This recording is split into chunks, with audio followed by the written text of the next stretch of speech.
Mic check, everybody. Let's do a quick mic check here as we get ready to watch the Cleveland Browns play the Pittsburgh Steelers in Pittsburgh. We know the history of this game has not been kind to the Cleveland Browns pretty much since they've come back in 1999. Yeah, this has always been a tough game for the Browns. So we'll see how this goes. Rookie quarterback in Pittsburgh. It's going to be a tough one. But if they could come out with this one, you're going to feel way different about the rest of the season. Let's make sure we get good on the audio level and good on a mic level. So let me make sure chat's giving me the thumbs up here. Good to go. Good to go. Yeah, it's not saying I'm dropping frames anymore. Oh, no.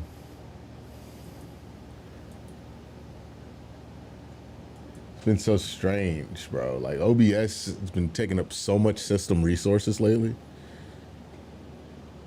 Like, I don't want to upgrade a computer. I don't need to. It's a Mac Studio, but it feels like I have to almost. We're good. We're good. All right, chat's telling me I'm good to go. We're all good checked. All right, man. How you guys feeling? What's the vibe check like in chat? Y'all feeling good today? Y'all feeling bad today? Y'all ready to complain about coaching, the quarterback? What's the vibe generally? Y'all wake up feeling good today?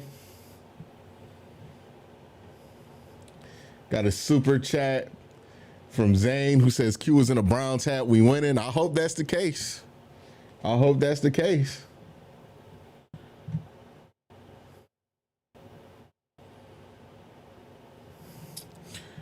We'll see what happens. All right, man. First of all, we already got 366 people in here, so make sure y'all hit that like button. We should be at 366 likes in here. Welcomes you to the following presentation of the National Football League.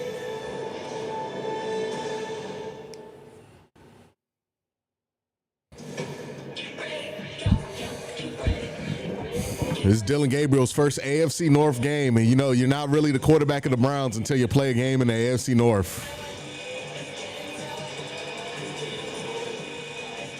It's the 148th all-time meeting, the Browns and the Steelers. There was rain in the forecast. It has held off, so hopefully this is what we're looking for the rest of the afternoon. Cleveland won the toss. They deferred to the second half. All right, we deferred. It's a muggy, rainy day here in Pittsburgh. This is the national 1 o'clock game, too, by the way. Trying to snap another streak. They've lost 11 straight. All right, Schmidt here with a little knuckleballer.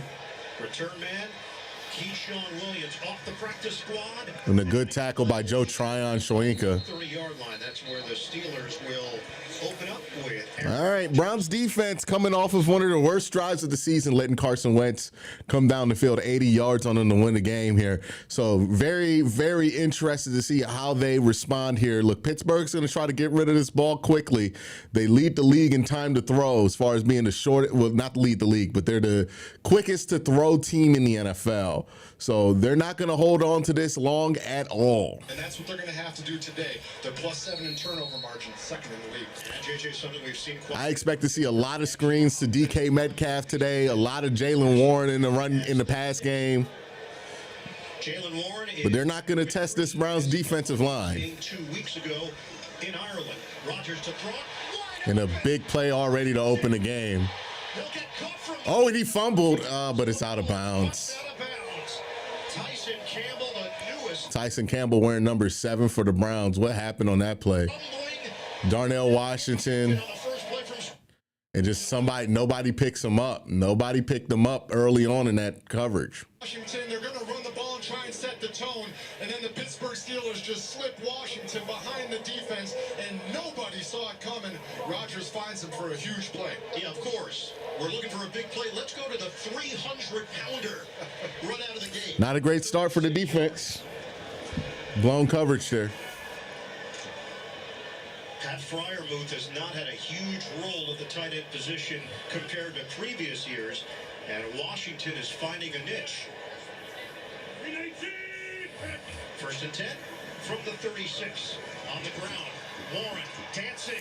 We got to tackle better than that. Carries it to the We got it. That should have been at the line of scrimmage. We got to tackle way better than that. 3-yard pickup. All right, some of the things you're looking for here this afternoon. Yeah, I mean, you have to talk about Myles Garrett versus Broderick Jones. Broderick Jones allowed 4 sacks this season, which is tied for most in the league, and Myles Garrett has had 4 years in a row of 14-plus sacks. There's a reason he's a future Hall of Famer. He's a very, very good pass rusher in all different facets. Today, that's going to be the key matchup for the Steelers and Browns. JJ, we just saw DK Metcalf limp off the field. They're already down a receiver, Calvin Austin, inactive because of a shoulder injury. Out of the gun, handed to Warren. All right, it's going to be 3rd and about 3 here. At the 30, Alex Wright among those there to bring him down. Tyson Campbell in on the tackle. Previous play that he DK's back on the field. I know they mentioned that he got injured a little bit, but he seems fine. do not have a wide receiver on the roster with more than 1 catch this season. DK has been that bell cow at the receiver position. Got to get it going today. DK, 15 catches, 261 yards, 3 touchdowns. Austin was the other one that has multi-catches. They're going to try to get the Browns to jump here. 10 of them, but not a part of it this afternoon. 4 receivers set. They're going to call timeout. 4.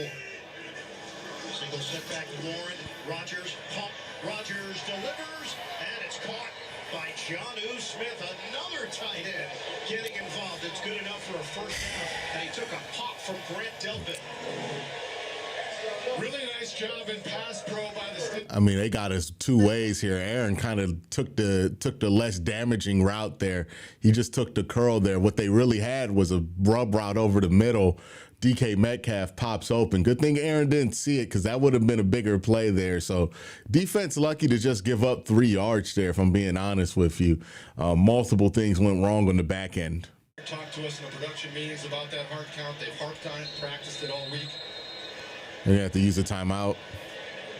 And a timeout for Pittsburgh at the 11:52 mark. Aaron not thrilled about something, whether it's the call coming in through the headset or coming in too late. They're going to talk it over and try and get it figured out, but you never want that this early to waste the timeout. We asked Aaron about the state of the offense at this stage of the year, and he said, hey, we're still figuring it all out. Arthur Smith, he said, does a good job of mixing it up. That extra offensive lineman has been very effective. We saw it on the first play from scrimmage. Yeah, Mike Tomlin went in detail about why he uses that extra tight end and the big guy in there, because 4-3 football with those edges being bigger guys, you need bigger bodies. He said Freiermuth it's not fair for us to ask Pat Freiermuth to block Myles Garrett on the edge. We need those big bodies to do it. Took first down, Kenneth Gainwell, who was a standout in the victory over Minnesota, is now in there. Rodgers gets rid of it quickly, and it's too high in the area. All right, there you go. That gets them off schedule a little bit. Coverage from Denzel Ward. They had 313 yards of offense against the Vikings. They allowed 372. Crazy, though, that in this division, no team has a positive point differential so far at this stage of the year. Pittsburgh is the best. All right, big 2nd and 10 here. A lot of force a field goal after giving up the big play. Grade 1 is interesting to see with the -2 next to it in point differential. Shotgun for Rodgers. Good defense. Good defense. Great job by Denzel Ward and Devin Bush setting that edge there. Keeping the running contained. That's great. AFC North. There's the record. 3-1, -2 point differential. Cincinnati is 2-3. They're a Cincinnati 2-3 with a -71 point differential is hilarious. It is right now. We're a terrible division right now. In the National We're a Football terrible division. Not what you think about when you think AFC North. You think everybody keeps the points totals low, they play the defense. It's just certainly an interesting. All right, 3rd and 11. Be huge to get them off the field here. Cincinnati. They're letting this clock go all the way down. 3rd and 11 for Pittsburgh. Rodgers in the pocket. Rodgers left it fly. Incomplete. No flag. We good? All right, got off the field. At least we forced the field goal. Who was traded this week for Greg Newsome. Came over from Jacksonville. Was over there. Yeah, Myles Garrett getting pressure there. Good job. Made him give it up quick. Nobody was really open. Good coverage by Tyson Campbell as well. Oh, and I think Grant Delpit got a piece of that. You know you have the running. Good job by Grant. Great coverage by Tyson. Good understanding of where you're at, because I think, no, Grant didn't get a piece of that. It's off, but good coverage by Tyson more than anything. All right, so you hold them to a field goal, which is good, but you know, they gave up the big play themselves, right? Like, again, the last 2 drives we've seen from this defense, not the most encouraging stuff. Hopefully they get back to being who they are, but, you know, I didn't love that, right? Blown coverage on the first play of the game, not great. So you keep it to a field goal, so at least you limit the damage. But, I mean, again, we expect this defense to be elite. That didn't feel elite right there, so they got to start living up to their standard. You know what I mean?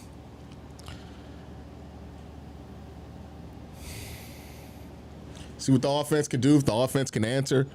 Dillon Gabriel, first game against Pittsburgh, first AFC North game, going up against Mike Tomlin. We'll see what they have cooked up for him. You know, he was encouraging last week. We'll see what happens this week. Important to remember, you know, quarterback development isn't always linear. We saw this with Jackson Dart on Thursday, right?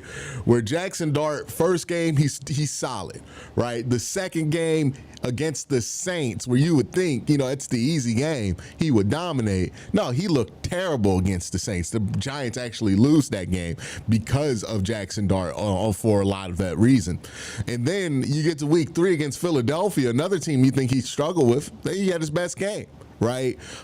So quarterback development is not linear. Just because there is a bad game here or there does not mean that that's where the trajectory is. You just kind of got to let these things play itself out. And that's important to remember when we're looking at Dillon. I don't know how this game's going to go for him. I could see it going really good for him. He diagnoses the blitz, finds a lot of soft spots. You know, Pittsburgh isn't that complicated of a defense anymore, so maybe he figures that out. Maybe he struggles because Pittsburgh gets a lot of pressure. They have really favorable matchups on our edge. You know, I don't know how this game is going to go for Dillon Gabriel. It's just, you know, I know that people are going to be kind of excited to do a victory lap one way or the other, depending on how this game goes. And it's important to remember that development isn't linear. You know, you can have a bad game, then a good game, and a bad game, and a good game. What's in your wallet? Jared Jewelers, story time in desert sands of eternity. And by Chipotle, real ingredients, real flavor. Chipotle for real. So the Browns have lost 10 straight road games, 11 straight overall outside of Cleveland. That last win coming week 2 of last season against Jacksonville. They're trying to change all that today here at Acrisure Stadium in Pittsburgh. Boswell kicks it off. Sampson, deep man from the 1 for the Browns. Evan Sampson return kicks now. Woo! Took a blow. Crushed. Is he all right? 7-yard line by Skoranek. Early NFL Today update. Check in with Adam Schein. I am JJ. The Colts keep rolling. Daniel Jones to Tyler Warren. It's 7-0.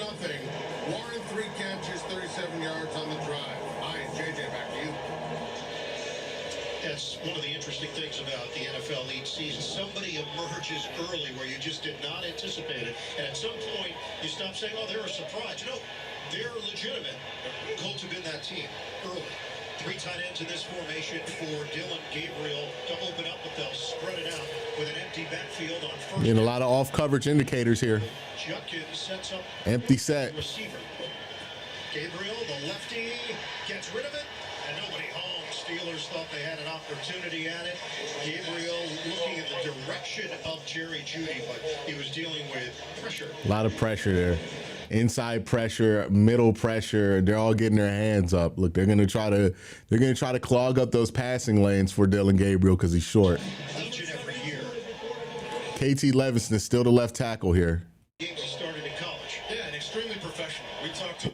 Well, no, my bad. It's not Mac Robinson, Cam Robinson at left tackle. KT Levinson is the extra eligible guy here. Offensive lineman, they do have Cam Robinson starting at left tackle. Handoff to the talented Judkins, and he runs into a Not great. 3rd and 10 here to start. steel curtain. Queen, Watt, Hayward. And not a lot of push there on the offensive line. Nowhere to really go. Yeah, when it comes down to this side of the ball,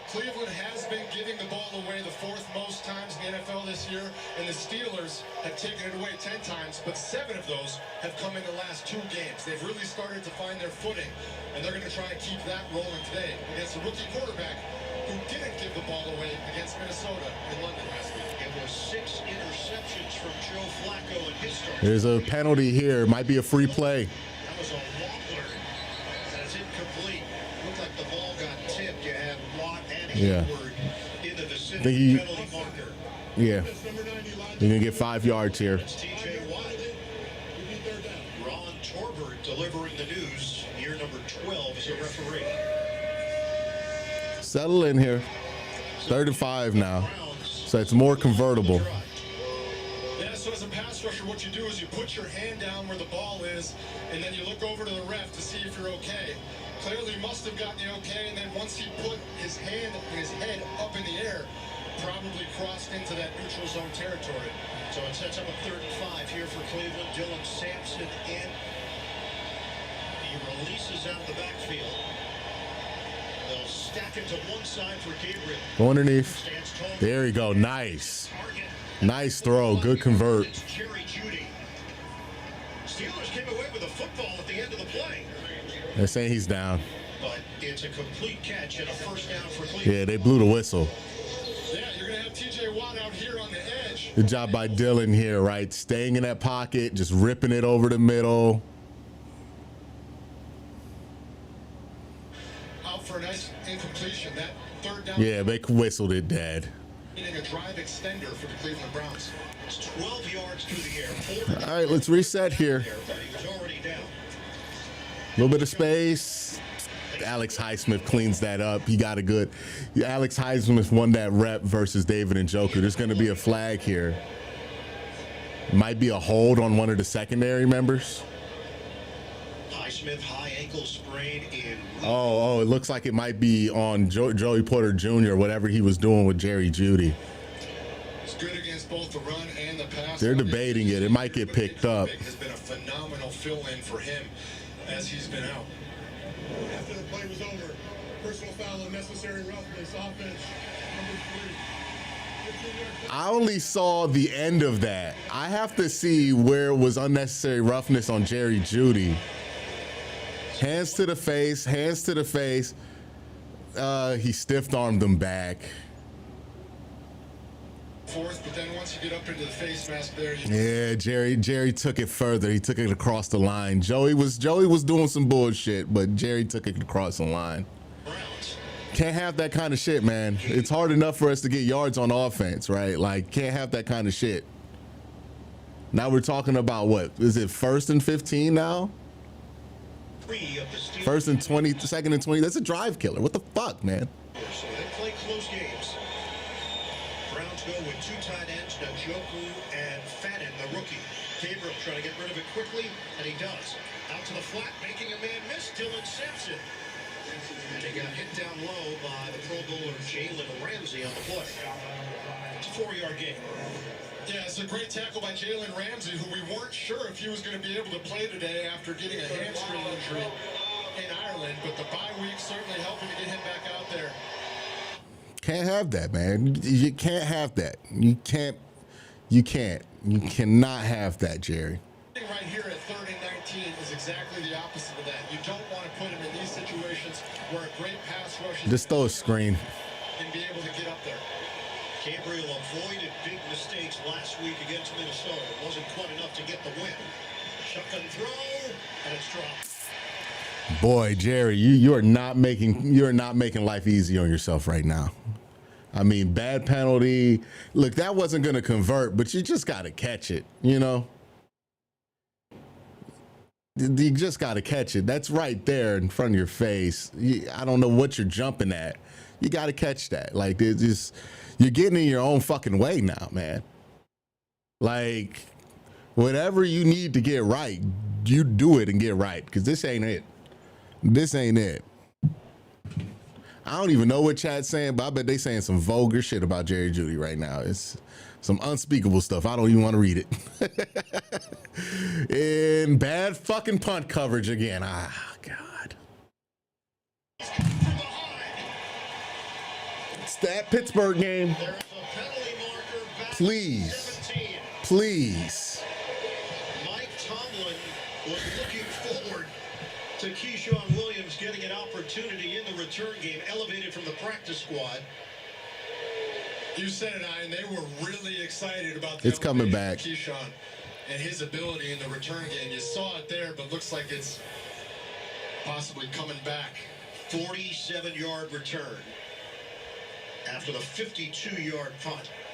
Background on Williams. He's a rookie out of Indiana. He transferred from Wake Forest, a speedster. Return. Personal foul, illegal blindside block. Oh, that's coming all the way back. Oh, it's coming all the way back. That's going to be at the 2 now. It's Jabril Peppers. Yeah. That's going to be at the 2 now. Got a call for the lean, and that negates the long run back. We're coming back. It used to be legal. Bobby, that's a stupid penalty by Jabril Peppers. If you can't get a fucking hand on him, why are you touching him? Former Brown. All right, so I think that flips it all the way back to the ball. It's going to be at the, 2 for Pittsburgh. If it's 15 yards from the spot and they threw the flag at the 17, I mean, that's at the 2, right? So good field position at least. So what ended up looking like a disaster of a play, you get kind of bailed out there, but I mean, just got to get out of our own way here, right? Like, we're not even having Pittsburgh execute at a high level. You know, they get that first 3 points because we just blow a coverage. We let Darnell Washington get 40 yards on a play action. Like, we're shooting ourselves in the foot there. You know, we do a nice job digging ourselves out of a 3rd and 10. And then immediately after we convert that, Jerry Jeudy gets a personal foul that you know, gets us knocked back 15 yards all the way to a 2nd and 25. We got to get out our own way. We're not good enough to be in our own way, especially on offense. Jerry Jeudy's got to get his shit together. We need Jerry Jeudy to be Jerry Jeudy to win games, right? I know some people want to trade him or cut him because they're tired of him, but the fact is that this team is going to need Jerry Jeudy. There is nobody on the roster that can replace what Jerry Jeudy can do when Jerry Jeudy's playing at his best level, right? There's just straight up nobody there. Jamari Thrash is not replacing Jerry Jeudy, right? We don't have Cedric Tillman. He's on IR right now. Nobody is capable of taking it over. Even if you think Jerry Jeudy's not a number 1 wide receiver, which is fair, there's nobody even capable of taking up the mantle of 2 right now for the Cleveland Browns, let alone being a number 1 wide receiver. So you're gonna need Jerry Jeudy. We can't get around it. They're gonna have to go back to him. He's gonna have to be used. He's gonna have to step up. They're gonna need him to be successful. So there is no benching him. You gotta figure it out. He's gotta figure it out. Forever. Quick snap, Rodgers, quick toss. It's caught by Warren, and look at that 4, and look at that 4 Browns right there. All right. They got it to a 3rd and 8. A rookie out of UCLA who does not play like a rookie is the leading tackler for the Cleveland Browns. No, you said it, Ian. Jim Schwartz talked so highly about Carson. He's the leading. 3rd and 6. This is close. Got to get in 6. This is close. Got to get this one here. Got to get this one here. Get this one here. Got to get this one here. Got to get this one here. It's only going to get harder. Teach and grow. But then as soon as we got our hands on him, we said, oh no, this guy can handle the number 1 role. He's been doing a great job. He is always in attack mode. Schlesinger and Schwartz, for that matter. 3rd down and 6. Gainwell in there. Low snap handle. Rodgers timing around. Get up. On the sideline. And it's holding. Well, that's one of the things on the scouting report with Tyson Campbell. He has very poor ball skills. We saw it right there, right? Can't really identify or find the ball to get his hand up. And DK gets the catch here. It's good coverage. He just doesn't find the ball. Well, here and you ask him to cover DK Metcalf one-on-one, and he actually covers him really well. Yeah, he just doesn't find the ball. Placed ball and an unbelievable catch by DK Metcalf. That's one of the Stop him before points. Just the other guys get paid too. Yep. Tip your cap. 25-yard hookup. Line of scrimmage is the 39. We're going to hit the 6-minute mark of the first quarter. Back to the ground game. Gainwell trying to get ahead of steam, but he worked really hard for 1 yard. Now they're at the 40. In on the stop. They're about, what, 20 yards with Boswell from points here. Got to get them on this set. To go percentage of people in jerseys. Either way, you're probably setting your offense up in shitty field position. Stadium that wears jerseys more than, I would say it's 95. And also the most diverse set of jerseys you got. Looks like Bailey Zapp and Bill Musgrave are the main people helping him out on the sideline for Dylan Gabriel. A Fala jersey coming into the stadium. You were ready to say that. I've worked on it all night. Second down at 9. Rodgers Got him. Oh, he fumbled. And it turns out to be a decision that didn't help much. All right, third and super long. Over it. Shelby Harris, the 12-year veteran. Yeah, Joe Tryon-Shoyinka gets first touch on him. He makes him fumble, and then the recovery is by who was not DK Metcalf wearing 14 for him, but 14 Gainwell recovers it, and then Shelby Harris gets a tackle. So I believe that's going to be a sack for Joe Tryon-Shoyinka because that's a strip sack, right? The ball came out. Gets a couple plays, 4 or 5 plays. All right, just be smart here. No penalties, no penalties. Just tackle what's in front of you. They're going to throw it short of the sticks here. For the third and long. And this is a 3rd and 18 now for Pittsburgh. They go empty dot package for the Browns. Rodgers will go underneath. And the Browns do not allow Kenneth Gainwell to do much with it after the catch. Game All right, yeah. tackled. Good. Force a punt. Got him on the set you needed to. Got the sack you needed to. Avoided the points. Good job there, defense. Flipping the ball out to take a sack from you. And you were able to get that sack, and getting that sack is huge here because now this field position has a chance to not be awful. We'll see what their punter does here. But now this field position has a chance to be normal. It's going to be what? It's going to be good. Your field position might be at the 25? Maybe the 30? Effective. Getting that sack there is huge, man. The field position battle is huge because if they would have just stopped them there at the 40, I mean, you're talking about probably starting a drive at the 10. And that just limits your offense so significantly when we're already limited to begin with. So good job by the defense, right? Getting that sack there, getting that strip sack there by Joe Tryon-Shoyinka. Huge.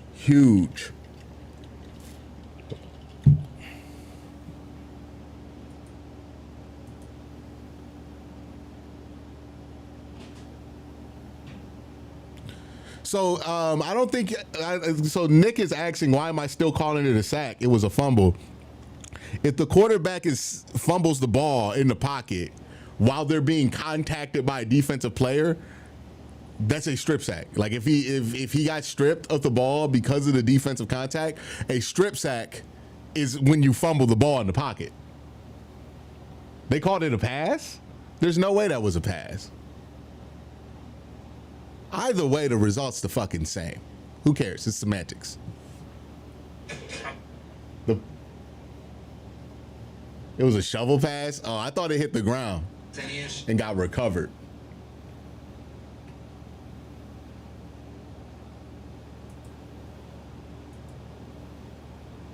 All right, it was a shovel pass. Either way, it's a great play by Joe Tryon-Shoyinka. Good recovery by Shelby Harris, and the result is very much the same as a sack. CBS next Sunday. Welcome to the DMV. Hello, DMV MVPs. We are here. Boy, Tim Meadows is getting a lot of work, man. Good for him. He was on Peacemaker. That was a pretty good season of Peacemaker they had.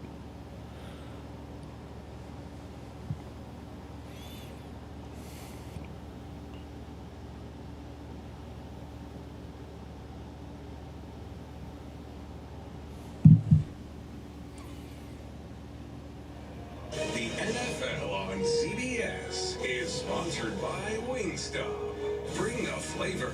Order at wingstop.com. And by Verizon. The NFL is powered by Verizon 5G.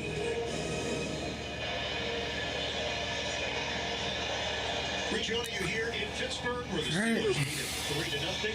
You can always count on Sundays with the NFL on CBS and Paramount Plus. Run game's been stuffed up so far in this game. Joku and Fennett, Judkins single setback. We're gonna go play action here. But on first down, he drives it. Nice. And it's Jamari Thrash leaving his feet to haul it in just short of the first down. I don't know why Jamari fell there.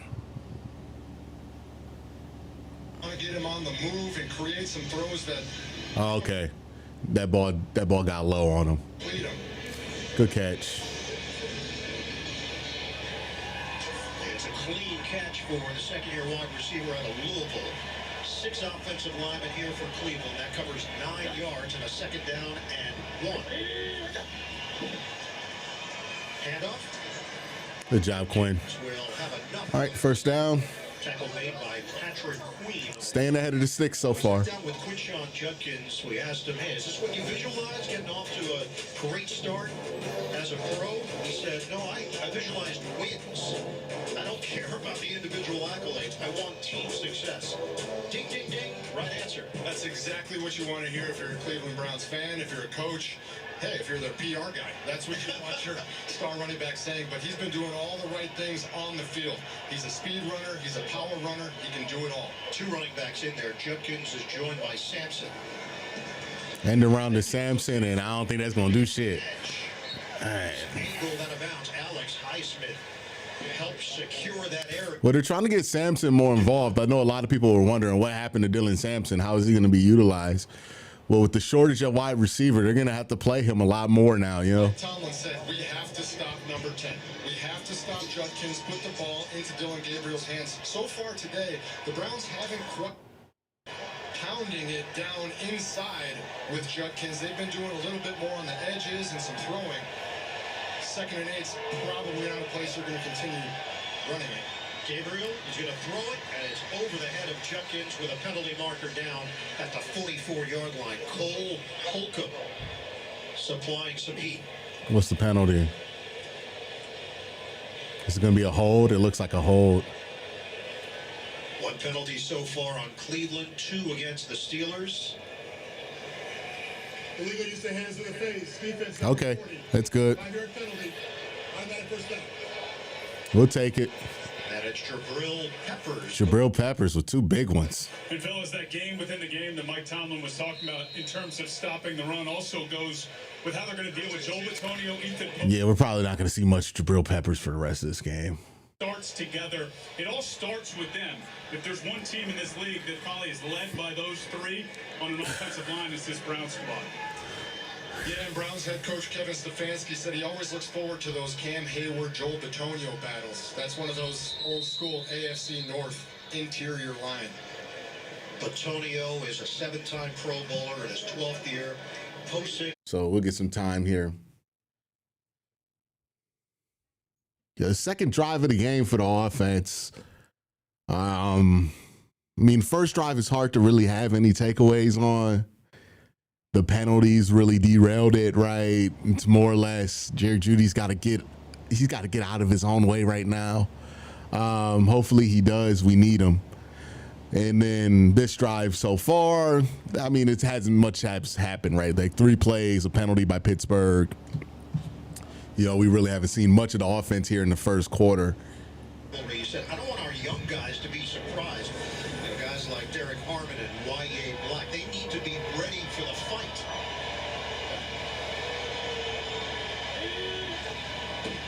After the Browns timeout, Gabriel rushes on, and Gabriel gets Yeah.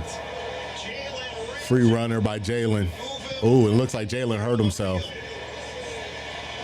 And he's a phenomenal blitzer. This is one of the things. Yeah, Jalen Ramsey shot out of a cannon there. So nickel blitz here. Jalen Ramsey coming off wide.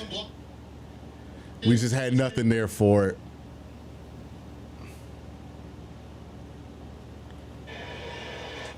Yeah, they schemed us up there. So good play call for them. They knew we had something long developing we wanted to go to, or at least guess we had something long developing we wanted to go to. Play action versus the nickel blitz there. It's going to be a winning play call for them. Get to the outside. Darius Slay, another perennial Pro Bowler along. It's going to be another 3rd and long here for the Browns. is we're just struggling to win this battle on the line of scrimmage.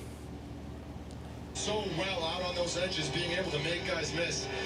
But the Steelers so far held him to only 4 carries on 6 yards. The Browns know and the Steelers know that if the Browns are going to have success, they need to get him going. Jerome Ford is in. This is a 3rd and 16. Gabriel is dealing with this crowd as well.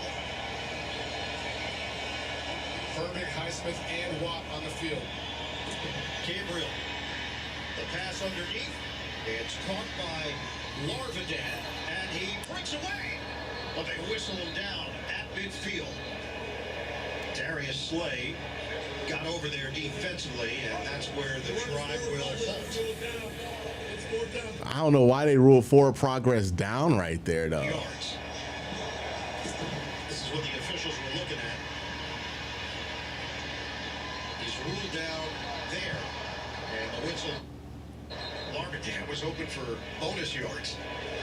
All right, let's get a good punt. Let's pin them back. It's going to be a defensive game. Let's pin them back. Trying to protect the players, but Let's pin them back. It's a good punt here, Borges. Jorquez. Not much of a rush. And this time Williams isn't going to get. Shitty fucking punt. That's a shitty punt. That's a really shitty punt.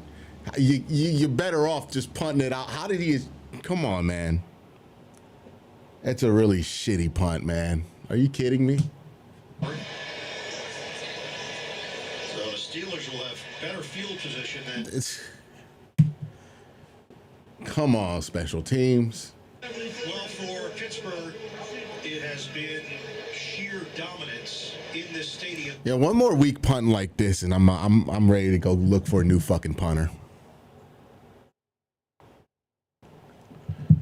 You can't blow that. You cannot blow good field position there.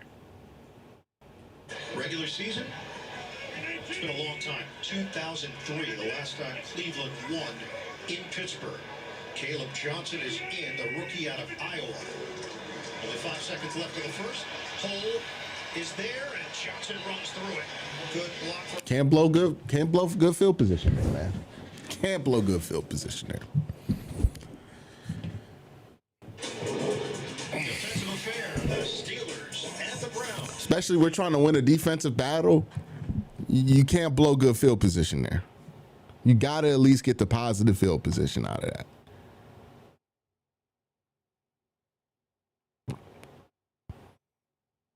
Like, I know Borges is usually one of the better punters in the league, but man,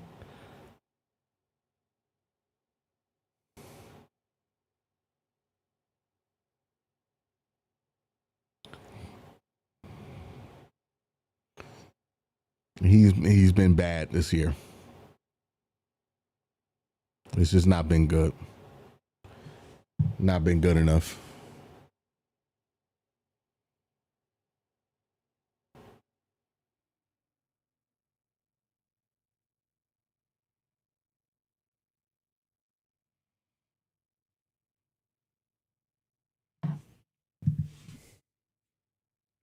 Not good enough.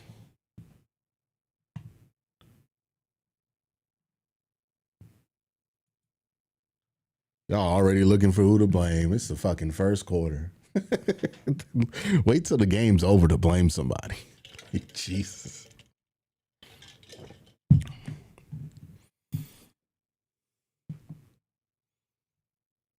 I mean, nobody's been playing especially well. Like, it's not like one position group has been like one side of the ball has been outshining the other. Like, the defense has been fine, but they've been a little bit more leaky than we're accustomed to them being, especially against the Steelers offense that hasn't been that good.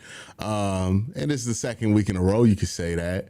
Then we got the Browns offense. You know, they have been getting in their own way, sacks, penalties, hasn't been great there. Special teams, it hasn't been great there either. Nobody's playing fucking great right now, right? Like, everybody's to blame. Like, what do you mean? Like, are we trying to pin this on one person?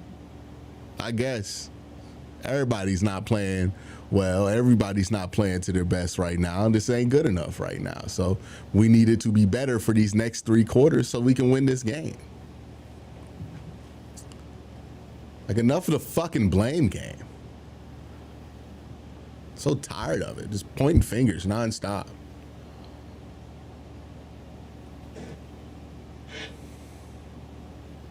Slog here in the first half. The Browns and the Steelers. We start the second quarter. Pittsburgh takes over. After the poor punt from Bajorquez, they get a 9-yard run from Caleb Johnson, and now a 2nd and 1. First play of the second. And that will be enough for a first down. It's a 3-yard pickup for the rookie Johnson. NFL Today update. Let's go to New York and Adam Shine. Hi, JJ. Brian Schottenheimer goes for it on 4th and 1. Dak Prescott to Hunter Lipke. Hunter Lipke. Hunter Lipke. Omron Burgundy. 10-3 Dallas. Early second. Back to you. It's working right now for the Cowboys. Went off that lopsided win over the Jets. Carry over for Dallas. 41-yard line here for Pittsburgh. Rodgers thus far 6 of 8 for 68 yards. Rodgers good pressure. 2nd and 10 here. You got a nasty lick on Aaron Rodgers. Alex Wright and company, and it'll be 2nd and 10. Alex Wright off the left edge here, able to get some pressure off of his counter move. He starts up the field, comes back underneath, and gets his hand up in the face of Aaron Rodgers. Able to do it from multiple different defensive line spots. It's not just Myles Garrett who's so good on this Cleveland front. They have guys all over that can create havoc. 2nd and 10 for the Steelers. Jalen Warren sets up next to Rodgers. Give it to him. Warren stays upright, runs over a man. First down. Ronnie Hickman. So I feel position matters, right? You get that punt within the 10 like you're supposed to. They're not even threatening getting into midfield right now. But 2 runs, all it took, 2 10-yard runs. Now they're across the 50 and they're threatening with scoring range here, right? Got to do better, man. Got to do better as a special teams team.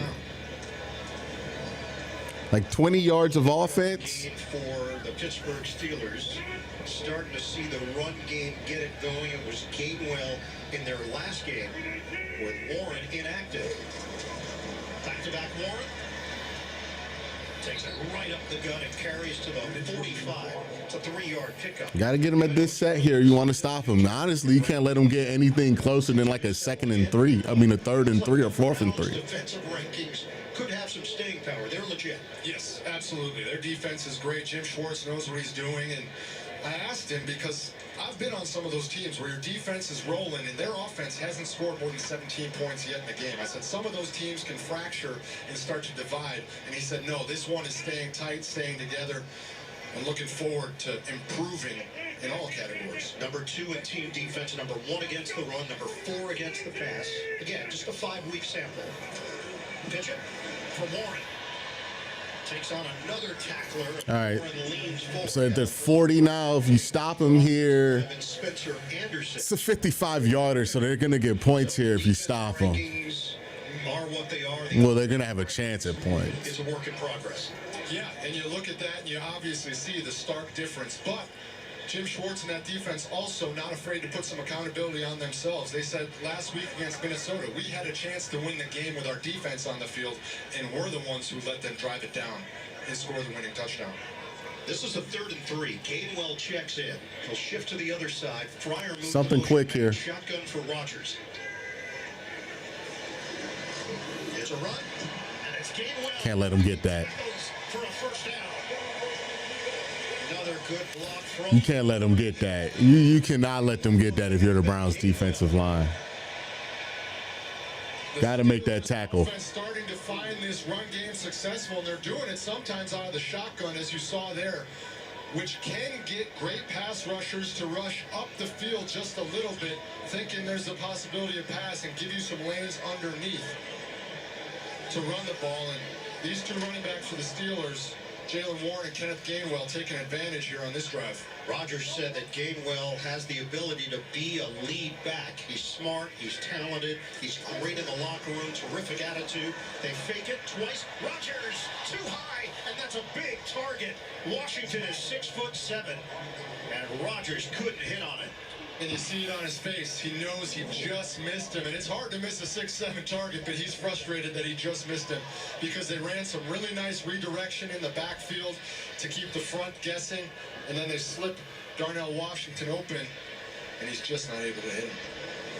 They really like Darnell Washington. I mean, such a big body. They call him a unique athlete. He's like an extra offensive lineman, but he can also go out there in the pass game and have success. Pat Fryermuth had 7 touchdowns last season, doesn't have one yet this season. Jonnu Smith has been an addition as well. Rodgers. Get up. Big route to the sideline. It bounces off the back of Campbell. No flag. Good job, Tyson Campbell. Ball found him that time. Tyson Campbell, the new addition to the Cleveland Browns, once again locked up. Good job. On their top receiver, DK Metcalf. We'll take a look at the. He didn't even look for the ball, though. He didn't even look for that bitch. That's a good job. Good job. Really, really tough assignment this week, in my opinion. I play a full game on Monday night, get traded Wednesday night, get to Cleveland on Thursday at noon, and then have to travel to Pittsburgh and play this game. Campbell coming over from Jacksonville. He was a second-round pick in 2021. Rodgers sets and throws. And good job. They targeted Campbell again, and Campbell doing a good job. Got to give him some credit here. All right, that forces a field goal. It's pretty makeable. 45? On third down, it'll be 45, 46, 7 maybe. Able to step in so quickly after such a crazy week. It's sub 50 for Chris Boswell. He's the best kicker in the league. So he's probably going to nail it, but They asked him to do a little more zone in Jacksonville, but he's a man-to-man corner, so he can just step in and you say, cover that man. It's kind of like a defensive lineman. Go get the ball. oh, he missed. Nah, he got it. well. He knocks it through from 50 yards away. The man has become automatic. All right, well, 6 points. I mean, look, it should be way worse than this, if we're being honest. You're only down 1 score. Like, it should be way worse than this. The way we played this kind of game, it should be way worse than this. So, you know, hopefully you take advantage of the fact that Pittsburgh didn't really take advantage of the situations they've been afforded in this game.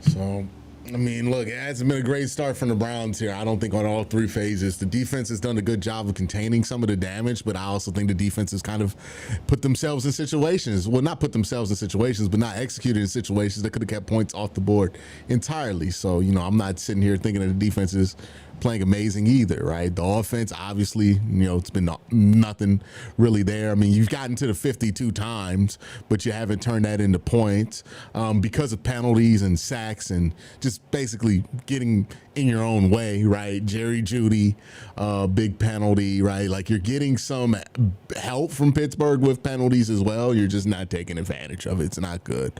And special teams, it hasn't been great there either, right? You get bailed out on a big return because Jabril Peppers blocked somebody in the back. But other than that, you know, it hasn't been excellent. The punting has left a lot to be desired. We're giving up field position, you know, we aren't looking great right now, right? And things need to have a change right now, or else this game can get out of hand for Cleveland. Pittsburgh hasn't really taken advantage of it yet, so we're still in it. But we got to start executing at a much higher level than we are right now, or else it's going to get ugly. Just being frank with you. Around it. He just gets swept up into it, just like that gentleman right there. Yeah, He's into it. he's trying to figure out what kind of guardian cap that is. Said the super chats aren't showing. Let me pull them Kickoff up. from Boswell to Dylan Sampson from the 5. Ball closed up quickly. He's bottled up at the 27. As part of Breast Cancer Awareness Month and in conjunction with the NFL's Crucial Catch Initiative, Steelers players took part in a healthy cooking demo with UPMC. Keanu Benton, Nick Herbert. Let me get that led that fixed. cooking demo at UPMC McGee Women's Hospital, making it a fun and meaningful afternoon for breast cancer patients and survivors. Both Badgers. Anytime we can get Wisconsin in there, we try. I appreciate that. We'll have a promo later, JJ. Wisconsin is on our air next week. That's it? Just the... Yeah, that's it. Judkins gets the call.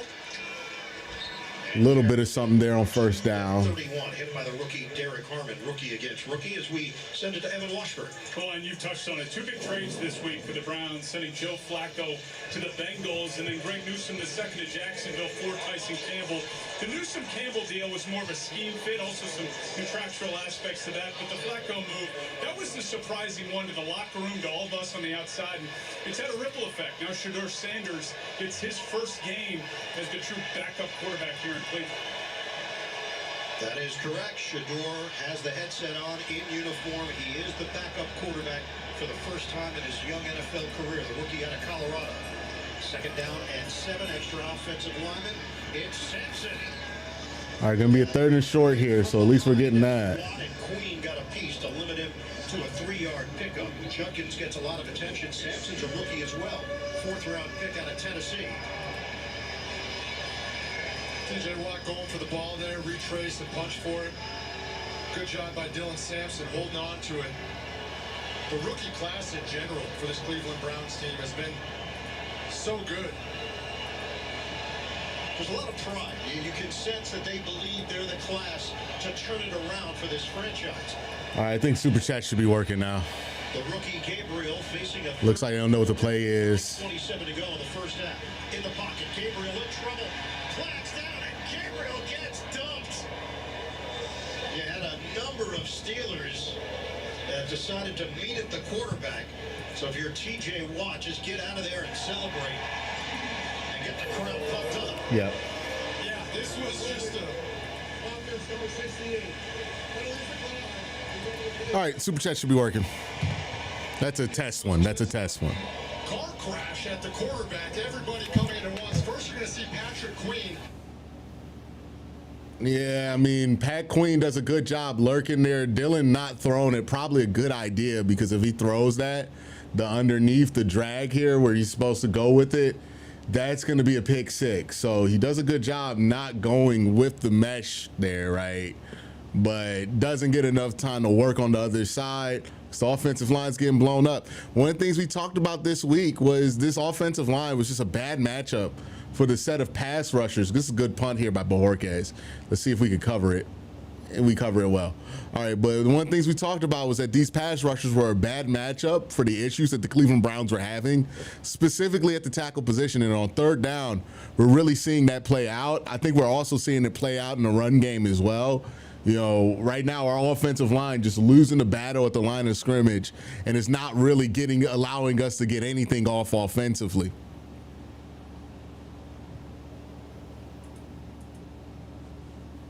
Yeah, they're just losing the battle there, right? Like our tackles are shit, their edges are really good, and they're taking advantage of that. You know, it's a matchup problem more than anything.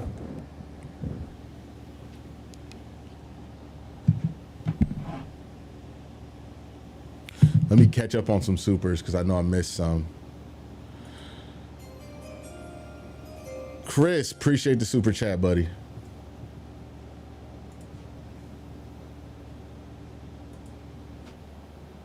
All right, yeah, I missed on some supers.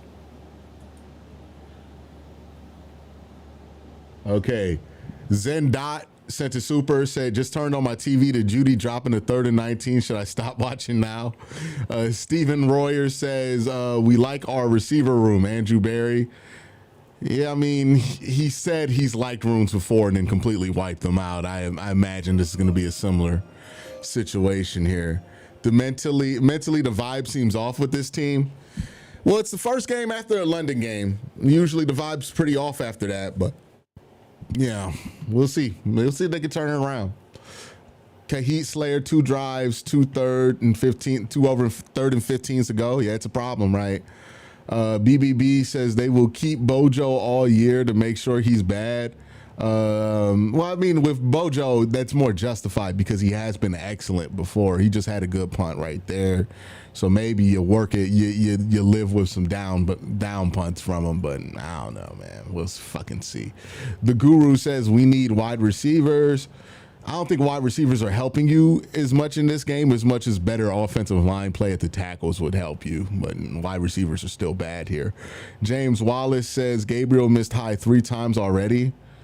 I think 2 of those were throwaways. The only time he's missed high was over the middle, and I think to Juckins. So I think 2 times he's missed high. The other one was a throwaway. 1-16 says the world is normal. Cleveland sucks. Yeah, I don't know if we're gonna be 1-16 from DPCPK. The Mortgage Lion says Q. I've been a Browns fan for 37 years. It's so painful. Yeah, I get it. DB says defense looking toted. Let's go first down. Let's see here. And then Sean Phillips, hold on, with a super chat. I'll get to that after this play. It's a quick hitter. Jonnu Smith. Sean Phillips with a super chat that says even Campbell looks good. It's clumsy. Yeah, Campbell's been looking good here. This team has been outstanding. All right, caught up on all the super chats. Sorry about the malfunction earlier. Sorry I didn't catch the malfunction earlier, too. You know, I should have caught that a little bit earlier than I did. Yeah, it's a bit of a double catch here there because Pittsburgh gets the fresh legs off the bye, but Kevin Stefanski talked about how it was difficult to come off such a difficult loss and come back home after it and get back into your routine. He said we turn the page each day. He did his messaging with the team. Good tackle by Malik Collins. Caleb Johnson gets muscled down by Malik Collins and limits him to a gain of 1. Malik Collins is underrated. He's a very good football player. He had 2 sacks against the Vikings. He's got 3.5 on the year. He's kind of taken Mason Graham under his wing. Jim Schwartz told us. Where are they at? Yard line He's one? doing a really nice job and not necessarily getting enough credit. He's been playing. It's been around Dallas, Las Vegas, Houston, San Francisco. They signed him to a 2-year, $20 million deal.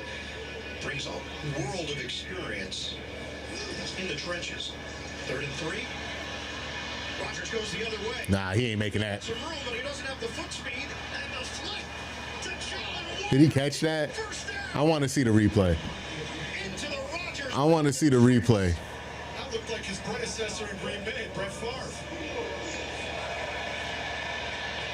Just flip it out there. No. Challenge that. Challenge that. Throw the flag.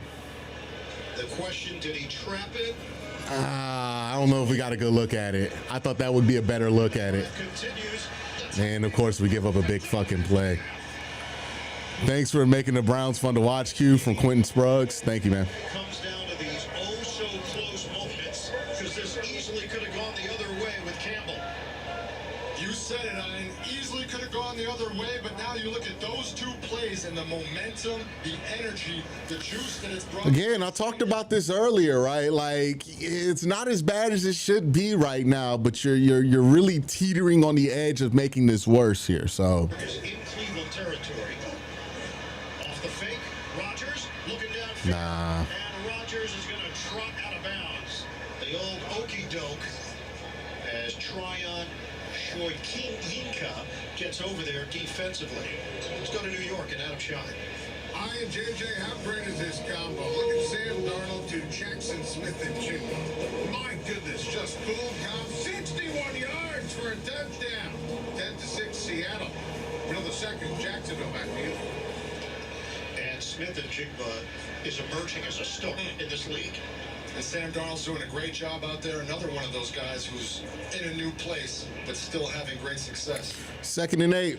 Warren will line up just off the line. It's a 2nd and 8 for Pittsburgh. Rodgers throws it to the perimeter and makes the connection with Washington. How we getting beat on an out, dude? In this first half, and that's a first An down. out from an offensive lineman, basically. Stick route. You're going to see Darnell Washington here. Oh, because Isaiah McGuire's in coverage. That's why. He's like an offensive lineman out there, but he moves like a receiver. And when you're able to run just a quick stick route and get a nice 10-yard gain like that, and also use him in the running game to block, it's such a weapon. JJ, what did they do in Houston? Did they re-weigh you every year and then post that weight, or did they just stick with your rookie weight? I was wondering the same thing, because they have him listed at what here? 264.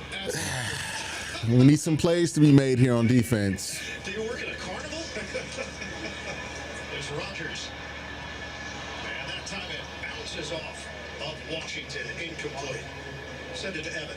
Yeah, guys, the weight is an unsolved mystery that we'll continue to work on. But there's a lot of conversation in and around Darnell Washington as to will he eventually become a full-time offensive lineman. We talked to Mike Tomlin about it, and he said he's unique. He's got the skill set. They're not talking about it right now, but there's an opportunity, as he put it, for the two to grow old together, meaning he could grow into that position as he ages in this league. He's a true unicorn in a league of unicorns, guys. Yeah, he is mammoth. He is powerful. And right now he's on the sideline catching his breath. They also weren't afraid to talk about False start. the amount of money you can make. They can bind the sticks. As well. Offense, number 4. 5-yard penalty. The second down. Yeah, he did. False start against DK Metcalf. That was going to be an angle play to Gainwell. Little twitch of the thigh there. Back it up. The On the Steelers, scrimmage is the 37. the Steelers have been number 1 in the NFL in penalties this year. In terms of fewest penalties. Yes, in terms of fewest. So they average 4 penalties a game, and they've already got 4 here today.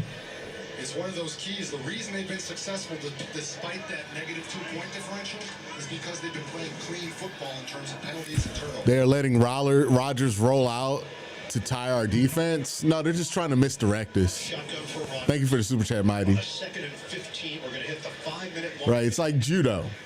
That's how teams like to play the Browns. They like to use judo. Swing it. Gainwell snares Come on. Good job by Campbell. across the 35. Spencer Anderson. Good job by Campbell. He just pushes that block. So there's I think Devin Bush in 74 are engaged, and then Campbell just pushes that block to run him out of bounds. Look at how Campbell pushes him, right? In the back, he just pushes him and just gets the tackle there. Work smarter, not harder, right?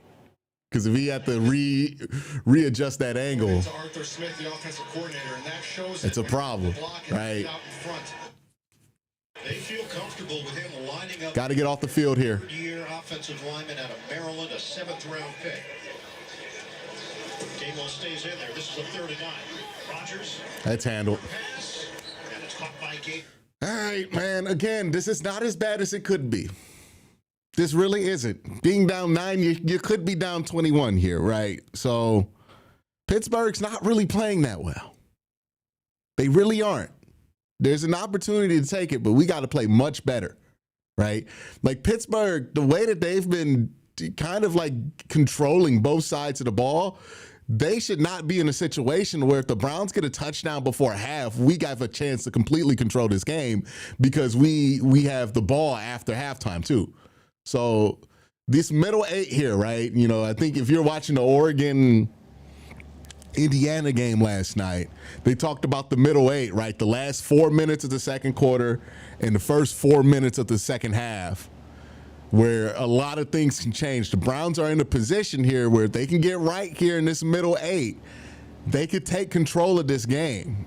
But it's going to require much better execution than what's been happening, and specifically much better execution on the offensive line where we've just been poor, right? The offensive line play from both tackles. I mean, Jack Conklin's not supposed to be having these issues, right?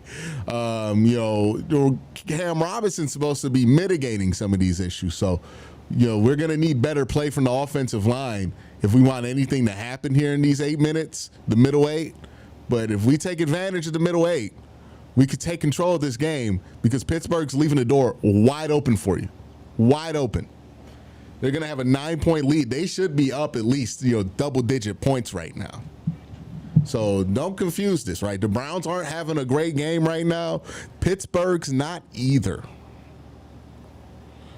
So they shouldn't take themselves out of this game. They have a great chance to take advantage and flip momentum here.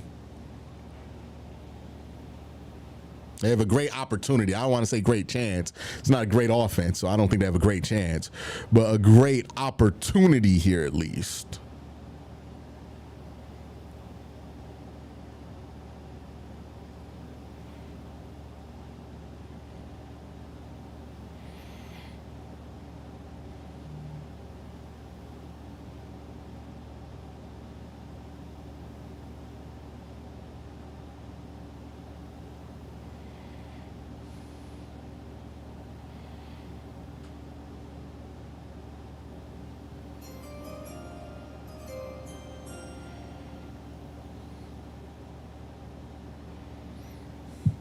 Off topic, James Franklin just got fired. Oh, they just fired James Franklin?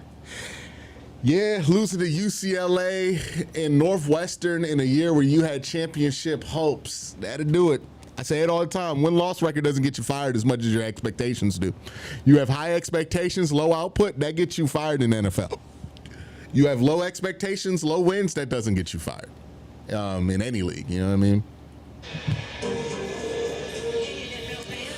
Love the hope, but being down by 9 feels like 21-0, but it's not. Like, that's the thing. It might feel like you're down 21-0 because the offense hasn't been effective, but regardless, it's not. If you squeeze out a touchdown here because you get a big play or something, looks like we got a penalty here on the kickoff, so we're probably going to start with shitty field position. But, you get a pick six, you get a touchdown. All it takes is one score, and you have basically lowered the gap here. For Pittsburgh. I don't see James Wallace as Kevin's not creative at all. Yeah, I think Kevin could be more creative here, but I'm going to be honest with you. In this game specifically, I don't really see the avenue for creativity when you're losing on the offensive line as poorly as you're losing right now. Like, you're not gonna run a fucking flea flicker when you can't win on the line of scrimmage. You know what I mean? Like, you have to be decent at the offensive line to be able to do some trick plays, and they're not good enough right now to do trick plays.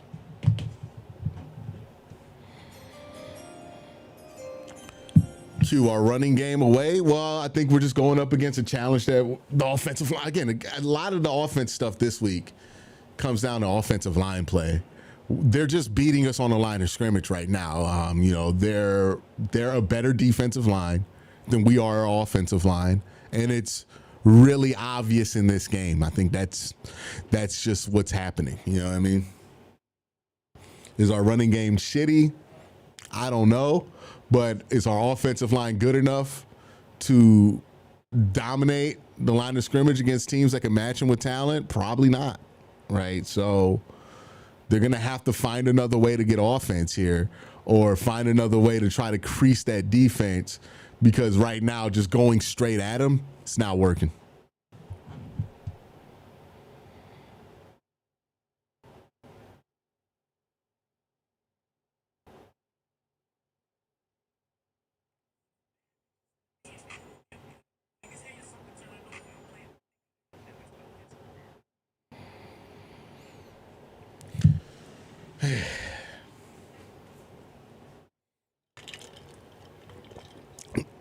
Got to get the middleweight here. Got to get the middleweight. Got to find a way to get it. I mean, to be fair, I think some of the Browns' best offensive work has happened at the end of the first half specifically. Like, that's been usually when their best drives have happened for whatever reason. But yeah, gotta figure out a way to get something here, man. Maybe you want to go to a hurry up. I don't know. You got to figure out something. I mean, at this point, you just got to push buttons until something works, right? FBI is back. The season begins tomorrow night, part of CBS Premiere Week. Yeah, it's button pushing time. You got to push some buttons here.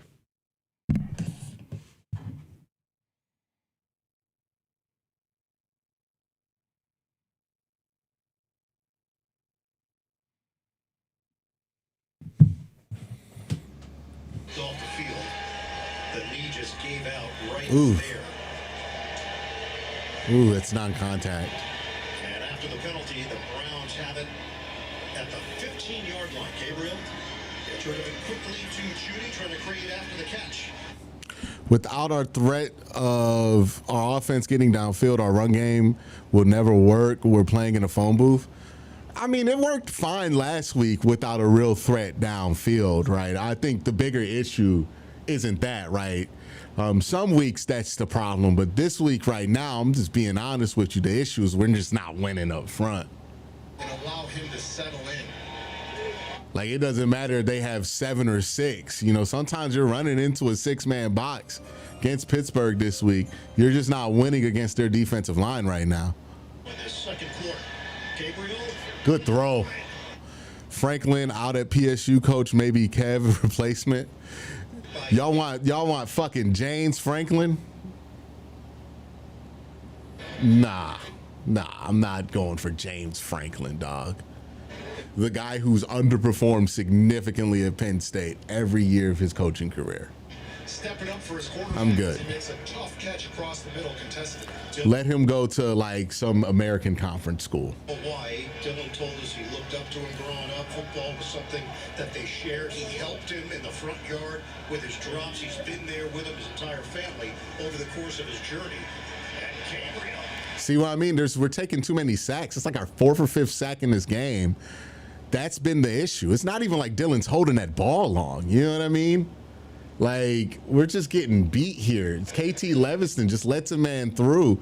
That's the problem right now. Like, we're not even getting to the point to where they're blocking long enough for me to be like, oh man, the passing game's trash right now. It might be the case that the passing game is trash. We're not getting to that point on critical down and distances here. We're like constantly playing from behind the sticks, whether it be offensive line penalties or sacks given up in this game. That's the issue. Like, I can't even diagnose everything else going on right now. Pittsburgh's just dominating us on the defensive line. They're getting what they want when they want. And look, when you're able to do that as a defense, you can make everything else look bad. Remember how bad we made Lamar Jackson look for 3 quarters because we were dominating the defensive line game? Remember how bad we make Joe Burrow look on a consistent basis because we're just able to consistently dominate the defensive line? Like, when you're able to dominate the line of scrimmage with 4 guys, you can make everything an offense does look like shit. And the Browns offense already isn't good to begin with. So yeah, that's really what's happening. We're getting dominated by 4 guys up front.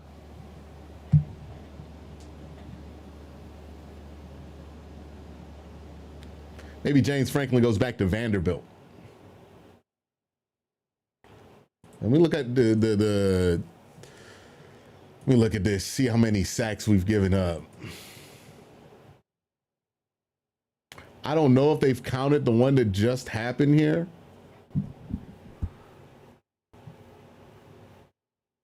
Yeah, so what, we're at 4 sacks already. 4 sacks. I have to imagine over 20 yards of offense lost from sacks already. That's the problem. That's the big red flag there. We have given up, and I think like 3 of those sacks all on 3rd and long. Yeah, there was the sack by Jalen Ramsey. I think they got one off with TJ Watt. Another one off. On CBS. Another one just happened. I think they got another one off with Highsmith. By Papa John's. Better ingredients, better pizza. Papa John's. A tour of the Strip District here in Pittsburgh, PA. 9-0 Steelers in front. 2 minutes to go. Now we're in 2nd and long here. 4 to the backfield. 2nd and 14 after the sack. Gabriel gets out of there. Flag is down, and Gabriel will throw it. It's going to be another hold. It's going to be 2nd and 30. Intended target, but penalty marker at the 21 as they were attempting to protect the rookie. He's going to decline it. Illegal use of hands in the face. Defense, number 97. Oh, it's on the defense. Automatic pushback. Oh, wow. It's a big one. Hayward Good point, Q. More screens and draws. I don't know. I don't think screens and draws going to help you. Like, that's where you start to get into the fact that we don't have a downfield threat. They're not going to fall for a screen or draw right now, right? The Browns have 2 times. They've got a chance to move this ball down the field. Like, you just need your off. I enjoy your insights from Noah. Appreciate you, man, with the $20 bomb. Appreciate that, brother. Came over in a deal with Houston. Good run, Jerome. Good run, Jerome. Good run, Jerome. Way to get the edge. 40-yard line. Way to get the edge. You got TJ Watt chasing on the backside of this play. Jerome Ford just out sprints him, and then you get a nice block by Joe Batoni on a DB. Brian, Coach Coward, latest NFL scores. All right. This is the drive. Let's get it. Let's go. Let's take advantage. Middle 8. Down to a minute 47 to play. Second quarter. That was the longest run of the day for Cleveland.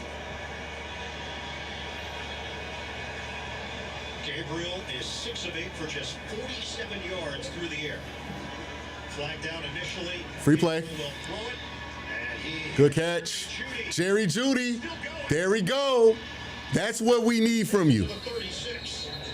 Hopefully that's on Pittsburgh. So they're getting into field goal range if this play were to stand.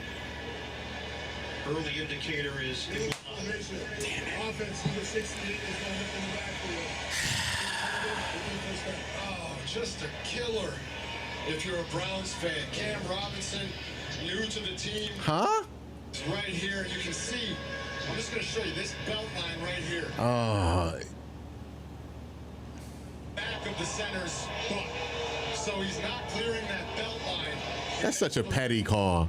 That's such a petty call, man. A couple warnings before they call that one on you. The refs are pretty good about giving warnings, so you would imagine that he's been talked about. But, man, that's a backbreaker in a 2-minute situation going into the half. You can't call that there if you didn't give him a warning. Your young rookie quarterback and Jerry Jeudy taken off the board. He's a 9-year veteran, Robinson. He was still stating his case. Gabriel, play fake, drives it down. Good throw. And now Joku. Hey, Gabriel's made some nice throws here, man. And he is slow. David is hurt. I think he got the wind knocked out of him. At the 49. David Njoku. I think he got the wind knocked out of him. It's a great throw here to get it to 2nd and 1.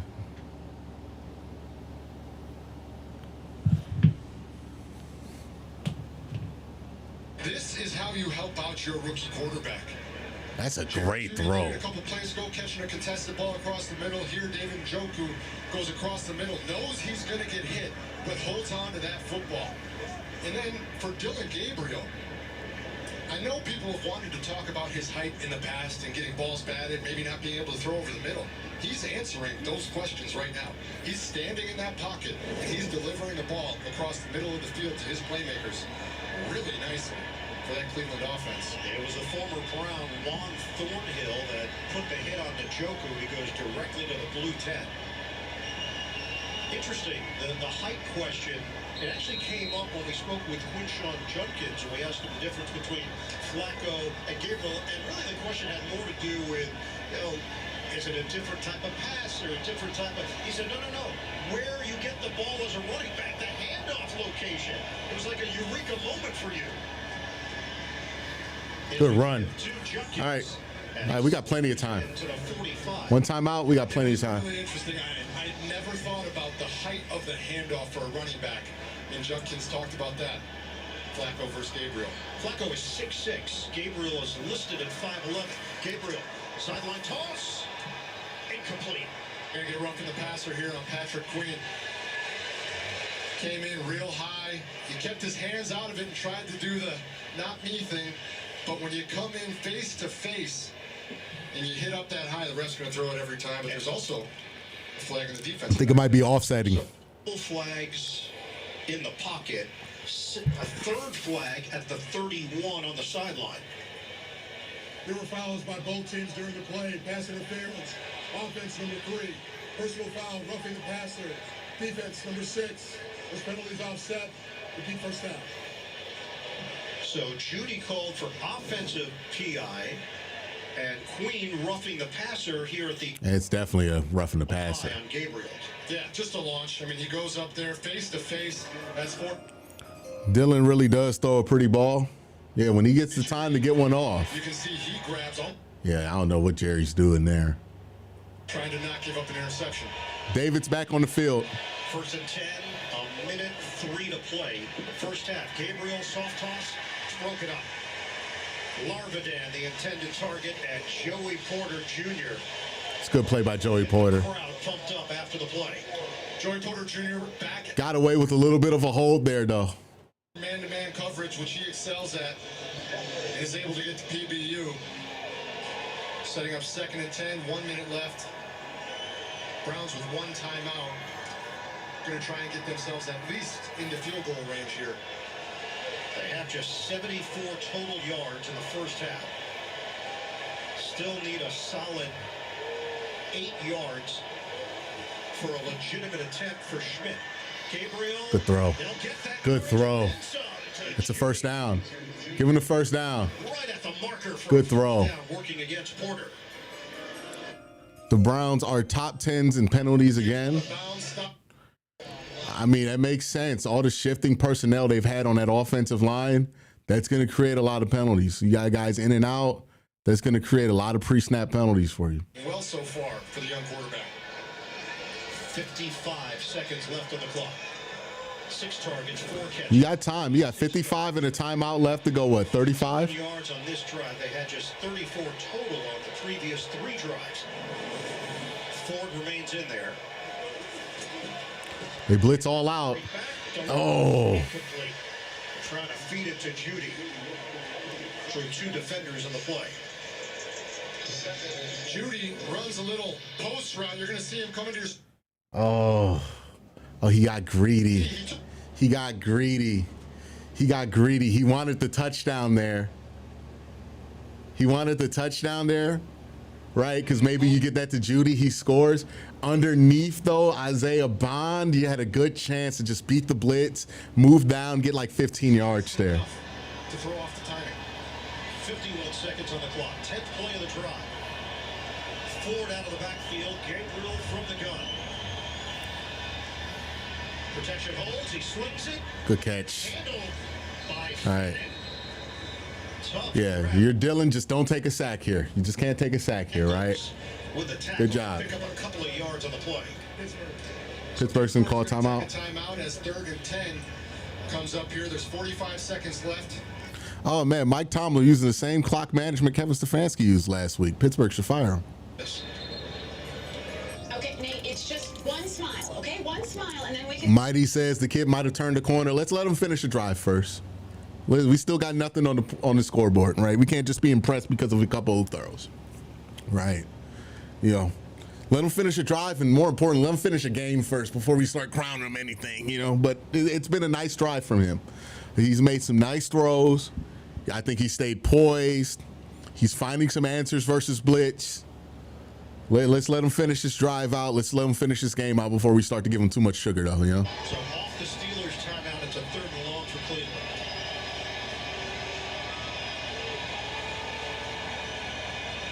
Browns will get the ball to start the second half. They're trying to get some points on the board before the end of the first half. I will run a screen here. Sampson lines up as a receiver. Low snap.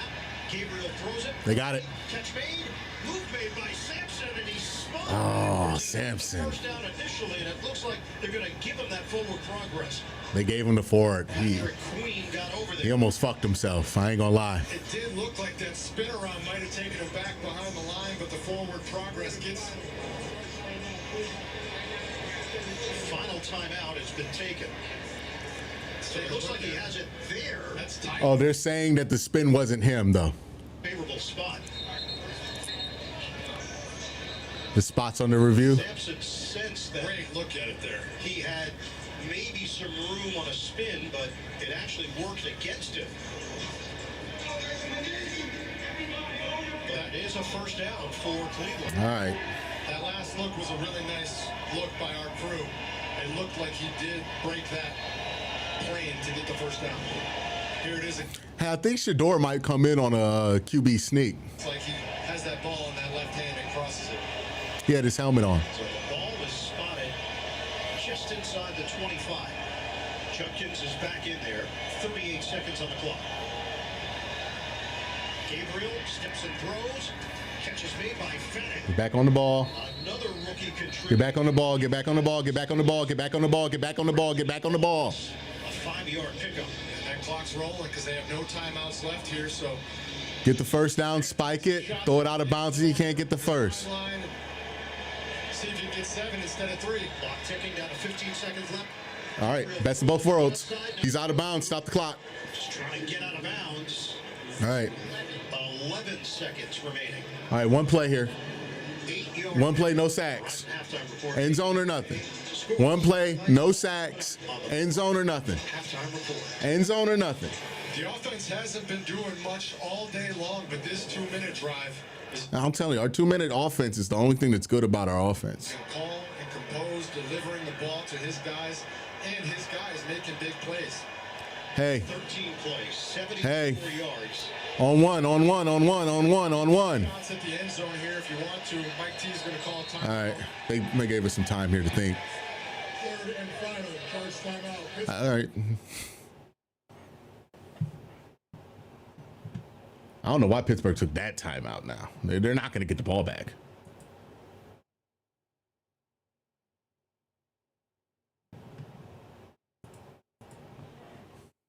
Kevin Stefanski's reminding him, we can't take a sack. We can't complete the ball inbounds. Touchdown or nothing. The end zone. No sack, no interception, And you would imagine if they do nothing short. Touchdown or nothing. have 2 quick shots here, definitely. You got to get this off quick. settle for a field goal. Got to get this off quick. The ball is at the Pittsburgh 11.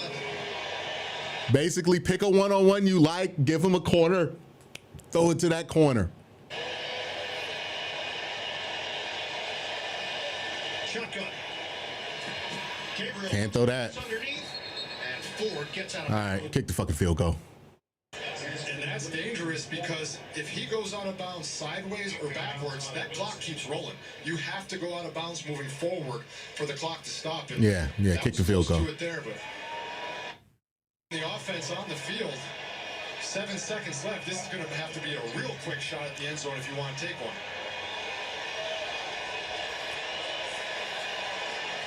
Andre Schmidt waiting his turn. Kevin Stefanski wants a touchdown. Play clock at 8.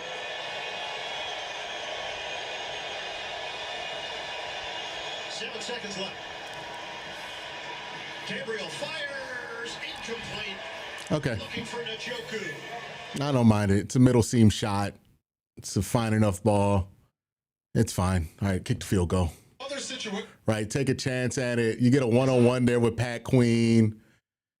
Pat just gets an arm up there. Yeah, that's what happens here. Pat just gets an arm up here, right? That's a great play by Pat Queen. If Pat doesn't get a hand on that, that's a touchdown. So that's a great play by Pat Queen. Andre Schmidt. It's a good call. Just Pat makes a better play. And you still get to kick your field goal. Hopefully Schmidt nails it.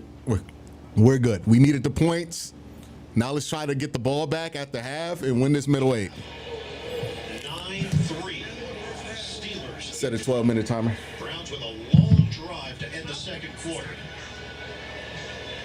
And they settle. All right. Like I said, their best offense usually comes at the end of 2 minutes. Set a 12-minute timer. 12 minutes starting now. Yeah, their best stuff usually comes in a 2-minute. Maybe they need to just run the offense a little faster, but you're a pretty shitty offense, so I understand why you don't want to potentially make your defense even more tired. Get the defense more possessions. But they got to incorporate some of what they're doing in the 2-minute into there. Maybe it's because of how Pittsburgh defends you. But, I mean, look, a field goal here is huge because now you get the ball back after halftime. If you're able to score out a half, you can take the lead here.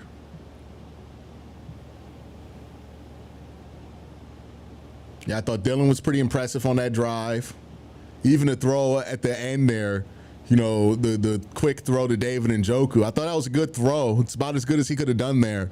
Pat Queen just makes a play on it, and David doesn't do enough to kind of keep Pat Queen from making a play on it. So it doesn't end up being a touchdown there. But, you know, that throw gave you more than a chance to make a touchdown there. So that was good by the rookie quarterback.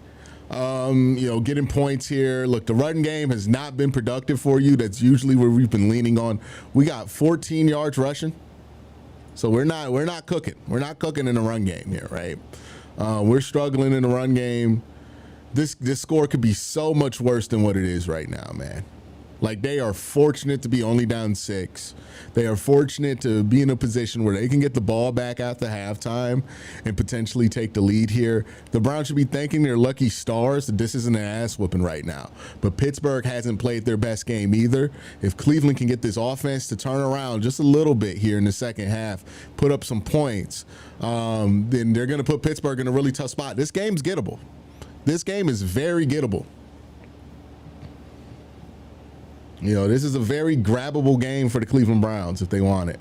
You know, you saw some of Jerry Jeudy come to life there on that drive. His big gain of like 25, 30 yards, unfortunately, doesn't get counted because, you know, there was a illegal procedure or illegal formation penalty that was kind of bullshit that was caught there.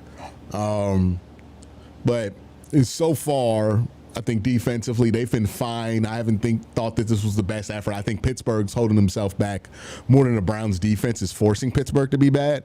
The Browns offense, look, they were getting dominated in line of scrimmage for most of this game. And that 2-minute drill, that was the only time where Pittsburgh wasn't dominating on the defensive line. And you saw that they can move the ball when they're not getting dominated on the defensive line, on the line of scrimmage here. So hopefully that's a sign of more things to come. But real quick, let's check in with my picks from Sleeper. We have a few picks here. DK Metcalf, 4.5 receptions. Jerry Jeudy, over 3.5 receptions. Quincy Judkins, 10 receiving yards. And then Quincy Judkins, 1 anytime touchdown. I'm actually more worried about the Quincy Judkins stuff hitting here, right? Maybe I'm the reason the Quincy's not having a good day today. Please don't blame me for that. But let's kind of check on where our progress is. Jerry Jeudy's 4 receptions, so we've already been proven right on that. DK Metcalf, 2 receptions so far. We're halfway there. I imagine he gets the ball a ton in the second half as the Steelers offense tries to get going. Quincy Judkins, 10 receiving yards, hasn't really got a receiving yards, and then obviously no touchdown yet. So making progress on that front. If you want to join the fun, make sure you join Sleeper. Use the promo code WORSTTAKE. Get 100% match on up to $100. Again, 100% match on up to $100. They're doing a promo right now where you get $20 with no deposit required. So join Sleeper. Use the promo code WORSTTAKE. Join the fun and have some fun. All right. Let's check in with some scores around the league here. This Baltimore game, which everybody was predicting to be a ass whipping, right? It's close here in the second half. 3-3 Los Angeles in Baltimore. So we'll see if Baltimore can upset and avoid going 1-5, which is brutal, right? Cowboys, Panthers are down 13-17 right now. The Cardinals, who are without Kyler Murray in this game, 10-14 against the Colts. The Seahawks are up 13-6 on the Jaguars. The Chargers are down at 9-13 to the Dolphins. And the Patriots up 22-16 on the Saints. Browns 3-6 at the half with Pittsburgh. That's what's been going on around the league.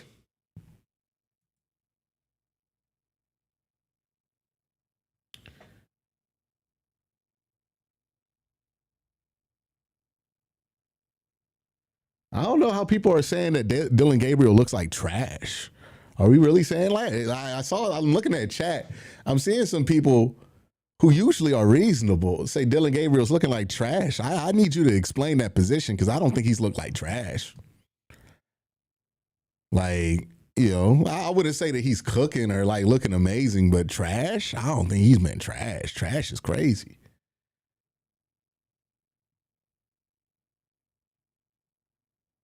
Like and please describe this without bringing up Shedeur Sanders, for the love of God.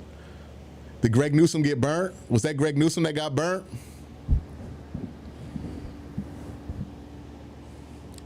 Yeah, Dylan's not like, he's not balling out or anything, but I thought his last drive there was pretty good, pretty encouraging.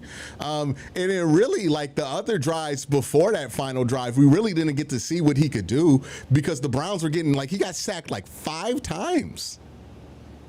Yeah, he's been sacked like 5 times in a half, man. Like, obviously the issue right now on the offensive line was getting dominated for most of this game, you know? I feel like any other quarterback in any other situation has to have the Dylan Gabriel has. We're not calling him trash. We're not doing that.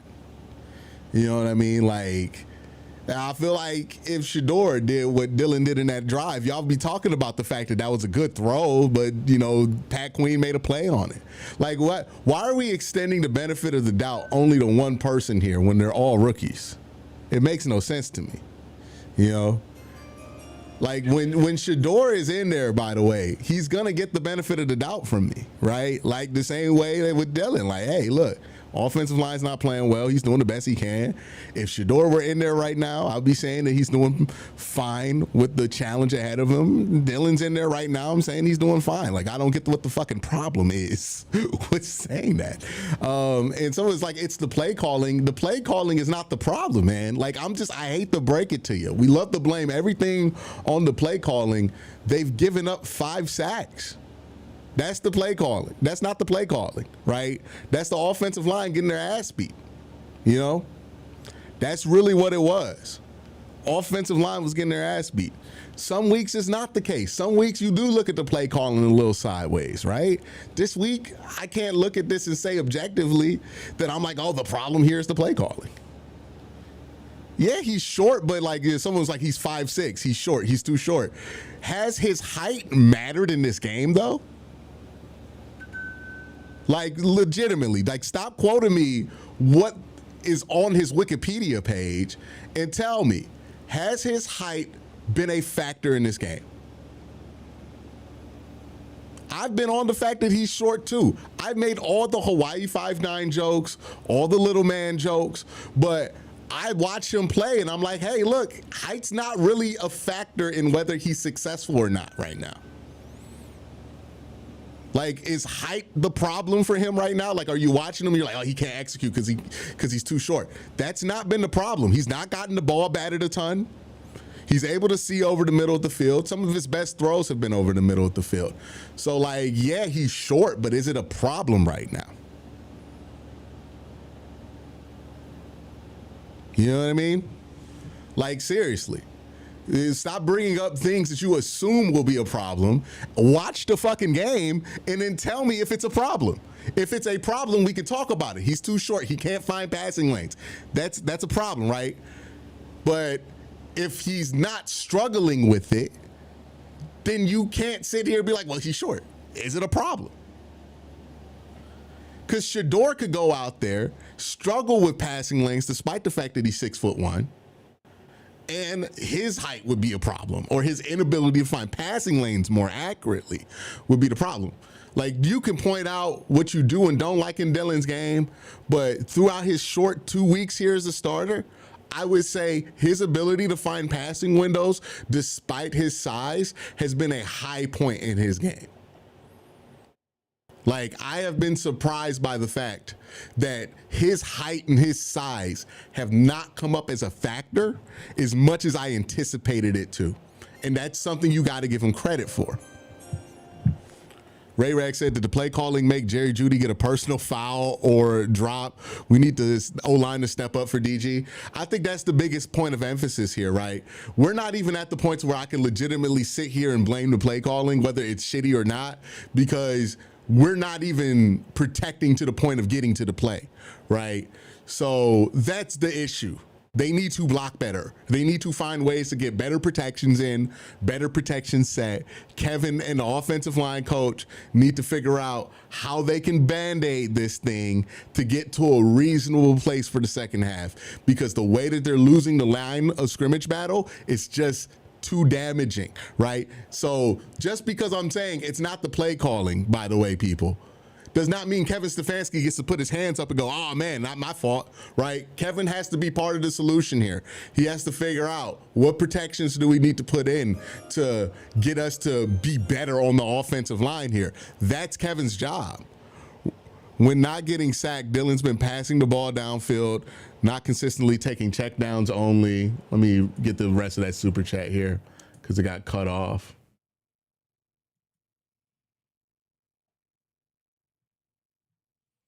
But yeah, I think Dylan's had a nice little showing of himself, right? When not getting sacked, he's been pushing the ball downfield, not taking checkdowns only. Good sign. Yeah, I like that. I hope that they can allow him to be as aggressive as he's been in 2 minutes in the rest of the offense, right? Like in 2 minutes, he's let loose. He's not super worried about interception. He's throwing the ball downfield. He's making great throws with pressures in his face. He's dealing with the blitz. He's getting chunk plays too to get down the field. I need him to have that same kind of energy when he's not in 2 minutes, you know? All right, we're getting close here to halftime being over. I'm gonna use the bathroom and then we're gonna watch the rest of this game.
Right, so to win this game for the Browns, right, it's not only going to take better execution from your quarterback and from your offensive line specifically, right?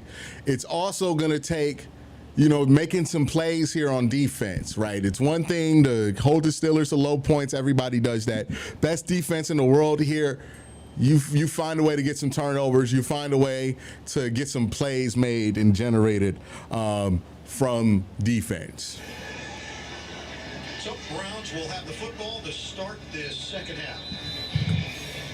It's a 9-3 lead for the AFC North leaders, the Pittsburgh Steelers.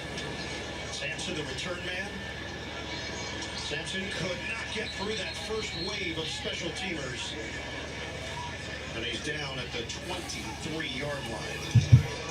At halftime, Evan Washburn caught up with Kevin Stefanski. Change things around there and get points there at the end of the first half to find some points. Yeah, 2-minute drive, so we had to play a little bit more wide open and throw the ball there. Obviously, we got to stay in the field is what we have to do on offense. And that includes our run game, picking it up where Quincy can get his touches here, and then obviously making plays in the back end. But we got to stay on the field on offense.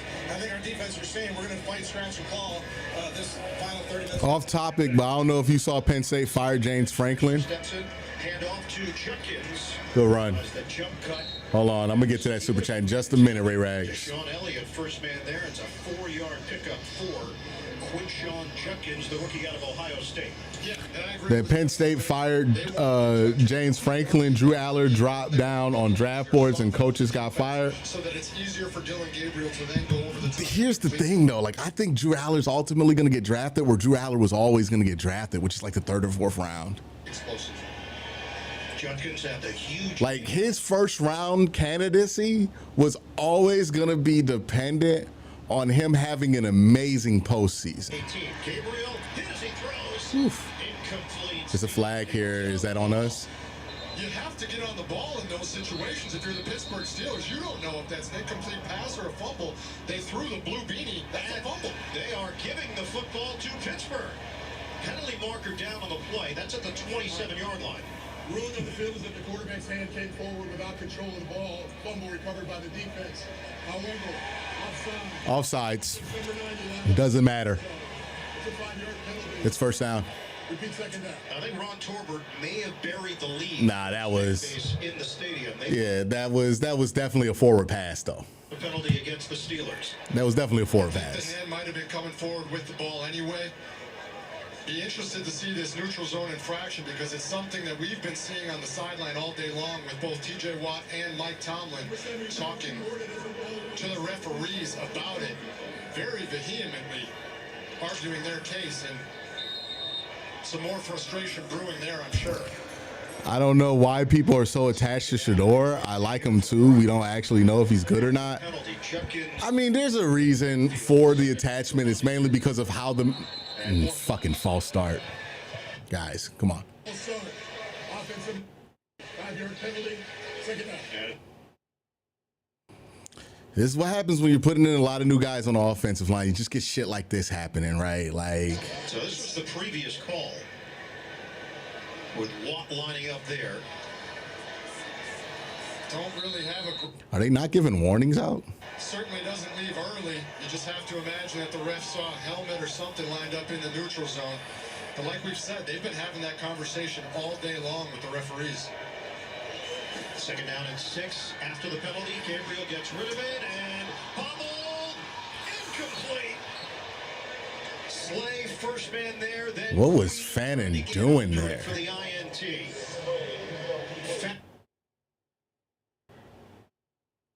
Just a really nice break on the ball here by Darius Slay, a veteran who's seen it all, and he's able to break it up. Not quite get the interception. Patrick Queen tries to dive and save it, but... All right, let's get this third down. Forget about that one. That was ugly. Down and kind of a back and forth opening drive here with a couple penalties. They've left TJ Watt one-on-one so far, and he's been in the backfield twice. Let's see if they do it again here. If Njoku chips, and he does. Gabriel, he tried to swing it out. Instead, it gets knocked down. TJ Watt ready. A chip from the tight end. See here. He's going to get a chip from the running back, and you're going to get the tackle blocking him. Yeah, TJ got up for that. To affect the play, TJ Watt, Myles Garrett, that's what they do. Every that they're the game. He's got to find a better lane than that, though. That gets blocked even if you're 6'5". Got to find a better lane than that. They have success even when teams game plan. All right, defense, need you to make a play, man. The Steelers defense, maybe the numbers aren't what they're accustomed to, but still just a 4-game sample. You know eventually the Pittsburgh defensive numbers will improve. Bojorquez to punt it. And he gets all of this one. Keyshawn Williams back. Great punt. My bad, Bojorquez. My bad for suggesting you should lose your job. All right, you're proving me wrong. Great punt. Great punt. T-Mobile has the best network. That's why there's no better place to get the new iPhone 17 Pro on them. Hold on, is this...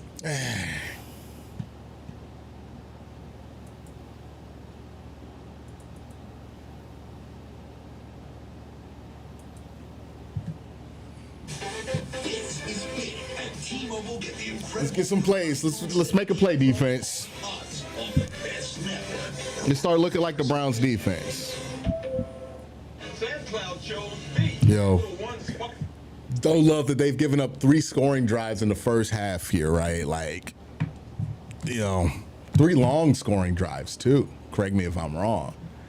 So defense, definitely not the first half that they would expect out of themselves. I would find it hard to believe that they're proud of this effort in the first half, given their standard for themselves, right? You know, you give up a 11-play, 40-yard drive, a 10-play, 49-yard drive, a 8-play, 46-yard drive.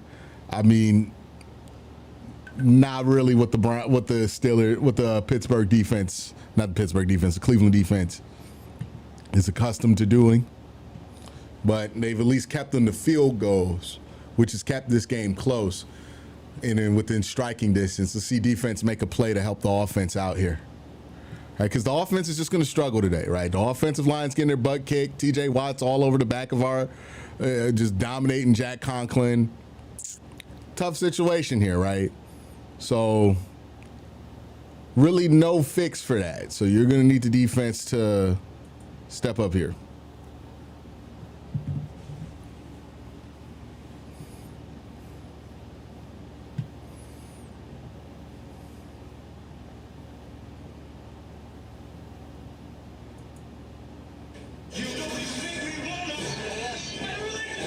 It's go time. It's CBS Tuesday. New seasons begin CBS Tuesday. All right, you're going to get them to start on the 20 here. So nice enough field position for you to start at defensively. Let's make something happen here. You're going to need some plays being made. They're going to have to make some plays. In Pittsburgh, how do you guarantee yourself to get on television? Yeah, just travel a fathead of the play-by-play man. Oh, what a mischievous pile. Thanks. That's a 100%. Start dominating them, right? You know, they've been dominating us on the offensive line. Let's dominate their offensive line now. We got more than enough talent to do it. That's where maybe we're going to change the subject. Line up at the 21, pitch it to Jalen Warren. Here we go.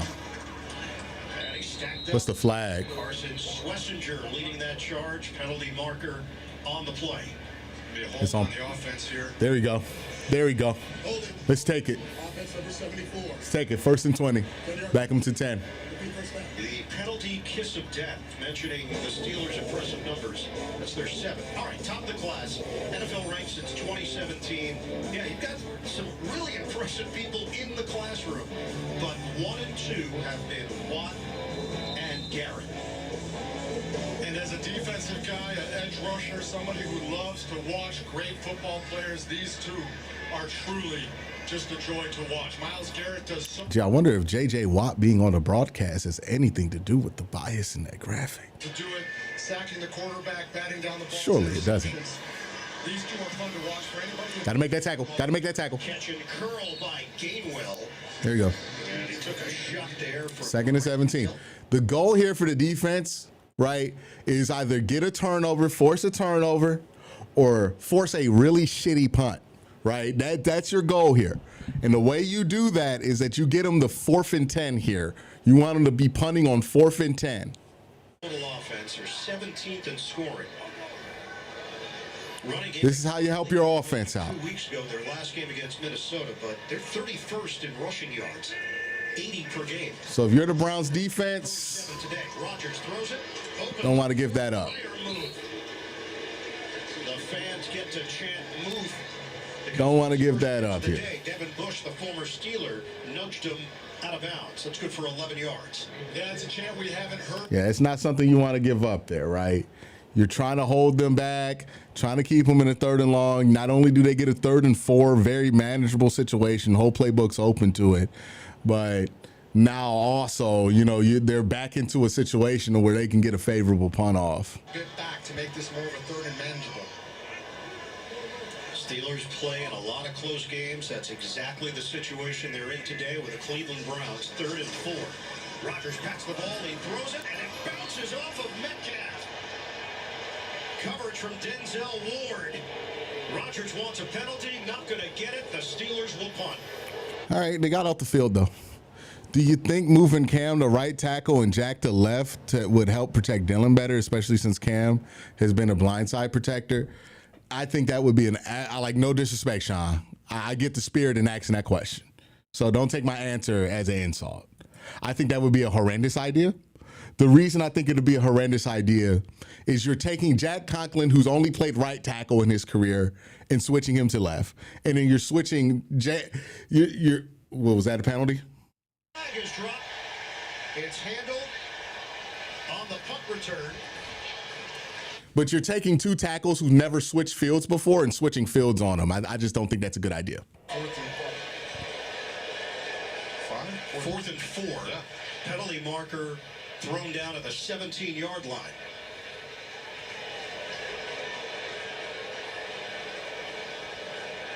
Waitman gets it off cleanly. That's a plant leg, too, so that's going to be personal foul.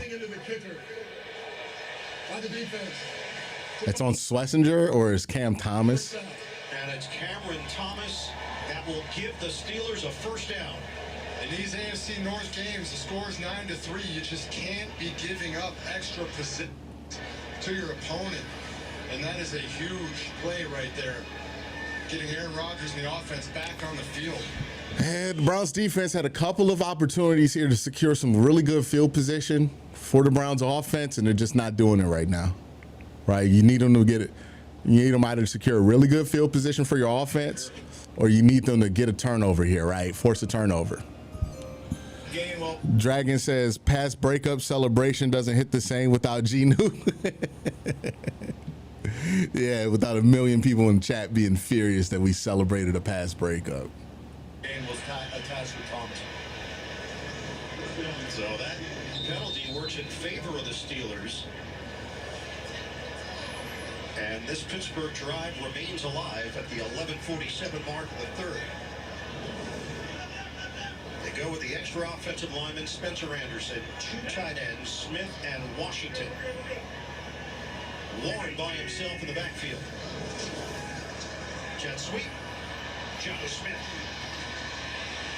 Smith, physical runner. Tough to bring down at 6'3", 248. Send it down to Evan. Well, the Steelers offense with new life here. Talking to Mike Tomlin, his main message was we have to finish drives with touchdowns, saying we've been stalled for one reason or another. And fellas, I got a new Tomlinism. I'm not really sure what he meant. He said we need to get the loose change out of our lives. It has something to do with touchdowns versus field goals, I think. we need someone to come in and actually tell us what the Tomlinisms actually mean. So he's a fan of taking pennies out of circulation, it sounds like. That's right. What was the one this week that had you a little bit of a quandary? He's chewing with their mouth closed. Yeah. He said the Browns offense chews with their mouth closed. Meaning, I think, Evan asked him to clarify, but I think he means that they don't screw it up before they get correct, JJ. Risk averse offense. Chew with your mouth closed. It's good advice. I just couldn't follow it, man. First down to the 42. Warren. Just not a good enough defensive effort right now.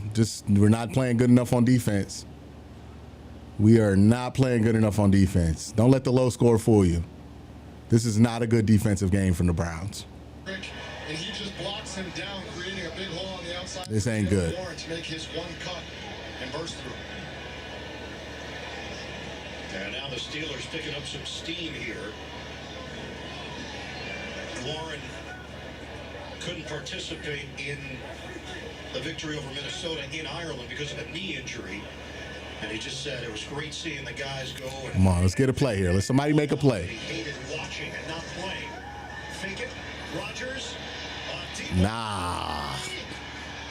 Wow, he just missed that. Metcalf was trying to work his way towards the end zone. Somebody on defense has to make a play. We're in the danger zone, man. Aaron Rodgers has been talking all week long about how the reason for all the short throws is because teams are running coverage. The boy ain't got no balance. To get those guys open down the field to throw the ball, and then they finally get the chance here as DK breaks free, and he's just not able to get it down there. Arthur Smith said this week, throwing deep balls is much more than just Uncle Rico launching it down the field. Well, right there, we kind of needed Uncle Rico just to launch it down the field. I want steak all of a sudden. Badly. Tupperware. A throw from Rodgers. This one is on Tom to Metcalf. First down and then some. This is not the defensive effort we need right now. Well, didn't work on the last play, so you're just going to find a way. DK's over here. He's going to run an in route at about 5 yards. Aaron Rodgers on the move finds him in wide open space. I mean, we're just not getting any pressure on Aaron. We're letting all the play action rollout stuff work. It scored. They only got 9 points, but that's not because the defense has been amazing. Pittsburgh's gotten their own way more than the defense has gotten in Pittsburgh's way. You're seeing it on this drive. Pittsburgh finally not getting in their own way. They're just going right down the field on you. Streak of the NFL. It's a handoff. And busting through. Jalen This is Warren. dog shit. He brings so much juice. 11 yards. What a great cut here by Jalen Warren. Johnny Smith is going to come over and kick out Devin Bush. And Jalen Warren sets up the block perfectly, makes a jump cut off of it, and finishes.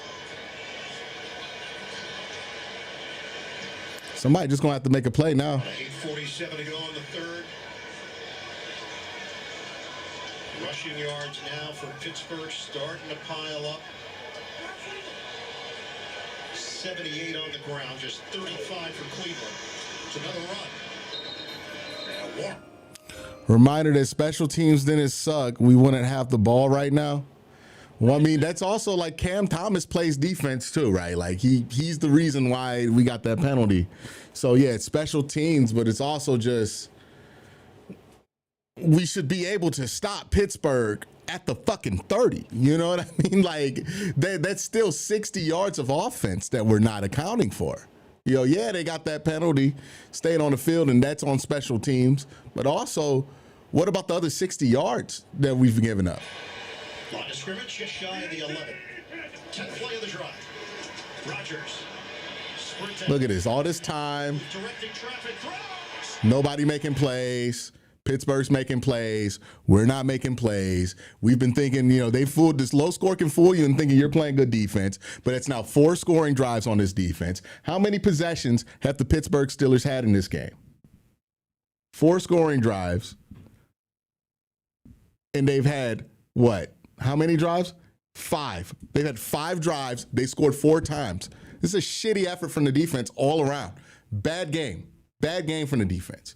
It was being covered up because Pittsburgh was getting in their own way after they crossed the 50 and forcing themselves into field goal. They don't get in their own way. They dice us up.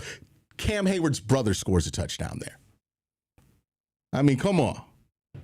Is this the defense? Is this the best in the world? This ain't the best in the world right now. Since that last drive in Minnesota, this ain't been best in the world. People got mad at me for pointing it out. Oh, Quincy, you're ignoring the offense. I pointed out the offense was shit too. People got mad at me for pointing this out like it wasn't happening. But look at it. Look at this.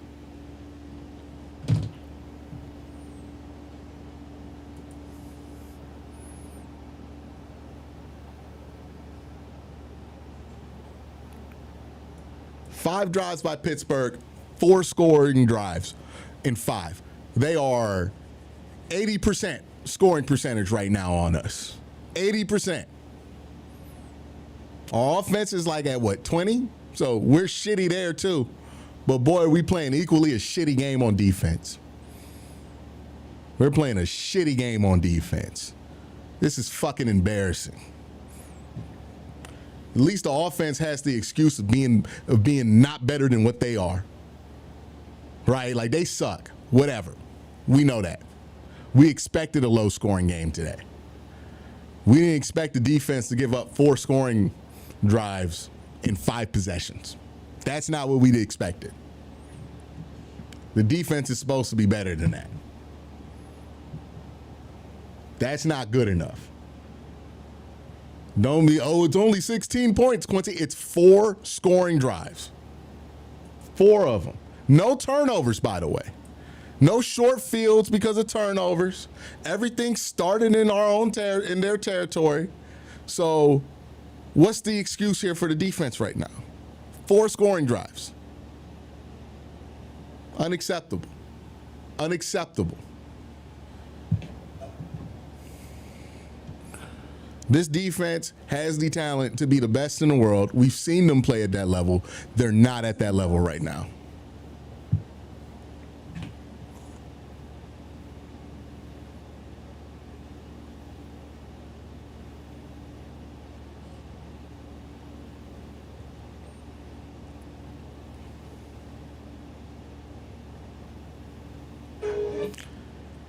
Now they're asking the offense to bail them out. That's not a good situation for us. Our offense hasn't bailed out anything all year. And by Burger King. At BK, have it your way. You rule.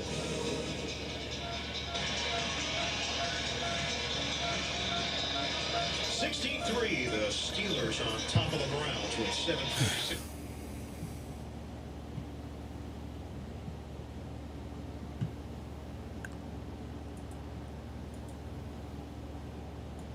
Let's see here. What are the excuses for the defense right now? And he got hit down low as he crossed the 30-yard line by Will. The defense always, see, Guru says the defense always on the damn field. What do you expect? I expect them to not allow them to score for the 5 drives. What are we talking about? They haven't gotten anybody off the field all fucking game. What are we talking about? They haven't gotten them off the field but one time in this game. They're always on the field because they're giving up third downs. What are you talking? What is this excuse? Don't give me this shit right here, man. Don't give me this shit. This ain't one of them weeks where you could just blame the offense for the defense being inept this week. I'm sorry. It's not. 4 drives, five drives. You've given up 4 scores. That's unacceptable even if you are a garbage defense. I don't care what's going on offense. We're just letting that go, 80% score percentage? Oh yeah, it's fine. Come on, man. I'm not trying to ignore the other problems on the team, but right now, the side of the ball that's supposed to be better, they're not. That's what we're talking about. Steve Royer says the defense can get off the field when they stop the other team. I don't want to hear that they've been out there all game. They've had multiple third downs to get off the field. They haven't gotten off the field all game. I agree with you, Steven. I agree with you. KT is in for Jack. We're screwed. It's not like Jack's been killing it over there today, so who knows? Kajit Slayer says, reminder, our special teams doesn't suck. It's not just the special teams right now. Whole team. Offense, defense, special teams, they suck right now. Whole team.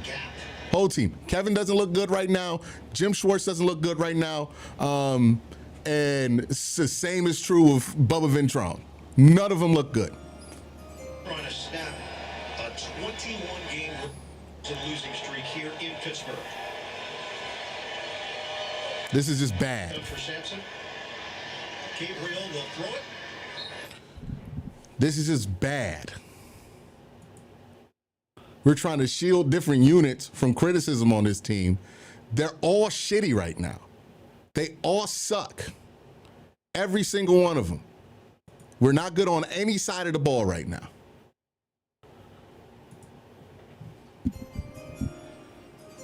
Evan, they do help Njoku up to his feet. He's been banged around here this afternoon. It's interesting when we asked Dylan Gabriel. Let's convert here. About this team and the rookies coming in and bringing a lot of pride. What are you saying? I'm expecting nothing from the offense? The offense has earned the expectations for me to expect nothing from them. That's not good. I think they suck. Again, are people not hearing me when I say the offense sucks? Obviously, the offense sucks. But the defense is supposed to be better than this. That's all the point. 2 things can be true. Let's get this first down. Let's try to stay in this fucking game, man. 3rd and 1. On the roll, Gabriel will throw it, and he's got stay up. Walking the tightrope. Let's get some points here, man. It's the crowd. I hate how non-physical this team is as a whole plays.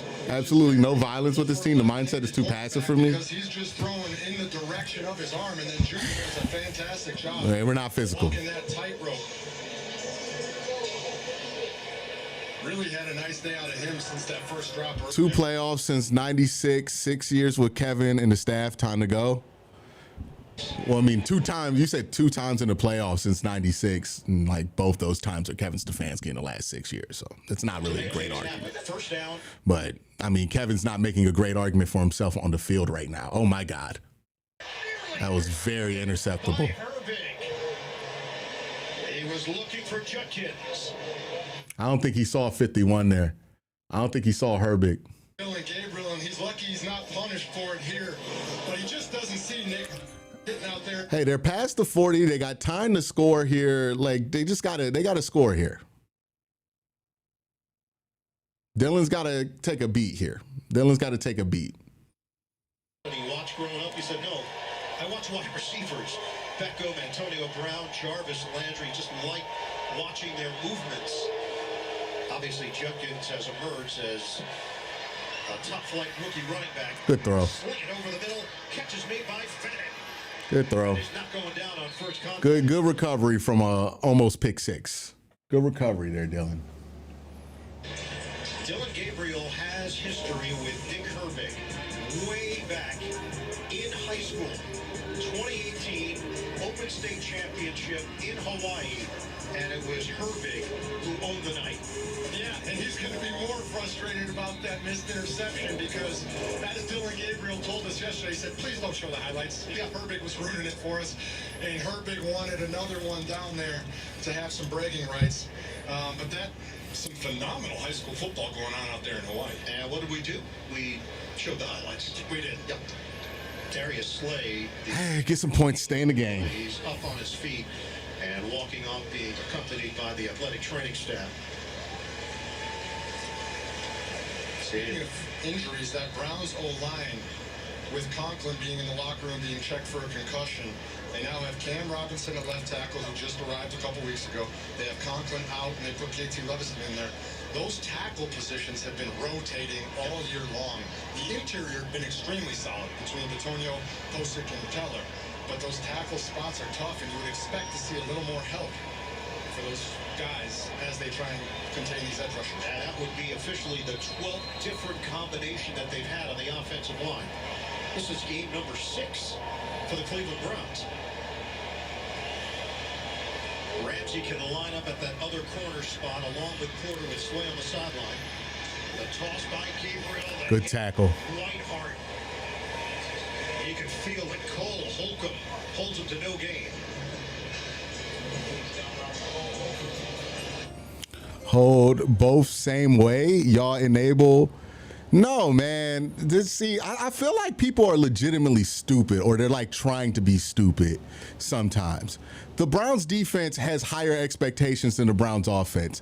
Why? Because the Browns defense has better players than the Browns offense. So to say we got to have the same exact expectations for both sides of the ball is just stupid. That's not how that works.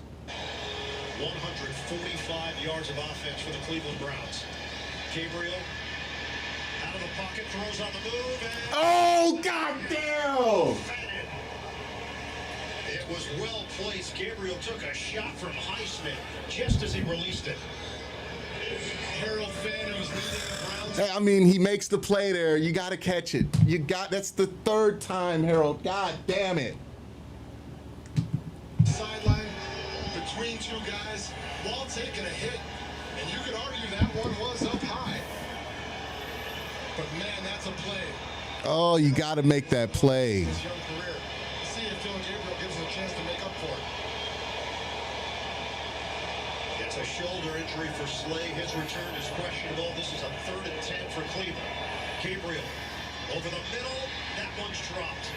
But Gabriel is not getting help right now from his wide receivers and tight ends.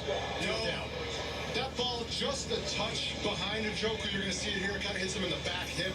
He's still going to want to bring it in. That's still a ball that you want to catch, but... Someone said bench everybody that drops the ball, buddy. We have no wide receivers. We have nobody out there running routes. On the road, you have to do everything you can to help this guy. It's going to be a fit. I mean, help your young quarterback out, dog. He's making plays for you. You're not doing anything. 2018 as a freshman. Schmidt drives it. Good job. Connects. All right, well, at least we cut it to 10.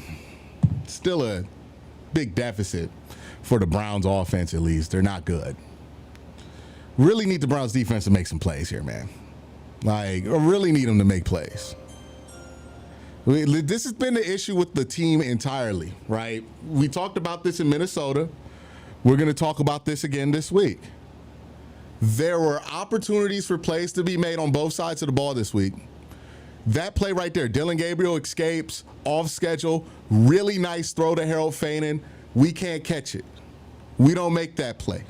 We don't get to the 20, right? We don't take advantage to maybe get a touchdown in the very few opportunities that this dog water offense gets to score a touchdown. So we whiff on that opportunity, right? Defensively, we've been observers. We haven't been doing anything to Pittsburgh's defense. We've been observing their defense. They've been going down the field, getting into scoring range as easy as butter. They've never had their offense operate this smooth all year. This is a team that has a 30% score percentage. They're at an 80% clip now. This is awful from the defense. It's not better from the offense, and it's not, well, special teams make the field goal, so they're fine. I'm not going to bitch about them. But we got to make the plays that are there. Defense got to make some plays. The only people making plays are wearing black and yellow uniforms right now. Those are the players making plays. We're not making plays. That's why we're down 10 points. That's why they're up 10 points. We have to make plays.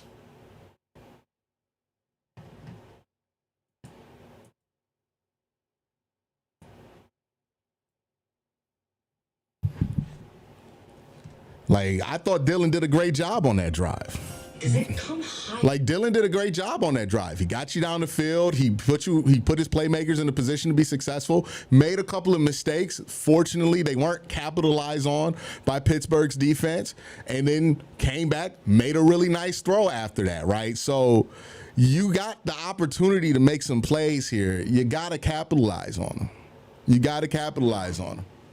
Get ready for a fire sale after this. Honestly, we might do some swaps more than fire selling, if I'm being honest with you. Calling people slow that support you. No, I'm not saying you're slow, Guru. I'm saying in order to support your argument, you're acting like you don't know better when you do. That's what I'm saying. If you're offended by that, then don't behave like it. I'm not just going to kiss your ass because you send me some super chats, my guy. Going to be Gainwell on the return. Good job by Aiden there. Comes up short. Let's make some plays on defense, man. I'm so fucking tired of this. Matchups. You got Metcalf going against Campbell today. Yeah, this has been a great battle all day long, and I don't know if people fully understand just how impressive it is. Gotta make some plays. Make some plays. You get an interception here, you score off that interception, you change the timbre of this entire game. You got a lot of time left. Thursday arrives at noon, immediately hits the practice field. As Myles Garrett said, a lot of highs and buys, doesn't really get much. And then he comes out here in Pittsburgh and has to go one-on-one against DK Metcalf.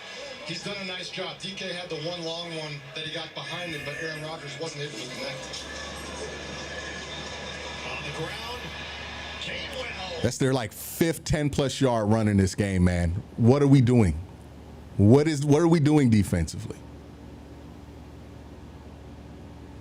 And it's developing situation in Indy. Jacoby Brissett to Greg Dortch. Seriously, 12-yard score. Good job, Jacoby. Happy for Jacoby there. Fourth quarter about to start. Back to you. Yeah, Kyler Murray out. So Brissett going against the former team. Put Miles back at running back. Ain't gonna change much. Steelers go back-to-back on the ground. And I think something to watch as this game goes on. The middle of this field is getting pretty beat up. You can see as these guys are going, there's a lot of sand being kicked up. From our view here in the press box, you can just gotta make a play defense. Cannot let them get points here. Between those hashes, and we're going to see if it affects anybody's footwork. Yeah, it looks like late into the second week at Wimbledon. Alvarez center. Not a great look at the middle of the field. Rodgers. That's not it. Roman Wilson with the grab. That's not it. My guy, DG, are you kidding me, dude? Are you kidding me? You just want to have a fucking argument about Dylan Gabriel. Dylan Gabriel's not the worst part of this game right now. I'm sorry. Your vets are dropping passes. Your offensive line is getting beat up. Your defense is leaky as fuck right now. Dylan Gabriel's not the biggest problem back there, but he's not the biggest problem they have. The biggest problem they have is they can't let the Steelers run the ball for less than 10 fucking yards right now. Are we watching this game? Like, get the fuck out of here. Ban Guru for the rest of the chat, man. Well, nah, don't ban him. Don't ban him. I'm just not gonna talk to him. He's saying some dumb shit right now. Entire team going. The ability to have guys. You can keep sending me money and bitching and moaning about me pushing back on you, but I'm fucking over arguing it. Running back has the same attitude that they have. Really nice run there. Jalen Warren. Warren got a 2-year Defense got to have a backbone right now, man. He said the contract gave it clarity. They're already in scoring range. He'll leave everything out there on the field for this organization. His words. Got to get him here. His legs taken out for Got to get this third down. Bush back in Pittsburgh. Still a lot of time left. You force a long field goal, maybe they miss it. Still a lot of time left. Short of the first down. Let's make some plays here, please. A much more difficult third and This game is winnable, man. This game is so winnable. Steelers have been going with a little bit of that old school toss up into the middle. You don't see that too much anymore where Aaron Rodgers just turns around and tosses it right back. So you said you sick and tired of people begging for Shador? I don't care, man. Like, quarterback's not our big problem right now. Like, this is our problem right now. The fact that Darnell Washington has like 80 yards receiving on us right now, that's a big problem right now. Like, again, this is supposed to be the best defense in the world. They're supposed to be way better than allowing this, man. They're supposed to be way better than allowing this. The only reason this isn't like a 40-point performance by the Pittsburgh Steelers offense is because they're not that good. All right, Guru. This year, he did have a play in that Vikings game where he kind of slid past him also. This has been Darnell Washington's biggest opportunity of the season through the air. He and the I don't know how we're not. I don't know how I'm the only person upset at the defense right now. I really don't. I don't know how we can't collectively look at this, knowing what our expectations are for the defense, and not say to ourselves that this is a dog water performance from them. I don't know how we can say that. Like, the offense ain't giving you a chance to win, but the defense ain't giving you a chance either, and that's the problem. The defense is always supposed to be the part of this team that gave us a chance to win right now. And the defense is just leaky, giving up scoring possessions on every drive. This ain't it, man. This ain't what I expect from them. I'm sorry. I'm let down. Where has Miles been the last 2 games?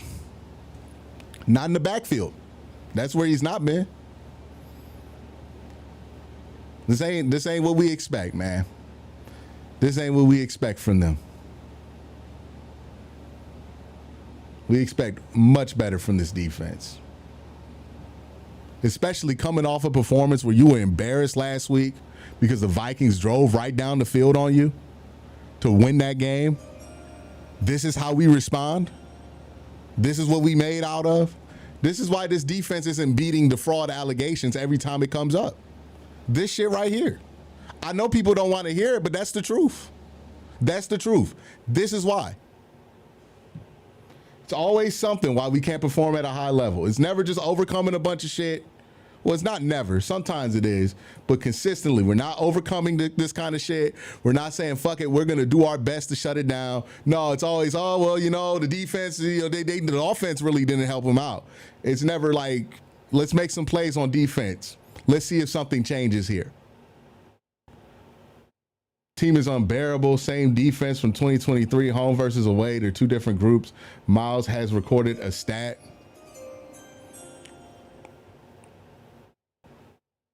Out of 10, what I would rank the defense out of? Are we ranking it based on their expectation? Like, if I'm ranking it based on where the rest of the league is, this has been a very mid-level performance from them. So I give them a 5 out of 10. No turnovers, bunch of scoring drives. This is an F performance. Pittsburgh, an offense that has been notoriously awful at scoring consistently on you. This is bad. This is bad.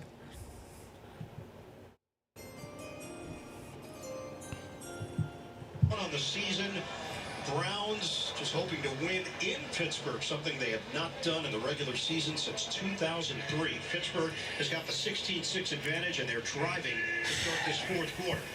Gainwell in the backfield. And look at that. How are we defending this?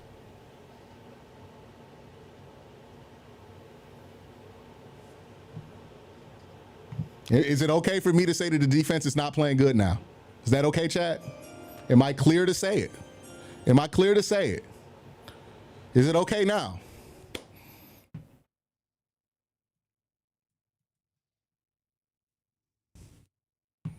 That was a poorly timed super chat, Alex.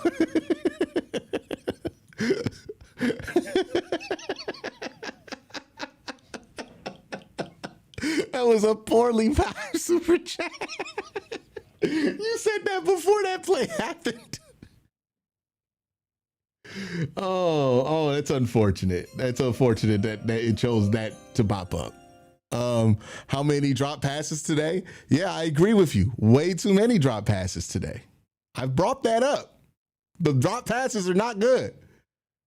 But you know what else is not good? Pittsburgh having 23 points at the start of the fourth quarter. At the start of the fourth quarter. Phil Fott says, I'm not upset at the defense because I would never expect the Browns to win 6-0. As long as the team keeps below league average, I can't complain. Yeah, but you could have expected the Browns to win with 24 points today, though, right? Like, we could have, I think that would have been fair to expect. Like, is the mic cutting in and out, chat? Is the mic cutting in and out? Because I'm not getting anything on my levels to saying that.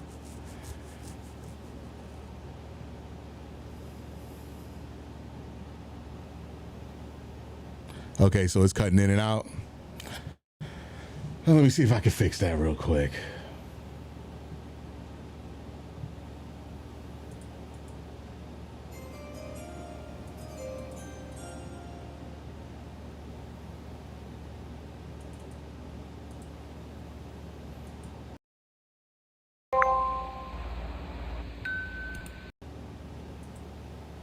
How about now? Is the mic still cutting in and out? Alex Church says, I take full responsibility for the score. Spot on cue from Phil. I remember Dixon and Minifield blitzing guys twice their size. It's just, this ain't it, man.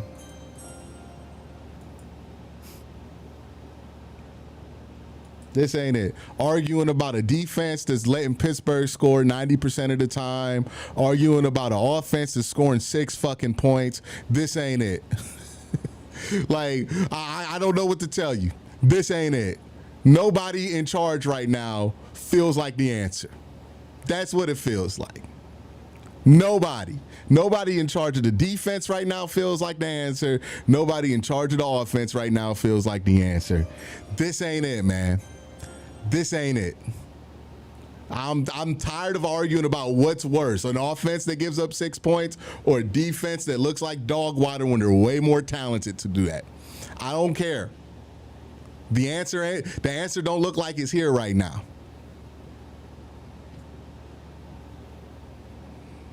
Appreciate the self-awareness on that, Alex.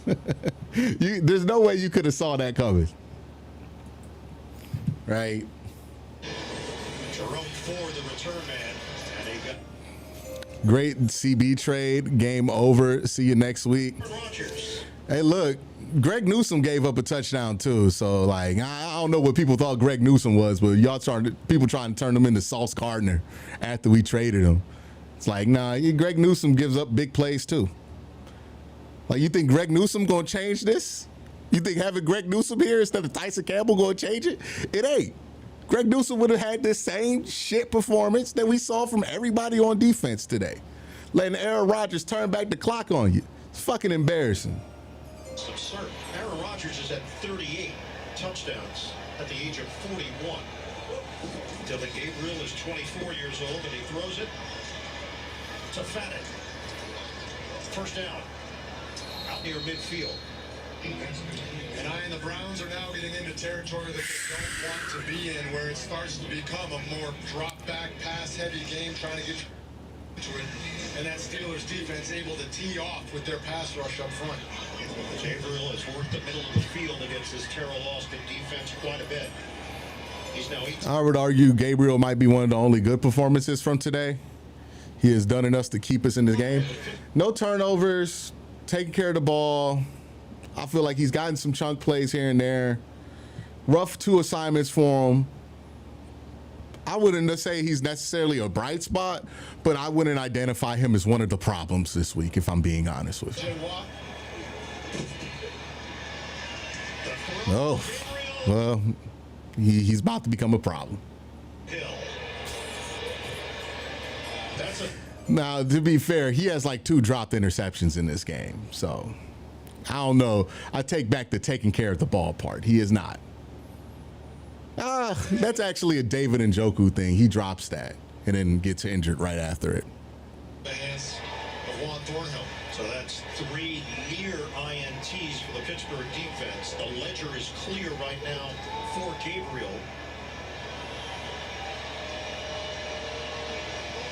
This is a 3rd and 2 for Kevin Stefanski's squad. Right now it looks like could be a one-on-one or at least a running back chip up top. Gabriel, there it is. He got hit from behind by Watt. So where do we go from here? I don't know, man. One-on-one against your backup tackle. You have to give a running back chip. I don't know, man. Feels like we know where we go from here.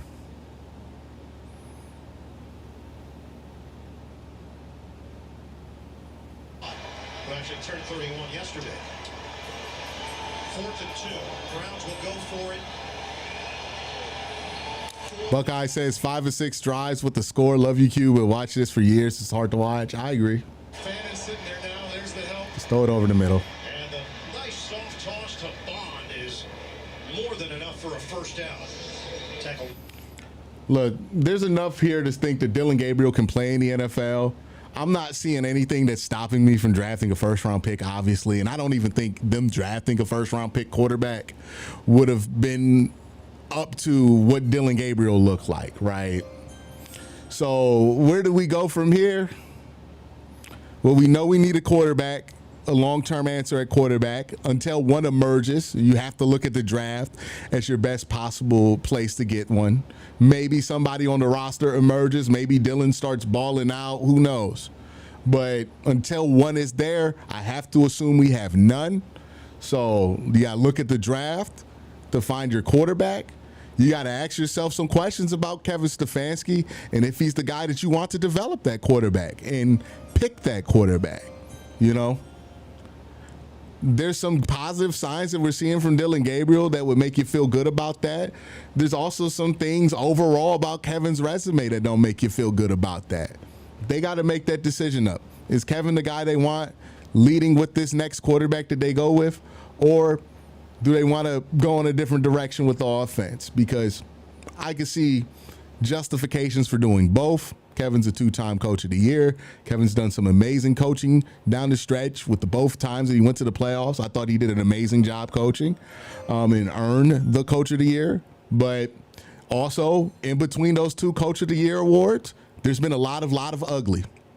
So wherever they land on that is wherever they land, right? They got to fire Kevin because they want to go a different direction.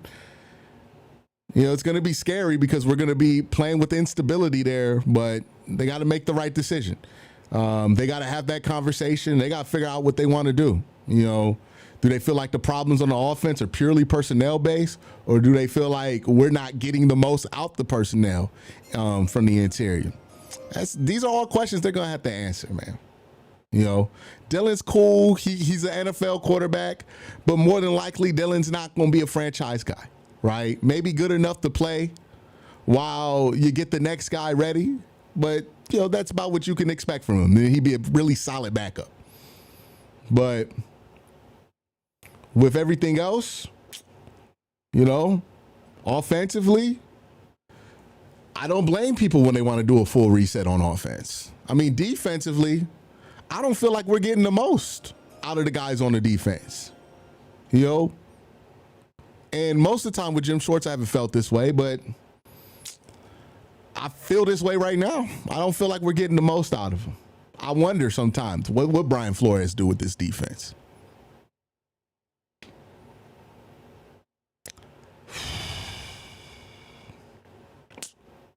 Just don't know, man. We can't be closed off to answers at this point, man. We just can't. It looks so bad. It looks so bad right now. We can't be closed off to answers. I'm doing this.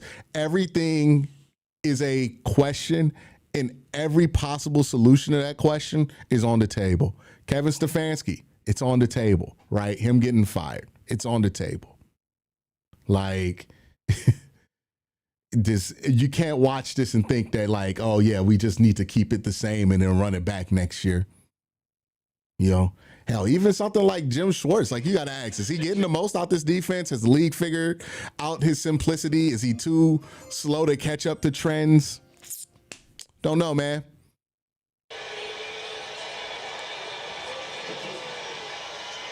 Gabriel, the underneath. Like, at the end of the day, do you feel like you're getting the most out of both sides of the ball here? I don't think the answer is yes. I don't think the answer is yes. At times with Kevin Stefanski and Jim Schwartz, the answer has been yes to that. This year, and most of last year, the answer's been no. Last 2 years, answer's been no to that. Do you fire somebody because of that? I don't know. Be honest with you. I don't know. Let me catch up on some super chats, man.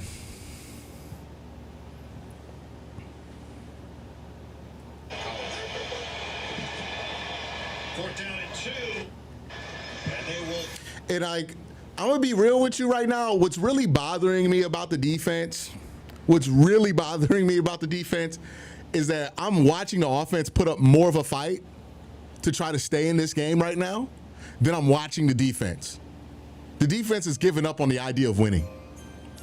The offense is at least trying. My mic's still cutting in and out. Wonder what that's about.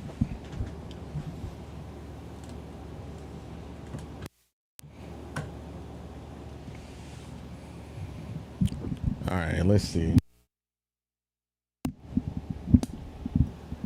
Let's put the headphones in.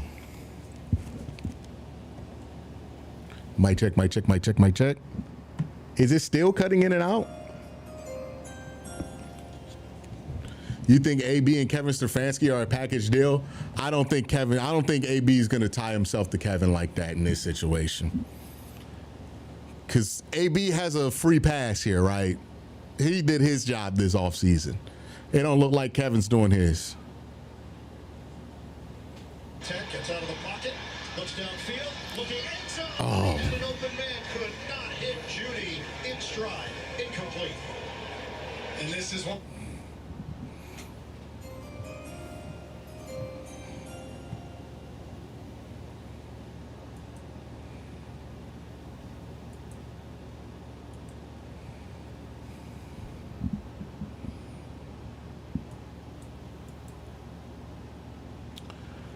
I seriously mean, Ray Rag says they need to do 2018 Cavs level player swapping on offense. Why is this team can't do anything?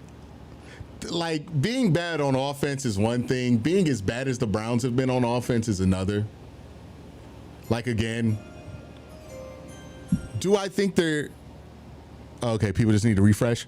Okay. I'm not getting anything technically. Because, like... The Browns offense should be bad, no doubt about it, but they shouldn't be this bad, right? So,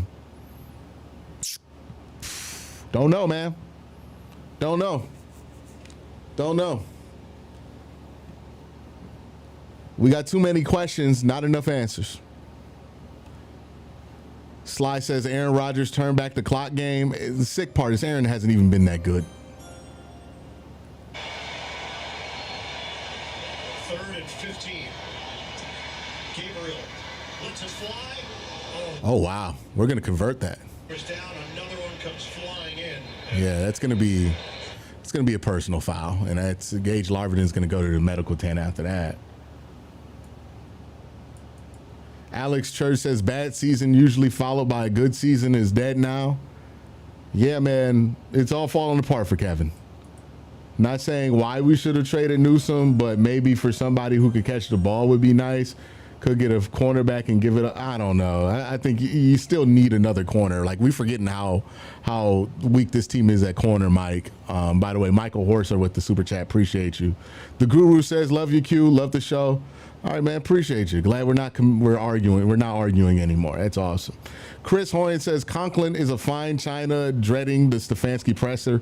I wouldn't even watch it at this point. I don't know why anybody will watch it. At least the defense is dropping DG's passes too. That's funny. That's a good one. Sly, I'll give you a high five for that. That's funny. Dragon says, seems like the vets' energy changed when they moved on from Flacco. Big one, haven't seen Miles for 2 weeks. I don't think that's the case. Jeez, he fenced and everything. I hope Gage is okay. Right to the head there. You think AB, no, they're really putting my guy Campbell on DK instead of Ward. He just got here 3 days ago. The offense looks a bit lost too. Yeah. Appreciate the super chat, Anthony.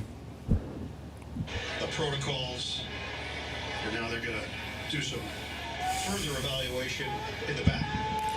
Well, this is certainly a Browns at Pittsburgh game. The only thing that would put the cherry on top here is a pick six. 14-yard play, 8 yards tacked on with a penalty. The ball is at the Pittsburgh 7. So running play, Chuckins brought down. Let's check in with our picks real quick. So we had the picks for today on Sleeper. DK Metcalf over 4.5 receptions. Let me double check and see if he hit on that. As we're in 2nd and goal right now. So we're in 2nd and goal.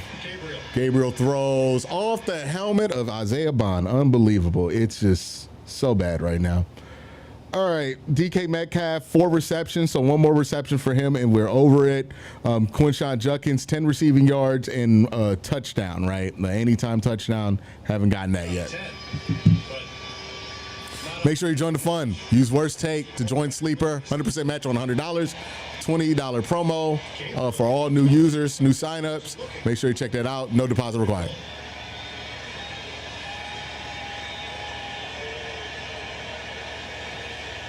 Forward in the backfield. Gabriel, contact. Yeah, they're going to get the flag. It was Jerry Jeudy. Well, we might get our Quinshon Judkins touchdown now. Eccles. And it looked like they're just turned into a bit of a wrestling. Phil Corder says need payback for that hit. Yeah, that was dirty. You can see him in the slot right here. I mean, Pass interference. Clear as day. 26. Eccles kind of has him underneath the armpits there, and Jeudy in his frustration just throws him down, but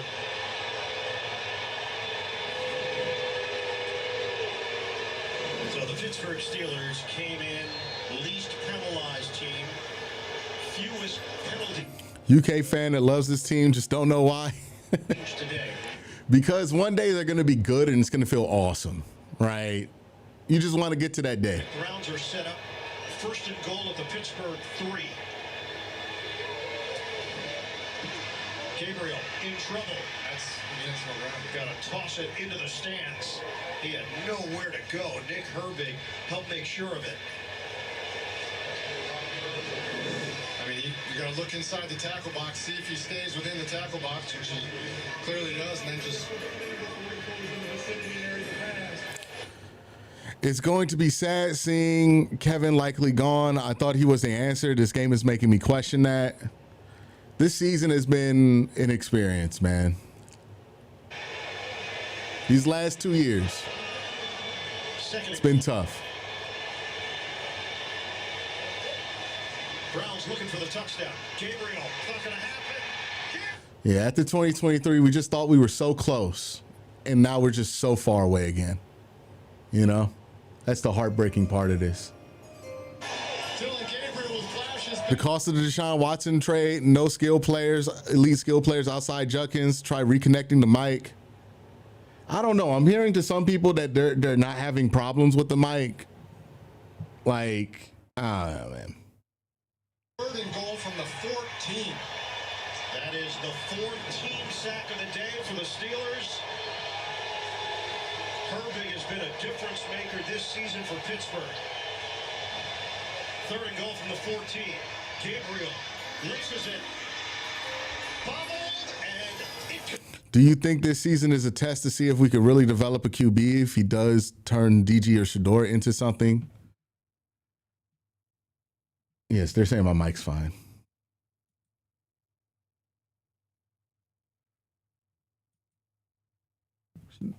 Fine. Does he save his job? I don't know, man. Yeah, I think the biggest problem for Kevin Stefanski right now is this. You're looking at this offense and you're not saying to yourself that they're even close to maximizing their potential. And it's the second year in a row you feel that way. You know, that's what's hurting Kevin right now. We went all in at the wrong time. We went all in on the wrong guy, Guru. That's really what it was. We went all in on Deshaun Watson and the idea that he was going to be a top 5 quarterback, and that blew up in our face, and we're still living with the consequences. Even though they've done a good job managing the cap, even though they've done a decent job drafting, you just can't run away from the consequences.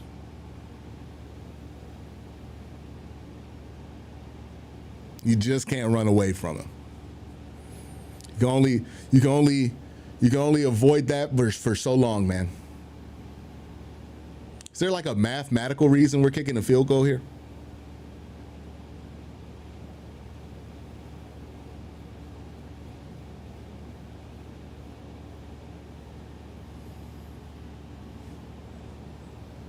Yeah, I think YouTube's app is messing up. So if my audio is cutting in and out, it's YouTube's app.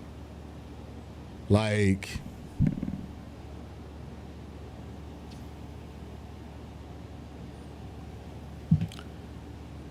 and I'm not blaming everything that's happening right now, obviously, on the Deshaun Watson trade. But the chatter asked me a question of like, hey, did we go all in at the wrong time? And I'm just saying, not only did we go all in at the wrong time, we went all in on the wrong guy. I don't know how that's not a true statement. Like, if you go all in on the right guy there and it works out, then there was a good time to do it. But you went in on the wrong guy and you're living with the consequences of it. And we're not good enough at coaching or we didn't draft good enough players to be able to avoid those consequences. So we're in this spot.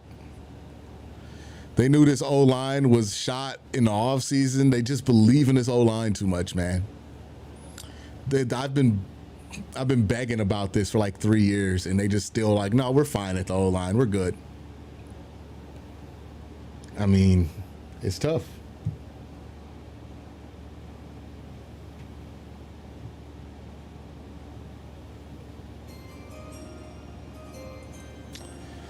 Of course, I'm going to the game next week, and the season is already over in October. Hey, might win next week. Honest to God, I knew they weren't going to make the playoffs this year. I predicted that they weren't even going to be over 500. So I'm not going to sit here and act like them not having a great chance to make the playoffs changes anything about this season. This season was never going to end in the playoffs in my mind. I thought the offensive consistency would be an issue, but they're so much worse on offense than I thought they would be. And like, you really just like, do we see better from this offense later? You know, do we see any reason to be encouraged about this offense? That's really what the rest of the season is. I mean, this defense, they're underperforming right now. The repercussions from the Watson trade, welcome to the rebuild.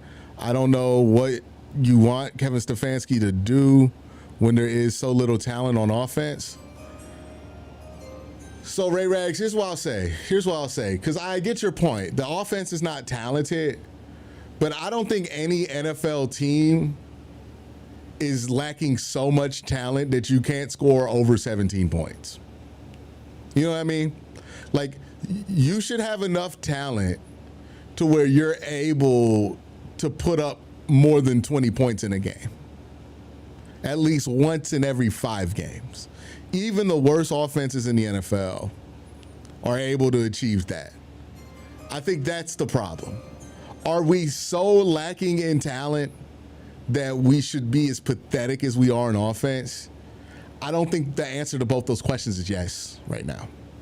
Like, I don't feel like we're getting the most out this offense. Now, that doesn't mean I think this offense could be in the top 10. That's clearly not the case.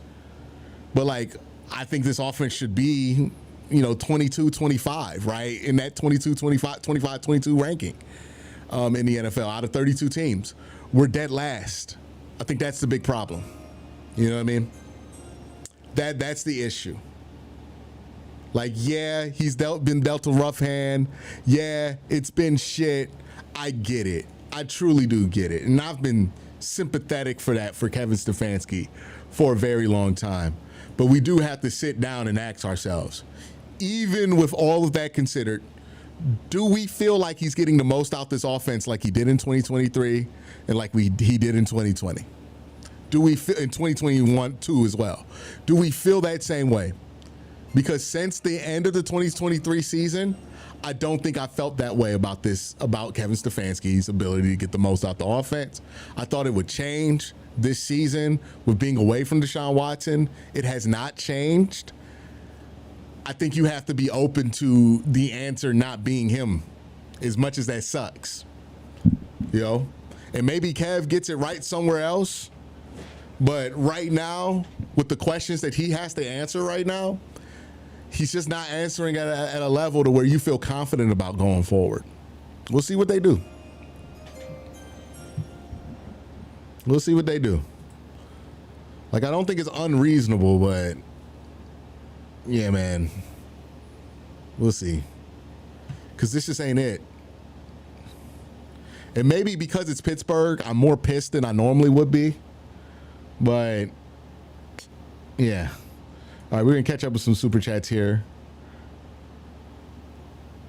Dragon the Abandoner says Schmidt, team MVP. Justin Shoemaker says, I like what I'm seeing out of Gabriel.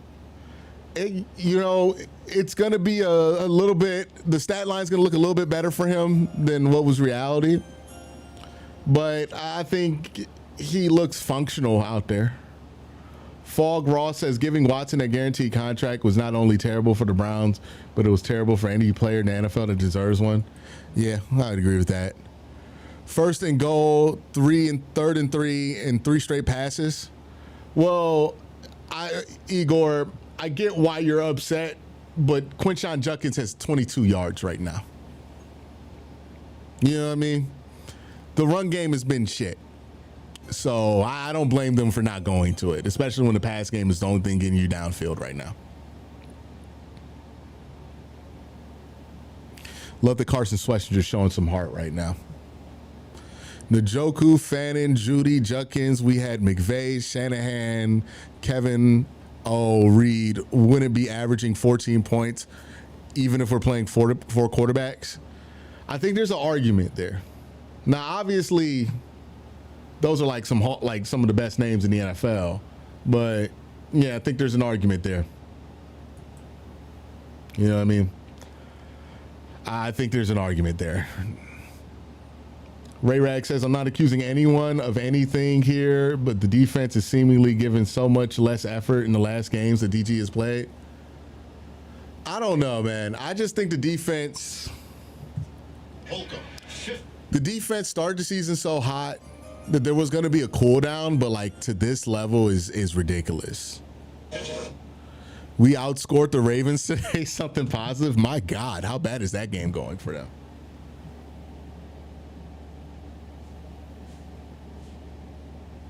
Let's check that score on the Sleeper app.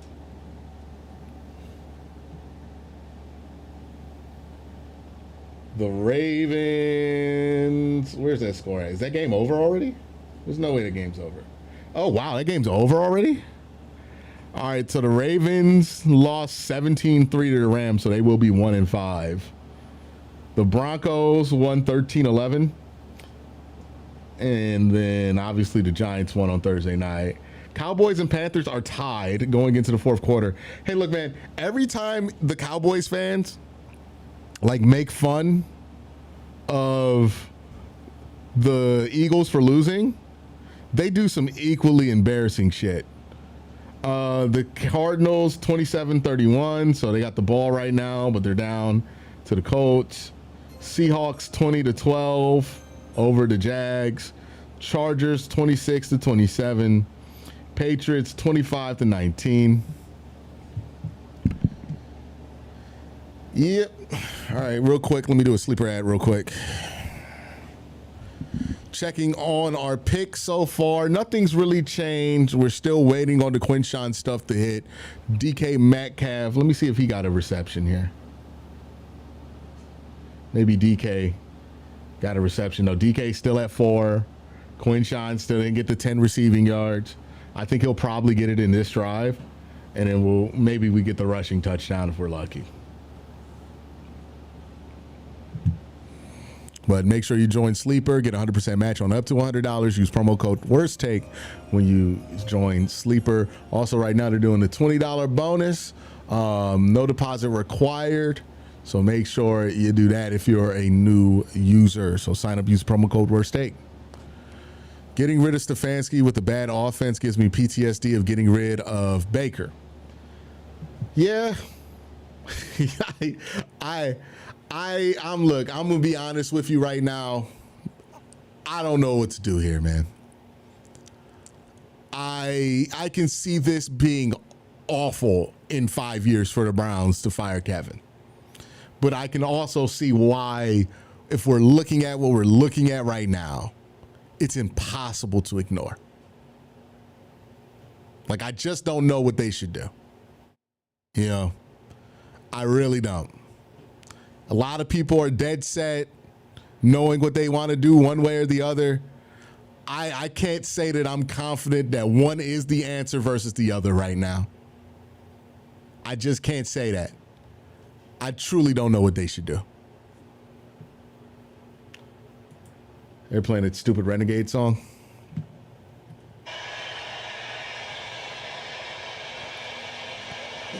First down for the Browns.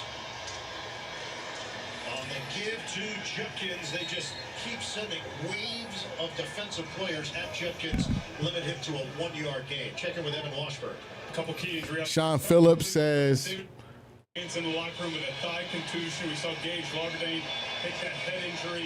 He's being evaluated for concussion. And guys, TJ Watt at the end of the last drive is having his left leg looked at. He's on the sideline right now. No official designation though. So second down and 9. Gabriel underneath to Fannin, and he's fighting for the necessary.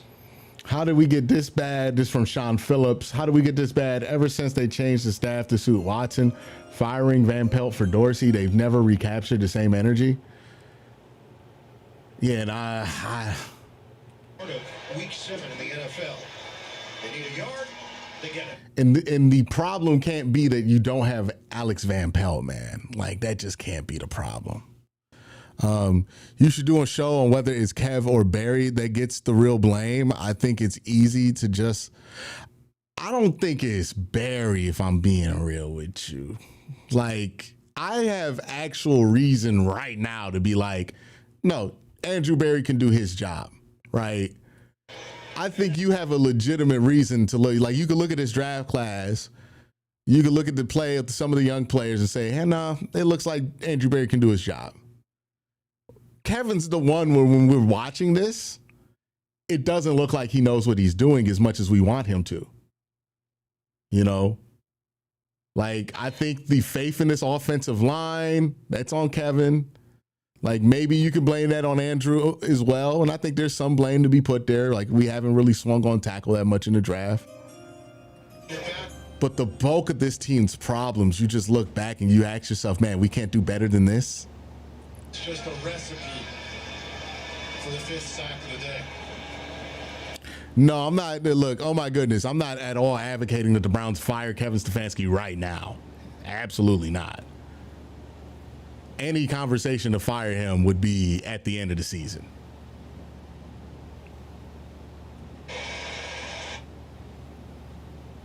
Yeah, we got dominated on the line of scrimmage today.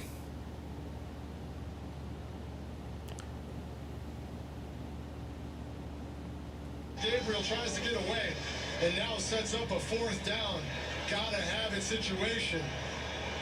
This crowd's into it. The defense is amped up. Huge 4th down for Dylan Gabriel and the Browns here. And the 6th Steelers sack of the day. 4th and 12. Motion man Judy. Gabriel on 4th down. He'll throw on the move, and it's incomplete. You had Steeler defenders in the area. Judy, the intended target. Yeah. Now he's pressing. Let's see what the play brought out here. I mean, it's the good decision. It's just a bad throw. It's a real tough spot to put yourselves in as a Browns offense there. And now the Steelers will try and milk the clock here with 4:02. Yeah, this one's over. This one's over.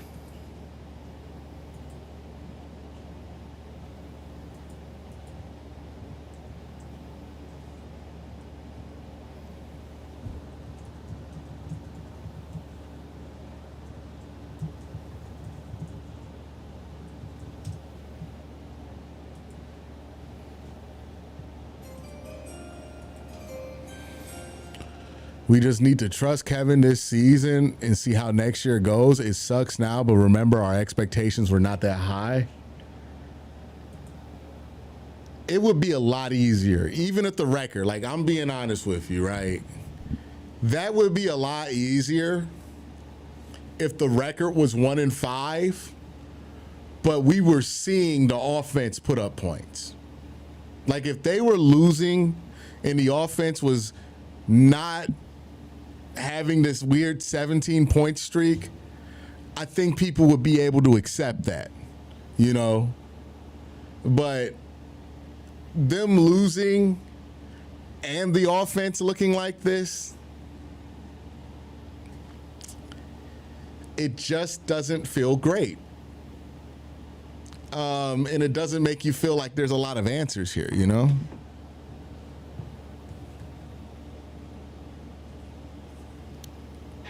Gabriel has gone 25 of 43 for 184 yards, no touchdowns, no picks. Rodgers faked the handoff, and he will toss it to Jonnu Smith.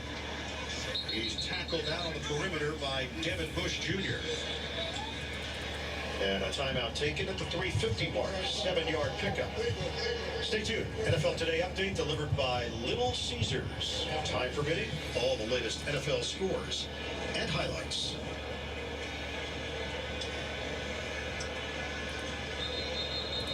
Mike Tomlin's record against rookie quarterbacks, 26-6. So we asked him about it, and he said, yeah, the 6 games really bother me still. The losses he thinks about more than the wins. That's a lot of games against a whole bunch of rookies. It is. It's a lot of games and it's a lot of wins. It's impressive. He said you kind of know the formula for how a rookie quarterback is going to have to play. You try and run the ball. You try and get underneath throws to get him comfortable. And you have to stop the run to try and make those rookies beat you. And that's what Pittsburgh's done here today. Only 60 rushing yards for the Browns. My chair. Not going to get it. Backwards by Myles Garrett on the play. So Kevin Stefanski offense is football terrorist. I don't know, man. This is truly the worst case scenario, man. Nothing about this is preferable.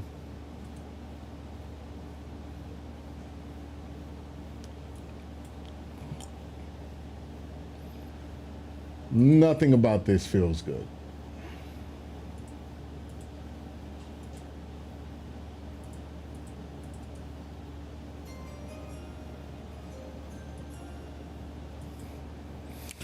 All I hear is how elite the defense has been, but I haven't really seen it. I understand we need more points, but yeah, I mean, the defense should not be happy with how they've played. They should be embarrassed by this. I agree with you.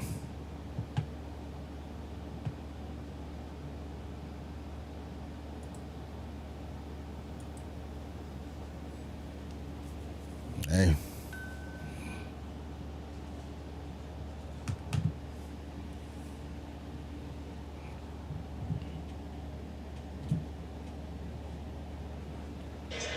Left pitching wedge.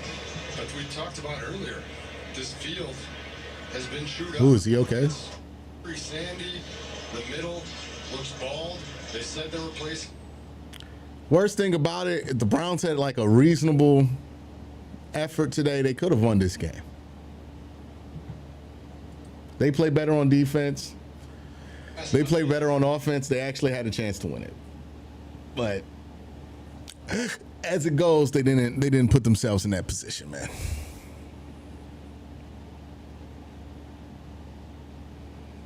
Out of time. Carolina beat Dallas. Back. Trying to get this Cleveland team in the end zone. Haven't had a touchdown today. 3 field goals for the Browns.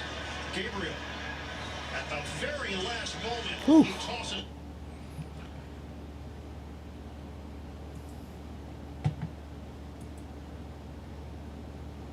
Yeah, Gabriel's looked like a rookie today for sure. If you're trying to salvage the season, do you give Shador a chance now while the offense still isn't producing points? I mean, you could throw him into this fire. I don't know how much it's going to change. Like, yeah, we could throw him into the fire. I don't know how much it's going to change. I wouldn't have a high expectation of it.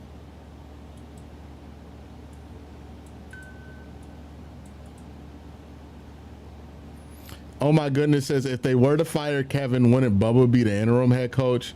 Damned if you do. Yeah. Look, I'm not advocating that they fire anybody in the middle of the season. Should not do that. Thursday night at Cincinnati. But, you know, look, let's face it right now. This team's 1-5. They haven't scored over 20 points in a calendar year. They could have a top 3 pick in the draft. And, you know, there's a kid out there. There's a couple kids out there that look like top 3 picks at quarterback, right? You know, Fernando Mendoza out of Indiana, and Ty Simpson out of Alabama really look like they might be the top 2 guys in this class. You're going to have to make a decision there. The question isn't for this season. The question is, hey, do you trust Kevin to make that decision?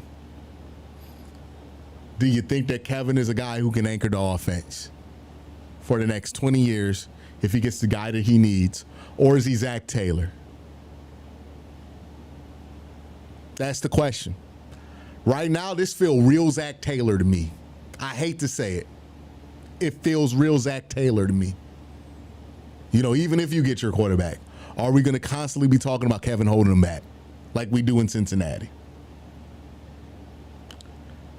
That's the question. Pass off the hands of Bond. It was a bit offline. Incomplete. Update time to New York. Adam Schott. Ian JJ, Ryan Fitzgerald for the win. Yes, how about it? Nails it, 33 yards. Panthers beat the Cowboys, 30-27. Back to you. Celebration time for Dave Canales. Circumstances can ruin coaches as much as it can ruin players. It's not talked about enough. Can AB pull the plug on this? Hold on, let me get the full super chat.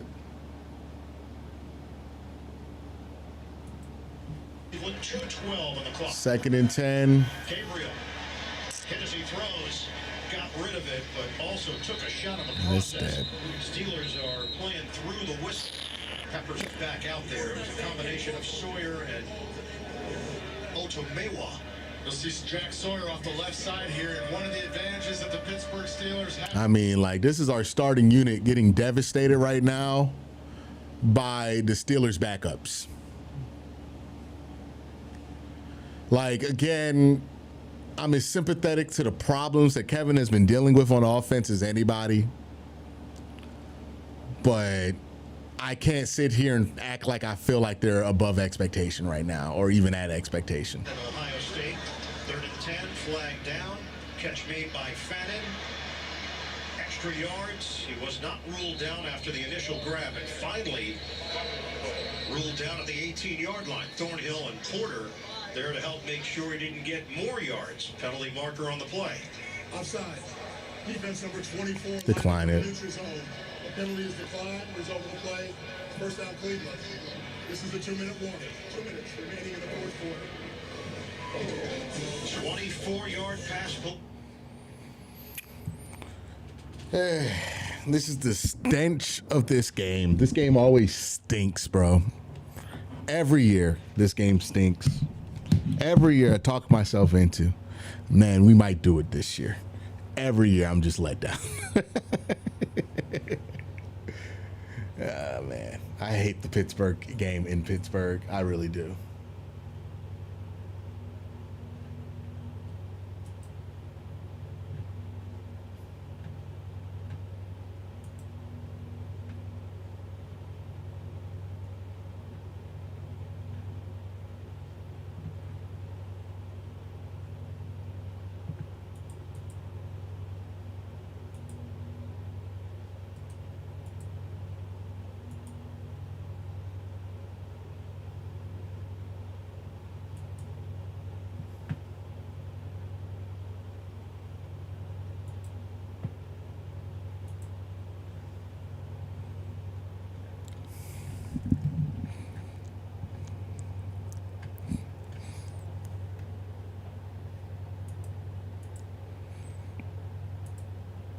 Yeah, I don't really see.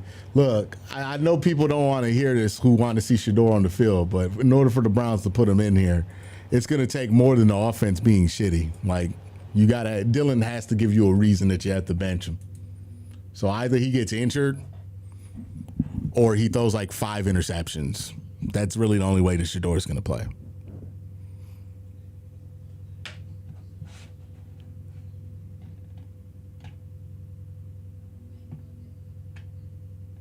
Yeah, like, they're also trying, like, if you go by the theory of, oh, they want to see what they got, they want to see what they have more in Dylan Gabriel right now than Shador. Because that's the guy they drafted first, is Dylan Gabriel.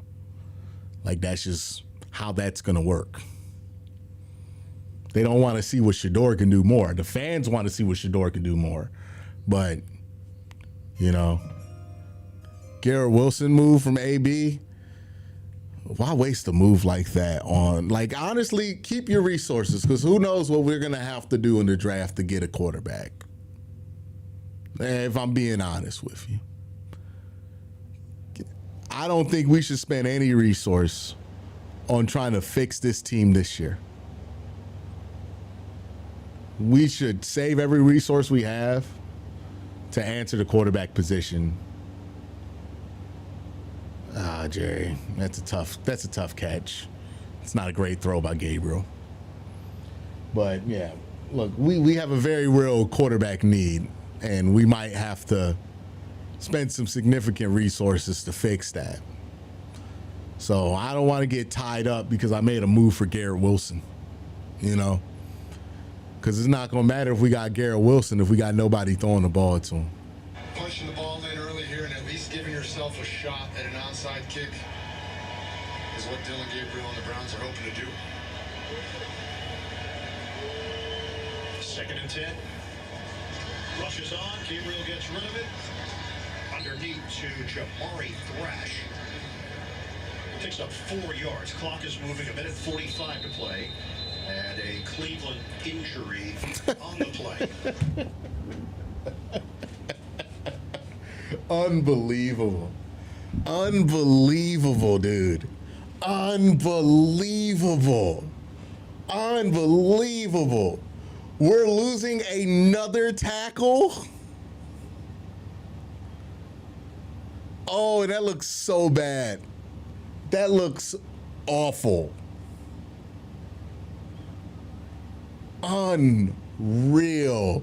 You know what this means, dog. Corn Lucas gonna have to play again.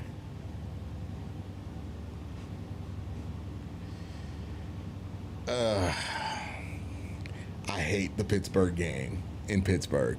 I hate the Pittsburgh game in Pittsburgh. There is no singular game in sports I hate more than when the Browns have to play Pittsburgh in Pittsburgh. It's always the worst game of the season. It's always the low light. It's always the most pissed off that I am. I hate this game, bro. If we could play one of these games in London, I would love it. I would take a week in London.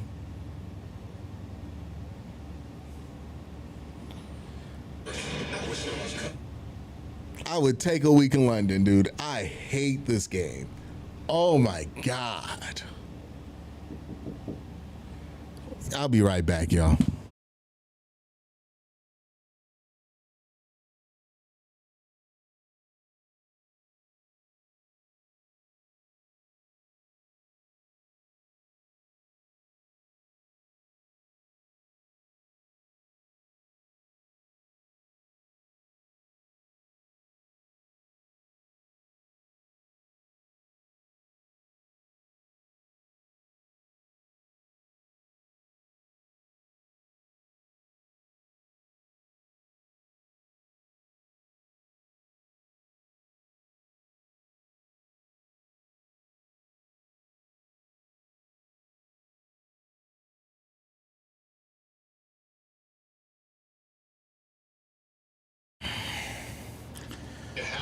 You wanted $2 billion to build a new stadium for this team? Take your bum asses to Brook Park. I mean, I don't know, man. I don't give a fuck about the new stadium. I'm gonna be honest with you. I don't care.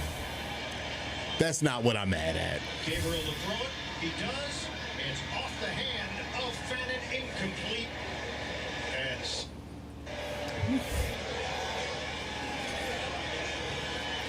the Browns hand it over to Pittsburgh on downs. The Steelers can run out the clock. There's high guys in the area already as it is. But like we said, this came down to just not being able to stay on schedule all day long, not being able to build the game around your rookie quarterback and make it easy for him. Instead, it was hard. They had to put it all on his shoulders here in the second half and just not able to do. Yeah, he's not that kind of quarterback, man. He's not. You're not going to be able to just throw it all on Dylan's shoulders and win a fucking game like that. No rookie quarterback really is. That'd be an unfair expectation for every quarterback on this roster. Steelers improved to 4-1 on the season. 0-3 in the division. Hey, man. 1-5. Right now, it's all Steelers in the AFC North.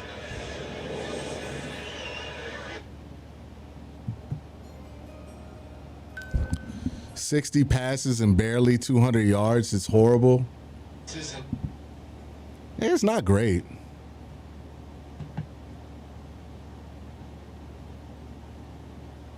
It's not great. I don't know what you want me to say. You want me to be furious at Dylan Gabriel for not being excellent? Like, what the fuck you want me to do?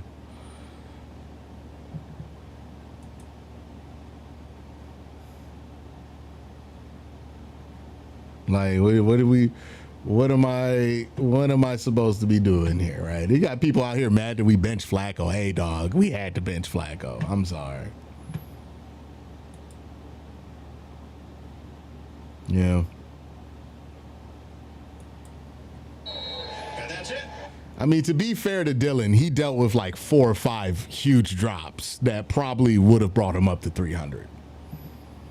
But I don't think Dylan was the biggest problem in this game. I feel like we're reaching if we're like, oh, Dylan was the big problem in this game.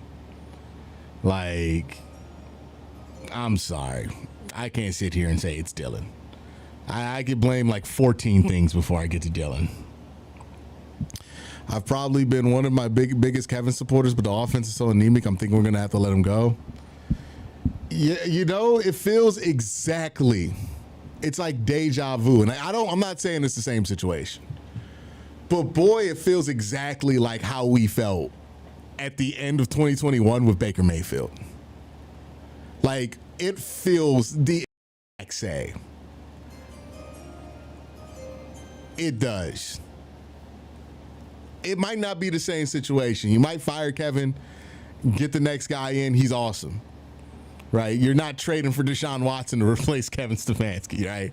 So certainly it's not going to be the same thing. But the feeling I have right now is exactly how I felt about Baker in 2021 after that 3 interception game versus the Green Bay Packers, where it just felt like we were hitting a wall.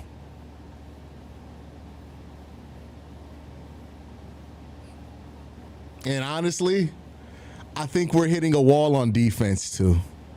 It's less noticeable because they're so talented on defense, but I think we're hitting a wall there too. Well, E-Rock took his edible, so at least he's doing good.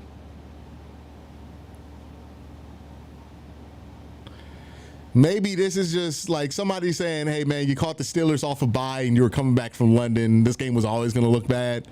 Maybe that's the case. But it's really hard to see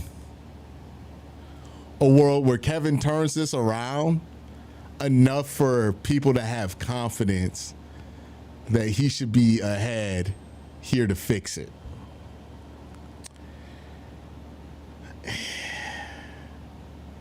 I don't think anybody wanted to be in that spot.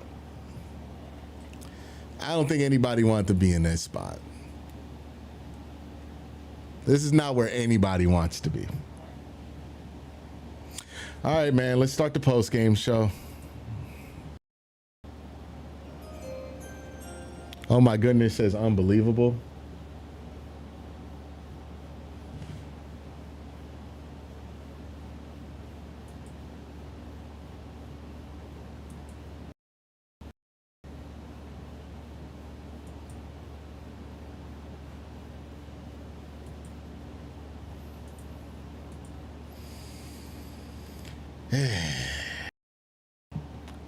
Man, it felt like we were so close in 2023. And I feel so far away from it right now.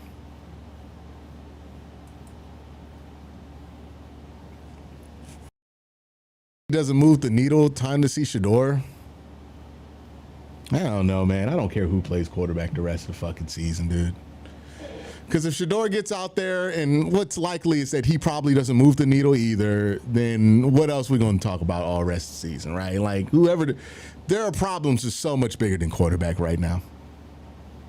I don't care who plays quarterback. I don't care if Sanders is ready. I don't care, bro. Dylan Gabriel, Shador Sanders, we're probably not scoring over 30 points, man. Like, yeah, I just can't give a shit. I just really can't give a shit right now. Like, I can't get charged up because I don't think Shador's going to step in there and the offense is going to suddenly change. I don't think that's good. I think the problems are bigger, right? And then because I think the problems are bigger, I legitimately don't think that we're going to get anything useful from whatever sample we get out of Shador, right?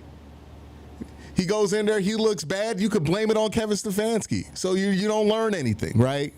If he looks bad, he goes in there, he looks good, you can blame it on it being garbage time in the season, basically. Like, I don't know, man. Someone said Mendoza Mania. We'll see, man. We'll see. We'll see. Yeah, it's just really hard for me to care about who's playing quarterback right now, if I'm being honest.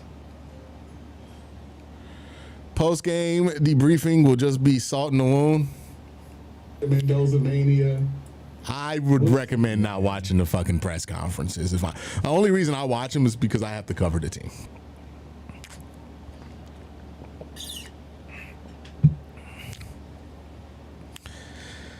Well, where do I start with this one? Do I start ranting about our pathetic offense?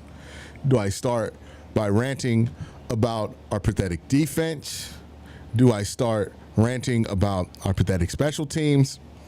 Honestly, I don't know where to start. There's so much bad to talk about that there's not really a good place to start, ironically enough. The Browns offense is awful. The Browns defense is underperforming. Here's the question I'm going to ask everybody. You could tell me your answer in the comment section below. Do you think that despite whatever the problems are on offense, that Kevin Stefanski's getting the most out of it? You could tell me your answer. I will tell you right now, I don't think he is. Now let's move on to the second question. Do you think right now, and over the last year and a half, that Jim Schwartz has gotten the most out this Cleveland Browns defense? I would argue at times it has felt like he has gotten the most out of it, but other times not. And if we're judging by the 3 years he's been here, I'm seeing what, a whole season in 2024, and what is the majority of this season at this point, where I don't think the defense has gotten the most out of it, where I think they were a little bit too easy to beat at times, or too easy to adjust, too slow to adjust back. Special teams. Do you feel like we're getting the most out of our special teams unit? I mean, I think this is an easy universal no. Nobody thinks we're getting the best out of our special teams. The job of coaching is to get the most out of what they got, right? You should feel like they are maximizing their potential. The Browns' potential on offense is low, right? At best, the Browns could be maybe a top 20 offense, right? Like maybe 18th best offense in the NFL. That's the most I think you could reasonably expect for this offense. I think our hope was that this offense would be 25th best offense in the NFL. Right now, we're the worst offense in the NFL. I can't say that we're living up to expectation. Defensively, they have the talent to be the best defense in the NFL. Reasonably, you would expect them to be a top 5 defense. The last 2 weeks, they've not been a top 5 defense. Most of 2024, they weren't a top 5 defense. Special teams, I mean, middle of the road expectations, we're shitty on special teams. So when people sit here and they want to fire the head coach who's in charge of the offense, when they are okay with changes being made on defense, I can't sit here and be convinced that they're wrong. I'm going to be honest with you. There's a lot of people who have their mind made up already, whether they want to fire Kevin Stefanski or keep Kevin Stefanski. I don't know where I sit on that anymore. I used to firmly think that Kevin is a good coach. He's a 2-time coach of the year. He has gotten the most out of this offense in 2022, 2023, and 2020. You know, when he had nothing to work with, he made a lot out of it. But the last 2 seasons, he has made nothing happen. I can't discount that. I can't keep looking at 2023. It's getting longer and longer away. I can't sit here and feel like Kevin's gotten the most out of every quarterback that he's ever touched. I just don't know how to feel. There's some stuff in his past that you would feel good about, where if you fired Kevin, it would feel like there's justification for somebody else to hire him. And if he had success, I wouldn't be shocked. I brought this up in the stream earlier, but honest to God, I feel the same way about Kevin Stefanski right now that I felt about Baker Mayfield after that Christmas game where he threw like 4 interceptions in the first half, right? Like, remember, if you remember that, the Browns are playing the Green Bay Packers. Baker Mayfield, with his labrum, went out there and threw 4 interceptions. And I remember that was the point to where I just could not see it. Now, Baker Mayfield has since that game gone on to be a good quarterback after a lot of things going wrong in his career after that game. But after that game, the feeling changed on Baker. This game feels like the same thing for Kevin. Do I expect this offense to be amazing? No. But I expect more than 9 points. I expect more than 17 points, even with what we have to offer. Like, am I convinced that if you threw Kevin O'Connell on this offense, we want to score more points? I'm not. That's a problem. The question here too, right? Because this is a long-term thing. And look, I'm gonna be real with you. The one thing I'm sure about is I don't want to fire the coach in the middle of the season. I know some people want to fire the coach in the middle of the season. I don't want to fire the coach in the middle of the season. I am not going to be an advocate for that. I think firing the coach in the middle of the season is a bad idea, especially when you have no expectations for this year and losing really only helps you in your long-term goal. But the question you got to ask yourself if you're the Browns is, this offseason, let's keep it a buck. This team is 1-5. They can't score points, and the defense just gave up, 7 or 8 scoring drives and 10 possessions to the Pittsburgh Steelers offense. So as good as this defense is, they ain't playing at a high level right now. Wins don't seem like they're going to be coming by a heavy quantity this year. Even less wins than we thought, and we came into the season with under 500 expectations. You're probably going to have a big swing here at a quarterback. Your coach and your GM are going to have to make that decision. Do you trust Kevin Stefanski? A lot of people are going to have their answer already. I don't know. Again, I feel like there's part of me that wants to learn from what happened with Baker Mayfield and not give up on somebody I think is clearly good, but been put in a shit situation. But also, I can't help but watch what I'm watching right now, and what I'm watching is just unacceptable. Like, if Kevin Stefanski were to get lucky next year, and the Browns luck into a franchise quarterback, let's say they get the pick to get Francisco Mendoza, Dante Moore, whoever is your top guy, Ty Simpson, John Mateer, whoever is your top guy in this 2026 class. Let's say they luck into that guy, and that guy is everything that people want him to be. Do you feel like Kevin Stefanski is going to be an Andy Reid to his Pat Mahomes? Or do you think that Kevin Stefanski is going to be a Zach Taylor to his Joe Burrow? I'm be honest with you. I don't know what to think. All I can say is what I'm watching right now feels like Zach Taylor. I don't know if that is the case, but what I'm watching right now feels like even if we get the Joe Burrow pick, we're going to be sitting here wondering, hey, is Kevin getting the most out of him? That used to not be a concern with Kevin Stefanski, right? Coming off the 2023 season, I thought to myself, this is a guy who gets the most out the quarterback position. But 2 years of what we've seen on offense is doing a lot to change minds. Is it just bad circumstances? Is it that he's dealing with the fallout of the Deshaun Watson trade? Or is it that there's truly a limitation, a wall that he has hit as an offensive mind that he simply can't get over? I'm not here trying to force an answer down your throat. There are plenty of shows on the internet that will sit here and try to force an answer down your throat. I'm not trying to do that today. Whatever answer you come to is the answer you come to. But these are the questions you have to ask yourself. I don't know how I feel about it. I don't know if I want to sit here every week and scream that firing Kevin's going to solve the problem, because I don't think that's the case. I don't think that's the case. That firing him right now is going to solve every problem. But there are some problems coming up that I'm not confident he's going to be able to solve. That's the first thing I got to think about after this game. Right, I know people want to talk about the quarterback. Should we put Dylan Gabriel in? Should we keep Dylan Gabriel in? Should we put Shador in? I'm going to be honest with you. I'm very confident right now that no matter who's the quarterback, it's going to look like this. Unless that quarterback is transformational, the results are going to look like this. The offense is scoring the same amount of points they scored with Joe Flacco, with Dylan Gabriel, despite Dylan not turning it over. And they're probably going to score the same paltry amount of points with Shador Sanders that they're scoring with Dylan Gabriel. I see no reason to believe that simply switching the quarterback is all this offense needs to be brilliant. This offense stinks. Offensive line stinks.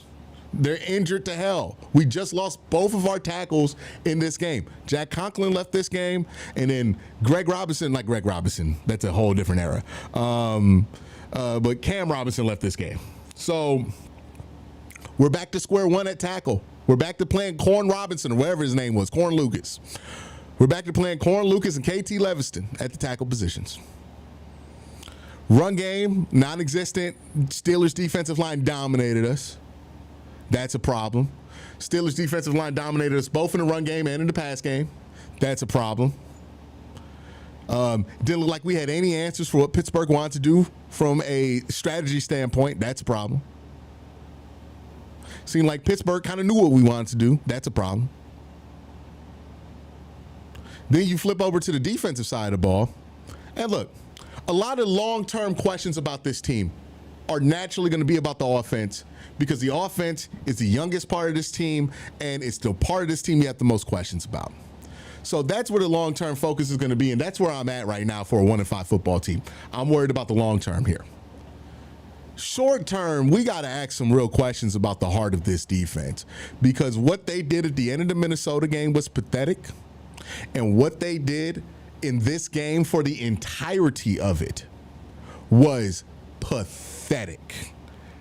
Garbage.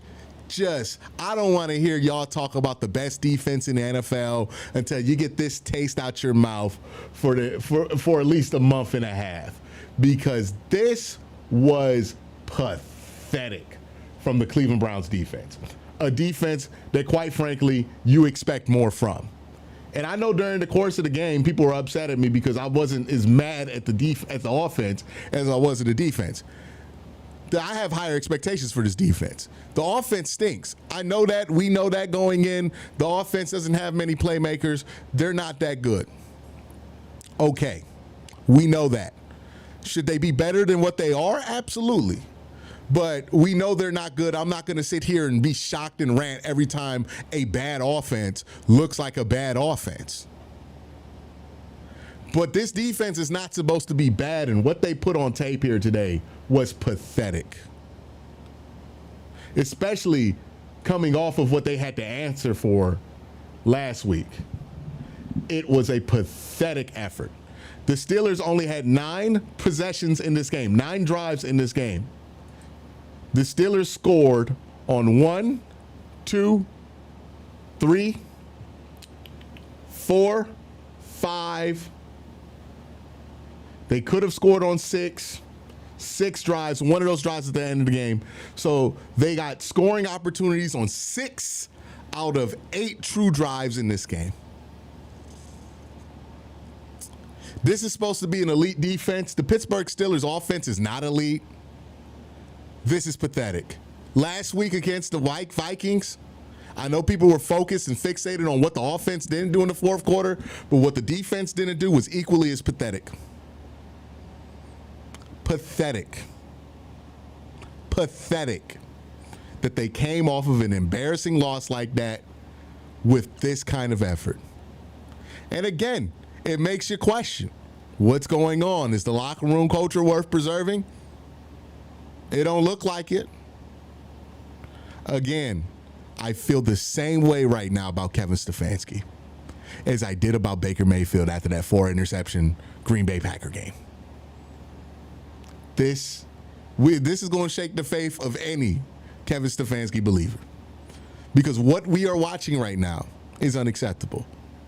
Now, do you believe in him enough to where you're willing to give him a pass for this and hope that better personnel simply fixes the situation? That's a question for another day. But the answer is it doesn't feel acceptable. It doesn't feel like coaching is the advantage right now. It doesn't feel like we have the better coaches. It doesn't feel like we have the better prepared teams. It feels like we're working at a disadvantage every week. Let me talk about Dillon Gabriel real quick.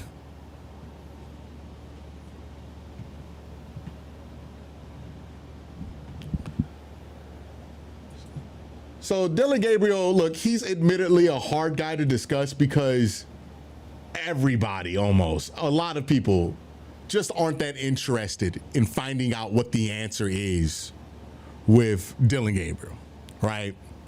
There's not a lot to figure out there with Dylan. You watch him, you can see where the obvious limitations will be of him, which is he's not the biggest guy. He's not the most talented guy. You watch him and you think to yourself, he's going to be a backup in the NFL for a long time. Like, he can clearly play in the NFL. And I think that's true of Dylan. I think Dylan can play in the NFL. And I think Dylan's going to have a long NFL career. You know, it kind of reminds you of playing Colt McCoy. And I remember when Colt McCoy was here, the thing that kept happening with Colt was he kept getting benched. Not for quarterbacks who were better than him, but for quarterbacks you had higher hopes for than Colt McCoy. Right? Colt McCoy had a long career, was a backup for a long time, played as a starter for a couple of games, had some really nice games in the NFL, but you just were never excited to play Colt McCoy. I think Dylan Gabriel might be the exact same thing as Colt McCoy, right? Do I think Shedeur Sanders at this point is better than Dylan? Everything that we've seen so far doesn't really indicate that, but I think a lot more people are more excited and hopeful that Shedeur could be better than Dylan because at least Shedeur is a normal size for a quarterback and, you know, can make plays off schedule. I don't know how much different the offense looks points-wise with Shedeur, and I think ultimately that's why people want to see him. Like, if Dylan were out there scoring 27, 30 points, there would be more pushback on the ideal of just playing Shedeur Sanders at this point. But a lot of people are saying to themselves, well, we could score 9 points with the quarterback who don't know the playbook. Like, even if that were true, right? Like, it can't be that difficult to find a quarterback who can put up no points like the Browns are putting up right now. You know, a Solar Lion here with a chat here on the Bleacher Report says there's a lot of skill, just so many mental mistakes like drops and miscues, just overall bad penalties. I think the run game needs more catering because Judkins is a dog. It just stinks with the O-line riddled with injuries. Yeah, I think one, Pittsburgh's just so much better than us on the defensive line than we are on the offensive line, and that just showed today too. But two, we lost that battle especially bad. Yeah, there's talent here on this team. And I think ultimately that's why a lot of this conversation about the future isn't really about Andrew Berry right now, right? Because we watch this team and we say to ourselves, this is a young team that's very talented. Especially with this draft class. I just had Braden Fedioko on here on Saturday. He's a former NFL player raving about everybody in this draft class. So the idea that, like, hey, can Andrew identify talent? I think we know the answer to that. I think the answer is yes. Like, Andrew's job was in the offseason. And yeah, you can argue he should have done a better job at offensive line. You can argue that he should have probably provided more depth at corner. But if you look at the overall big picture of the job that he did, it's an overwhelmingly good job. You know, so I don't blame people for not really pointing the finger at Andrew Berry. I think Andrew Berry, the job that he did in the offseason was good enough to where you're not asking him about questions about him. You're not looking at this team and asking, hey, man, why don't we have any young players I feel excited about? That's not the problem with this Browns team. The problem with this Browns team is that we don't feel like we're getting the most out of these guys. And that's a coaching thing.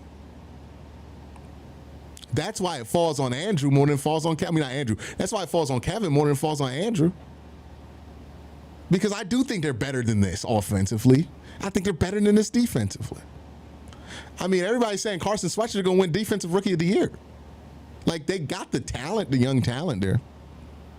You know? So, I don't know. Browns have a lot of questions to answer here. And I'm going to try to learn from past mistakes here, right?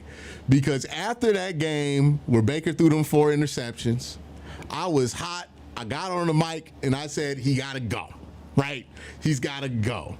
Now, obviously, Baker's career took a lot of twists and turns since that game, and he ended up on the other side of those tumbles a better guy, a better quarterback, and a better person. So I'm not saying it's 1-to-1. If we don't give up on Baker Mayfield there, we have a great quarterback situation. I don't know how that would have played out. Like, part of me thinks he had to go to get to where he needs to get to now. But I think I want to not be so reactionary. Really want to think it out. But I can't ignore what we're watching right now. I really can't. That's how I feel about this team. I don't like that I feel this way. I would love to feel confident in the coaches and say to myself, okay, they're not going to win that many games, but they're going to get their quarterback and they're going to be right. I would love to feel that simple about it. But I don't think it's that simple. I think we've seen enough red flags in the first 6 weeks. And again, I didn't expect them to win a lot of these games in the first 6 weeks of the season. So I'm not going to sit here and be mad just because the record is bad, but it's how these games have played out that have ultimately been concerning.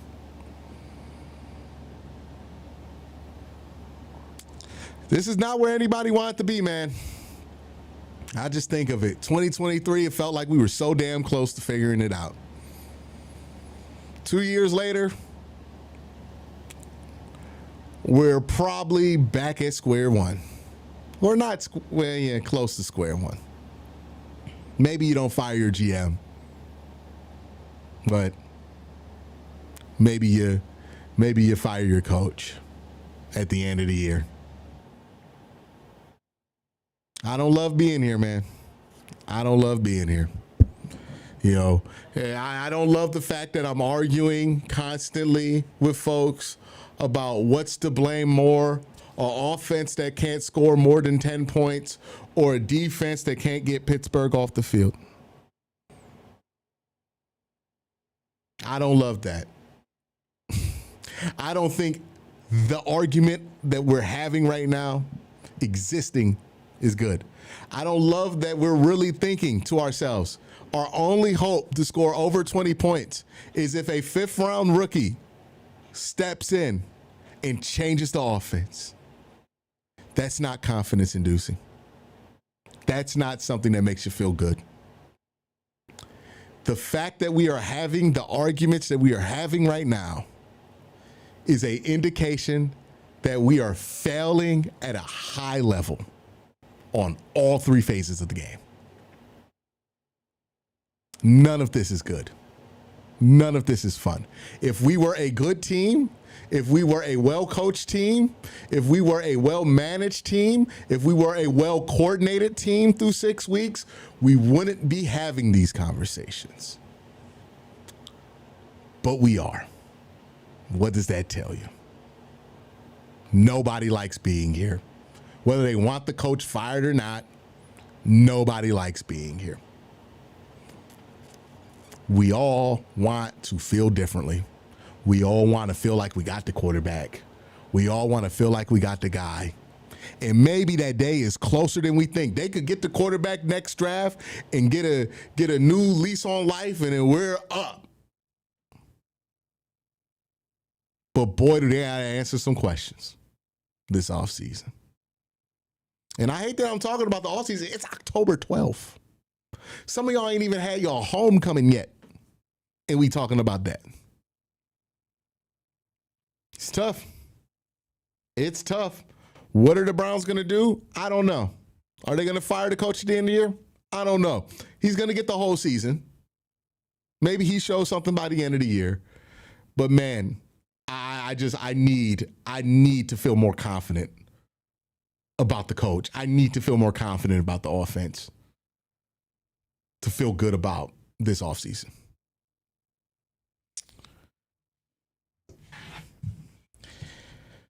All right, there's some super chats I want to catch up on. It's somber, bro. I'm going to be honest with you. It's like, I'm past the point of rage. I'm really past the point of all caps raging about the Browns right now. it's just somber as hell. Okay, like it's just like you just keep losing faith in things that you had faith in, like things that you thought would be so strong that they would actually change the situation in Cleveland, and you're just watching it all fucking break down. It's not fun. It's not fun for anybody.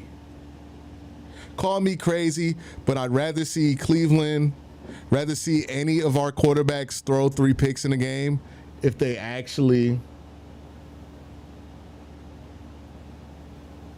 Oh, let me get to the super chat, y'all. I can't read everything.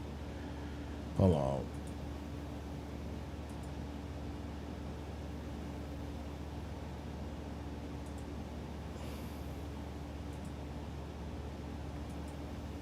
Call me crazy, but I think I'd rather have quarterbacks throw 3 picks a game if they actually moved the ball and scored in between the picks. Well, the Browns moved the ball today. That wasn't a problem. They just didn't finish the drives. Like, Dragon, I don't get what your argument is here. I think I disagree with you. I don't know. The Browns moved the ball fine today. They got into scoring range like 4 or 5 times. They didn't finish any of those drives. The issue is less moving the ball. They moved the ball fine. They got into scoring range 5 times. They didn't finish any of those drives in the end zone. It's more of a finishing issue than I just want more production. And that was a universal project, right? I think Dylan didn't do things to score in the red zone. I think the receivers were dropping passes. You know, Pittsburgh played good defense there as well. Oh my goodness, says, I feel like Kevin doesn't get the most out of his players. Is like just working for a system and the system's not working for the players. It's tough. Quincy, you're a professional, more professional than the supposed professionals in the Cleveland media. Honest, intellectual take. Well, I appreciate it, but you know, I'm not like breaking the, like, James, I appreciate the kind words there, but like I'm not breaking like a law of relativity here. Like, I'm not Isaac Newton figuring out how gravity works here, right? Like, it's just where we're at. The same conclusion in thought process I have, millions of Browns fans who are watching that game are also coming to that conclusion. It's just a reasonable place to be at, in my opinion. You know, there are a few loud folk that want to have like the most crazy loud opinion, but it's tough. Sean Lutz says, if Kevin Stefanski is fired, who should replace him? My only thing is, if you're going to fire Kevin Stefanski, do not hire a coach who has already failed, who has a track record that's either like less successful than Kevin Stefanski's, or don't go back into the old coach well. I don't want to see John Gruden here. I don't want to see fucking Bill Belichick back. Like, if you're gonna fire Kevin because he can't adjust to the offense of today's NFL, hire somebody who seems like they're at the cutting edge of what's going on. I honestly think we should change coach midseason because it'll bring new life into our team. I don't really care about bringing new life into this team right now, right? Like, at this point, if you fire the coach, like, what do you win, like a couple extra games? Does that really help you? Quincy, obviously we have to do better as a team. Oh yeah, Kevin Stefanski's thing. King Tut says, do you think I should fire Kevin? I don't know, man, but it has to be on the table. Rilo says, our wide receivers might as well be amputees. Yeah, it's not great. It's not great. And look, I'm not trying to say it's just Kevin, but Kevin don't feel like the answer. Nick Saban, no, I'm good. I'm good. Let it go. Let it go. I'm good. Don't bring me anybody whose best days were in 2012. I'm good. I'm good. Like, again, the whole point of us getting rid of Kevin is, hey, he can't keep up with the modern day NFL, right? That's our whole thing. We're saying that he can't keep up with the modern day NFL. I don't want anybody who made their bones as a play caller in 2012. You know what I mean? I'm good. Get somebody new at the cutting edge, right? Who knew about Sean McVay before Sean McVay got the job, right?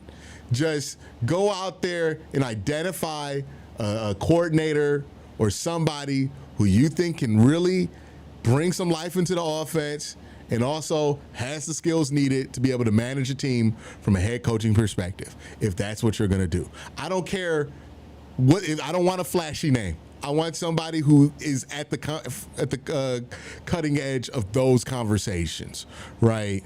If that's why we're making the move. Someone said Brian Flores, please. I feel like the internet would like that, but I feel like we have the same questions on offense if we bring in Brian Flores. Like, I feel like we're still asking the same questions on offense. But would B-Flow be really good for the defense? Yeah. It's like Kevin O'Connell. Who knew about him before he got the job? You know what I mean? Ben Johnson. When people knew about Ben Johnson. But Keisler, Kessler, Hugh Jackson, all 131 all over again. We should not even be close to having a 1-31 conversation. This team is so much better than the 1-31 era Browns. And the fact that we are here, it just speaks to the problem. It does. They are so much more talented than they were in 2017, in 2016. They are way more talented than those teams. They should not. I don't care how many injuries they're dealing with. They're way more talented. They should not be dealing with this right now. Mike Vrabel already has a job, buddy. How attractive would that head coaching position be to the candidates? No, you're going to have a tough time selling the job. Like, you're going to have a tough time selling the job, but how attractive was the Minnesota job when Kevin O'Connell took it? How attractive was the Rams job took it, right? Again, that's why I'm not trying to go out here and get a big ticket item coach to try to fix the coaching position. What I'm trying to do is say, hey, identify offensive coordinators or offensive minds that you think are at the cutting edge of what the NFL is doing and bring those guys in. You know, if that's why you got to get rid of Kevin, bring those guys in. You don't have to be a big opportunity. You're just an opportunity for somebody to get a promotion. They're going to take that opportunity. Q, this feels like 2018. Once again, we have sparks on defense with the putrid offense. It feels like any year where the Browns weren't successful, man.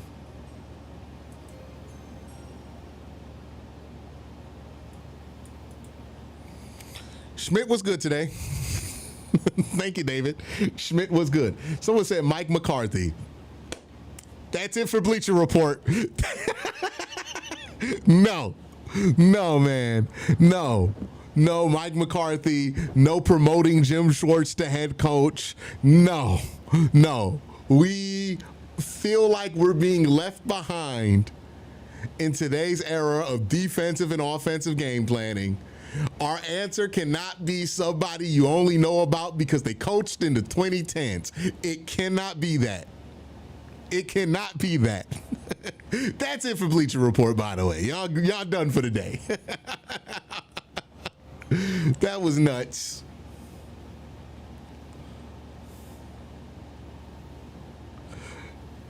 All right.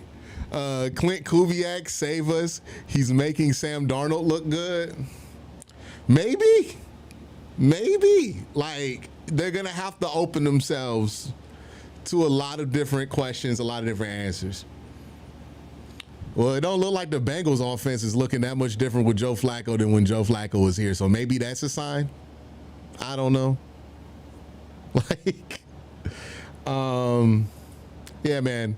Look, again, a single bone in my body wanted to be sitting here talking about possibly firing the head coach at the end of the season in fucking October. Not a single bone in my body wanted to be here talking about maybe securing position to get Francisco Mendoza in October. I wanted to be competitive. I wanted to win games. I wanted to be excited about the football I was watching. I'm not. I got to watch film on this. I'm not looking forward to this.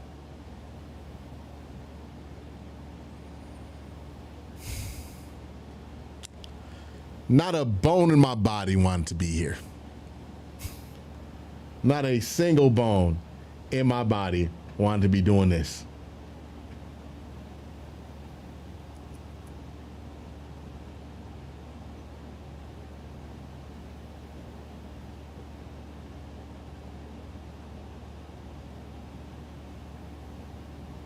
And look, I think also when we're talking about this, we have to contend with the idea, unlike, because we didn't do this with Baker, well, we did do this with Baker Mayfield, but I don't think we took the conversation, admittedly, seriously enough. If we get rid of Kevin Stefanski after this year, given the circumstances, are we okay with him popping up somewhere else? Let me throw that in there. Another question, hold on. Another question and some food for thought here, because it's real easy to ask these questions if you want to fire somebody and you know, you're in that place. But here's another question I want to add to this list of questions I've opened up this video with. If you do fire Kevin Stefanski at the end of this season, and he does get a job somewhere else, and he does do a great job somewhere else, are you okay with that? Because if you want to fire Kevin, you got to contend with that. You're letting go a two-time coach of the year, somebody who has gone to the playoffs more times in his years as a Browns coach than you have before you hired him.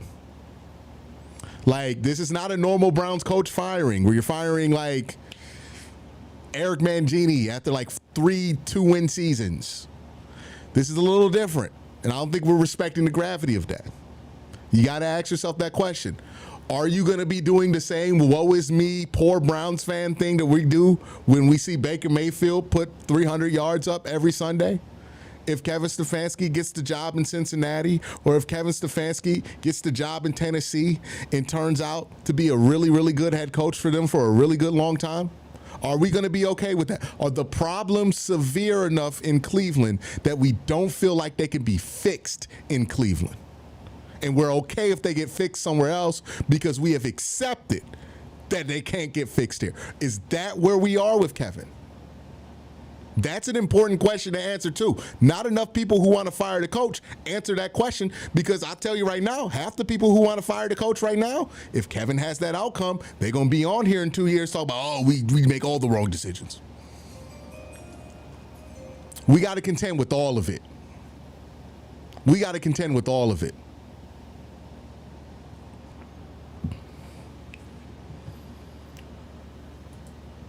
I got another super chat here. AB trade Joe and Newsom to start the tank job. It sure feels like that's what the team feels.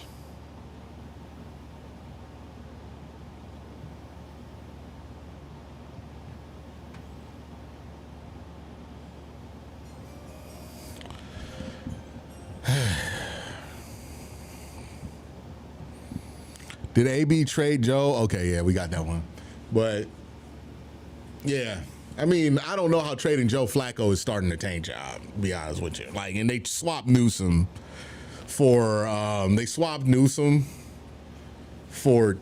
Tyson Campbell, and those are pretty identical players. So I don't know if it was like literally starting the tank job, but the locker room certainly reacted in a way that makes it feel like that's the case.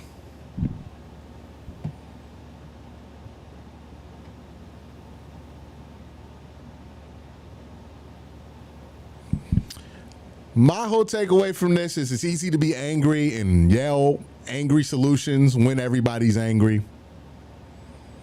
I think what's tough here is to contend with the long-term consequences of every decision the Cleveland Browns make and to really think about what they're doing. If they fire Kevin in the middle of the season, they ain't thinking about shit. That's not a good sign, right? But the Browns really got to think about what they're going to do at the end of this season. They got to think about it, because a wrong step here can make this hole we're trying to dig ourselves out of even worse.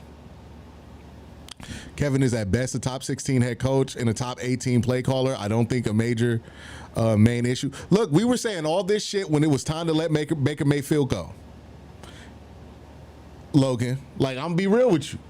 I was saying it. A lot of people were saying all this shit. Baker Mayfield is at best a top 15 quarterback. He's not going to be in the top 8 conversation. He's not going to be a difference maker or a game changer.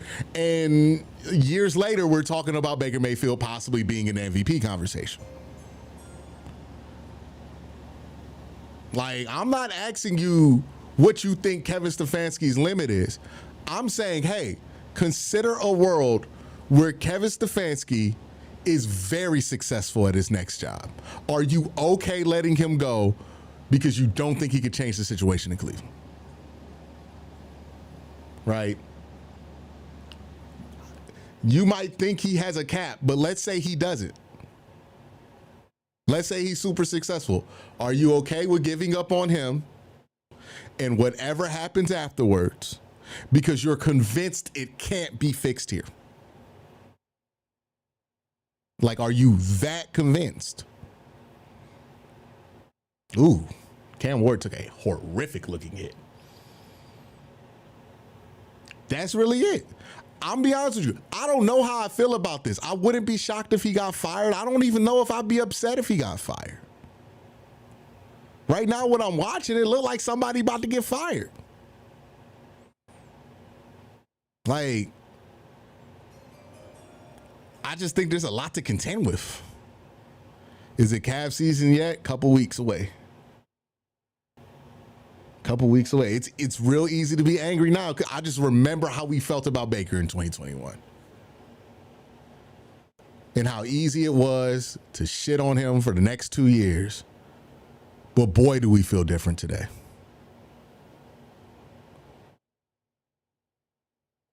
Boy, do I wish I would have thought it out a little bit more. Boy, do I wish the Browns would have thought it out a little bit more.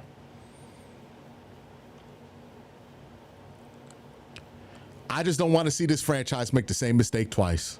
And I honestly don't know if this is the same situation. It feels so similar, though.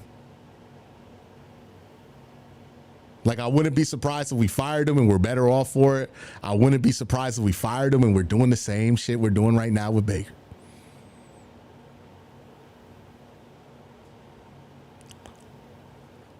I don't know, man.